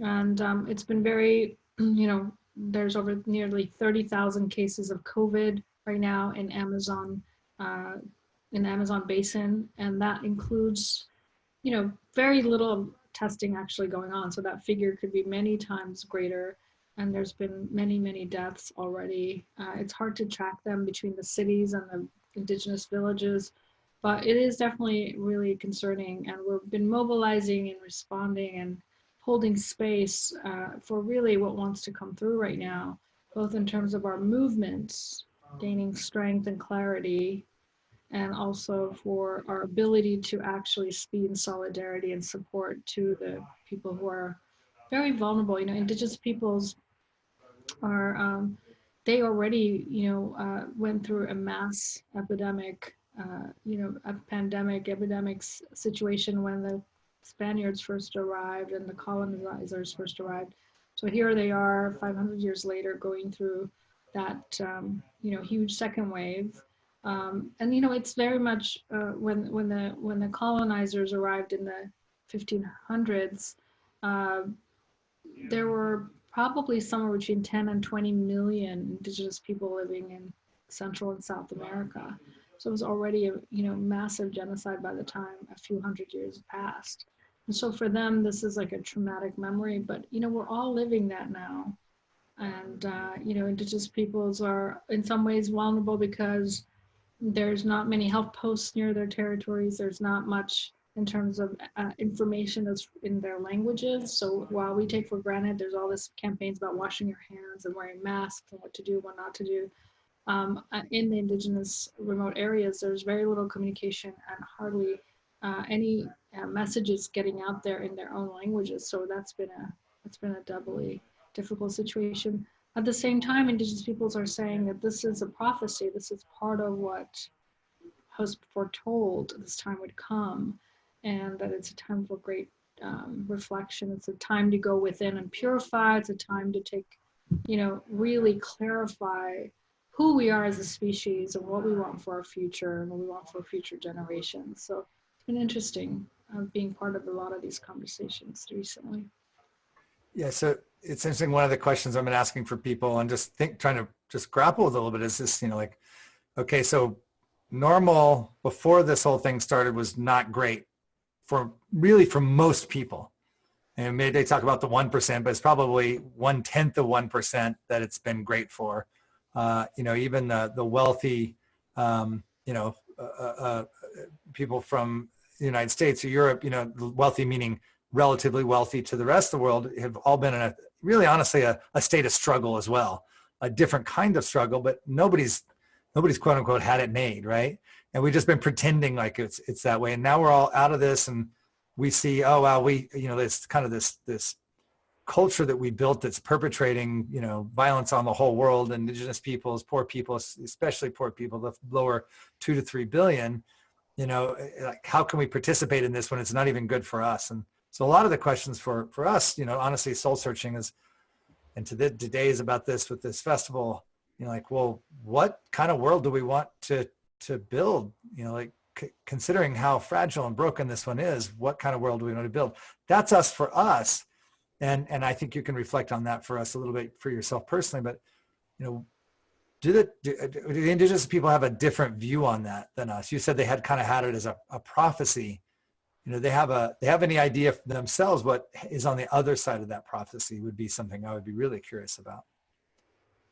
Yeah, I mean, it's interesting because we are all in this isolation. We're all working on our personal survival. We're worried about whether or not, our loved ones, especially parents, elders, will make it. We're definitely in this existential question, living that question.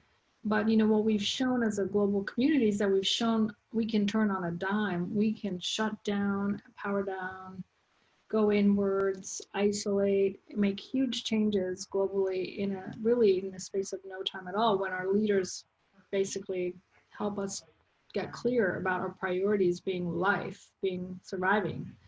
And, in looking at everyone's looking at those curves, like how do we flatten the curve for COVID-19 globally? Well, we need to simultaneously be flattening the curve for greenhouse gas emissions and species extinction and our economic, inequality and injustice. We need to be basically doing simultaneously those kinds of things. And, but I do think that the current crisis is showing us that we can change, we can make far-reaching change. When we put life before money or life before our economic well-being, that we're putting the entire idea of our community and collective well-being as our priority. And the planet needs for us to do that now. So I think this idea of survival of the individual to the survival of our communities to the survival and well-being and health of the planet, planetary health, biosphere health, ecosystem health, my bioregion health, all of that is there for us to notice, is there for us to see with new eyes. And I do think that, it's a space of basically saying, how can we not waste this moment, not waste this crisis, use it as an opportunity to usher in a world that's focusing on the things we really care about, which is health and well-being, happiness, and from that place be seeking also economic security and financial security. Now, the thing I will say, you mentioned the inequality, it's the thing that, I certainly feel like is the untold story that needs to get into the people's consciousness. I mean, people generally know that there's inequality in the world. But, if you just look at some of the statistics, the fact is that 93 cents out of every dollar that the global economy goes to that 0.1% of the population that already controls more wealth than half of the world's poorest people. And that's hard to wrap our head around. What's happening is that our economic system, which is life blind, it destroys life to make money. That system is not also it's also basically doing a disservice for future generations and also current generations. It's creating inequality, that's creating more poverty. And the fact is that if we can think about, the fact that the economic system right now is creating a situation where the more money you have, the more power you have, and the more money you receive in the future. And basically that inequality is creating such a super high concentration of wealth in the hands of a few companies and a few pools of funds that's basically undermining our democracy. It's undermining our life support system of the planet, and it's undermining ultimately our ability to have a collective democracy that works for all. And so we do, it's a time to notice that. It's a time to really say, well, how would we live? How would we live if we, we could basically take away the struggle for survival, which is at the kind of the operating system of most of the world, not just the world's poor, but most of the world is in this mindset of or in competitive struggle for survival.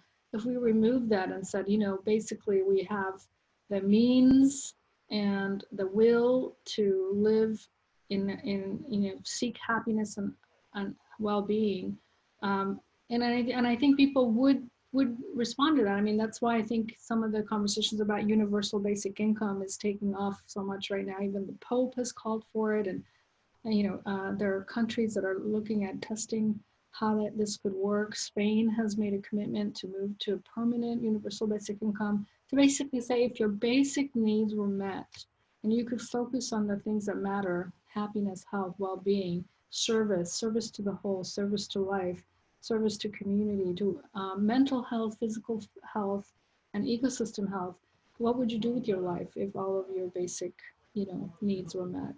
And I think we're just, we're in that space right now, in that liminal space where the old stuff is like really not working, and we're in, we're on timeout right now, and the new stuff is starting to appear on the horizon. We kind of see where we need to go. We just don't know how to get there. And I think part of our challenge now is to really inspire the masses to help birth the world that we know is possible, that our hearts know is possible. That's beautiful. When I hear you say that, I think, if I had a magic wand for you, Atossa, and we could call it a prayer, we could call it a declaration, but if we knew that our words in this moment would speak reality into existence, what is it that you would share? What is it that you would say that would bring that most precious world that we all see into existence with a level of ease that's available to us? I mean, whether it's a prayer or it's a paradigm, it's probably both. One thing that I always think about is the indigenous wisdom that has been shared with me in many circles around the fire in the jungle, in circles here in North America with indigenous people. They always say, really, we are borrowing this earth from future generations, and that our aspiration as human beings needs to be being good ancestors to future generations. That just speaks so loudly to me in terms of what is our cultural value around who we are. We're in this world right now where the cultural paradigm is about being successful or being rich, having followers or being famous. Those kinds of things are the cultural paradigm of success for our generations. And I think about, indigenous wisdom says, your success story is about being a good ancestor to 7-10 generations into the future. So I think about that, and when my meditation, sometimes I basically say, okay, I'm listening to the future generations. What are you telling me? And also, this whole idea, I love the work of Joanna Macy and the work of deep ecology and the work that We Connect, really calling on us to listen from that place of like what wants to be born right now, listening to the earth, listening to future generations, what wants to come through right now, and how do we serve that which is, you know, wanting to come through right now. And it's a question.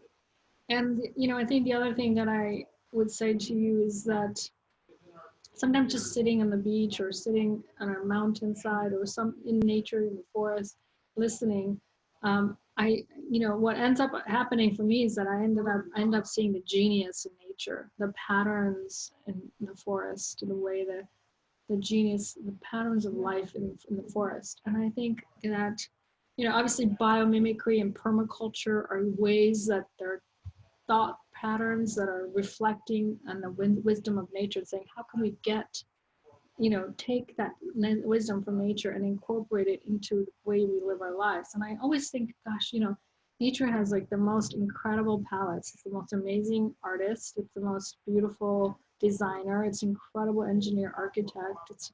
It's got this, you know, the work of Biomimicry Institute to promote nature-based design, nature-based solutions. And I think, gosh, you know, if we could just relax and saying like, we don't have to figure everything out in our heads. We just have to take in, receive the wisdom that is all around us. You know, how can we adopt the principles of living systems into the way we organize our economies, our food systems, our energy systems, our, you know, basically interdependent, interwoven human systems. And so, yeah, so I reflect on that a lot. I reflect on, you know, the great work that's already been done by folks that are looking at systems thinking, regenerative economies, regenerative finance, and really saying, okay, the first thing we need to do is sort of have mindfulness, like look at the state of the planet and see how we are living collectively, and then look to nature for the answers. And then how do we organize politically to, you know, of course we have to organize politically, but here's what I would say, we have to organize in communities. You know, like, as I said, nature self-organizes. No central authorities telling trees to do this or that. Nature self-organizes. We are nature. When we look at, you know, the statistics that only half of the cells in our body are human cells, the other half are other beings, like microbiome, and that we are an ecosystem, that we, from a very cellular level all the way to the biosphere, are these patterns of living systems. So how do we get aligned with that? How do we get aligned with life? And so we were asking this question at a conference call I was in with these amazing thought leaders going, okay, just how do we align our lives with life? And I was thinking about this, and I was like, it's like also this word we use the word saying making a living. We say making a living, you know, this is idea that we're making a living. So how do we bring making a living about life honoring, perpetuating conditions for life to continue? How do we do that? And I think if people were given a choice, I mean, a lot of people already do, people who are farming, who are helping heal, who are healers, who are nurses, who are doctors, who are doing all kinds of modalities of healing, are already in this economy of the caring and sharing economy, the gift economy. If your basic needs were met, what would you do? How would you serve the organism? And you know, most people's fears are about struggle for survival, struggle for food and shelter and water and safety and personal safety. And all of those things are holding us back. And we are in a place where we have the means, we have the wealth in the world to address every need of every human being on this planet, and allow them to pursue this idea of, you know, what nature does, flourishing, which is like evolving, co-evolving, qualitatively evolving as opposed to quantitatively evolving, which is what we're doing now. And it's going on and on. I'm so excited. Yeah, no. I want to just reflect a couple of things I heard. You said something about human flourishing, and I think that was really great, and just especially looking at indigenous people and the fact that they actually have models that produce flourishing. Well, most of us and most of our cultures worldwide, we actually don't even know what that means. We need like a basic course on what it looks like to flourish. And then the other thing you said, there's two pieces. One, around seeing nature, like looking out and seeing the genius in nature. And I love that you said that, biomimicry and these abilities to see beyond ourselves, like see beyond my body and my home and my family, actually to go out into nature and see. And I think that's a brilliant suggestion, that we expand our consciousness by literally expanding what we see, what we're witness to. And then the second thing you said that really resonated strongly with me and kind of our generative futurist look is that we need to listen to the voices of our descendants, 7, 10, 20, 30, 100, 1,000, 10,000 years in the future. We need to listen for their voices speaking back to us. What's their request for us as ancestors? What is it they are asking us to leave them?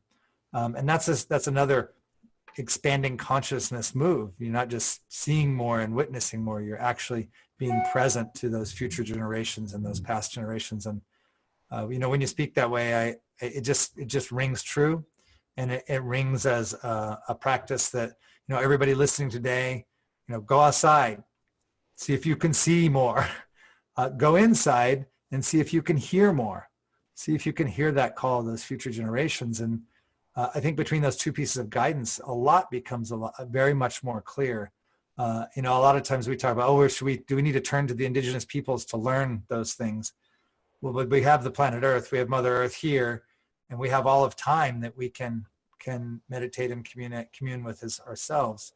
And so I think a little bit of what you're saying is, hey, we have to generate that for ourselves and that relationship for ourselves. So I really appreciate that. I want to ask one last question.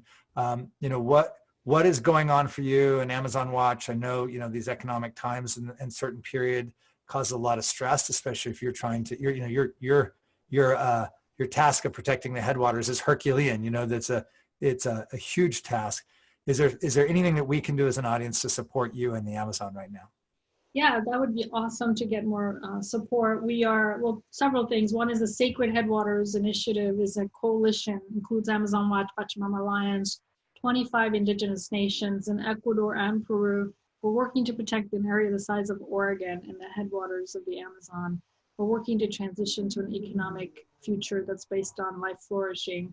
And we're doing all kinds of strategies, whether it's trying to demand debt forgiveness for the country, to providing support for implementation of indigenous people's life plans, which are their holistic view for their territories, and also fighting the destructive mining, demanding that the oil be kept in the ground. We have a declaration on sacredheadwaters.org that spells out this, the vision for the Sacred Headwaters and the work the indigenous peoples are doing there and we're supporting.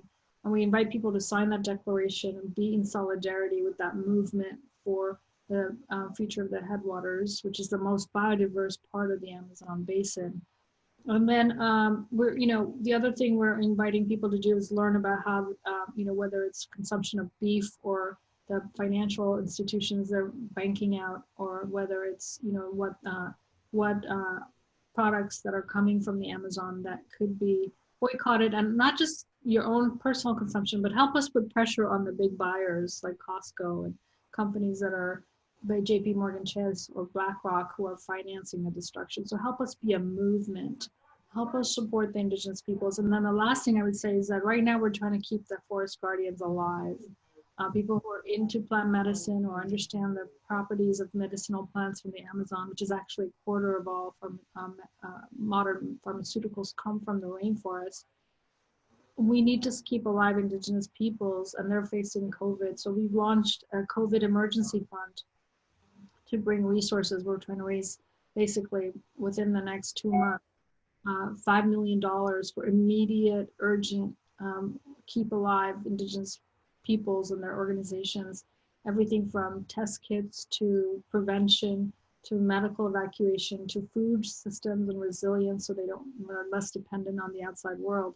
Help us get that going. That's an effort with about 25, 30 environmental and human rights organizations, plus the indigenous peoples themselves decide where the money goes, and 100% goes to the front lines. So AmazonEmergencyFund.org is another way. And really, I say become that person who, more than anything you can do is do those things and then also become that person who's part of the forest movement, part of the movement for guardians of life for this planet, become that person who is basically sees themselves as cells in the body of a living organism, and from that place work, whether it's to support the Amazon or your own watershed, your own river basin, to basically become become basically the immune system of Gaia. And from that place, we can do a lot. Well, on behalf of all of life, Atossa, thank you for the courageous, intelligent, and deeply compassionate work that you're bringing into the world. We are with you in solidarity and support you and all of your endeavors going forward. Thank you for sharing your time with us today. So much, you guys. Really, it's been an honor. Yeah, thank you for being such a luminary and a guiding light. You know, like, how do I live my life in such a way that I make a difference? You know, thank you for being that example for us. Hey, we're all behind you. You know, the people at this show today. I encourage everybody to go to that website. It's on the screen, and find a way to support the Amazon in this time when the Amazon and the peoples of the Amazon really need us. So thank you, and we'll be looking forward to hearing more from you, Atossa, in the coming months and years. Thanks so much.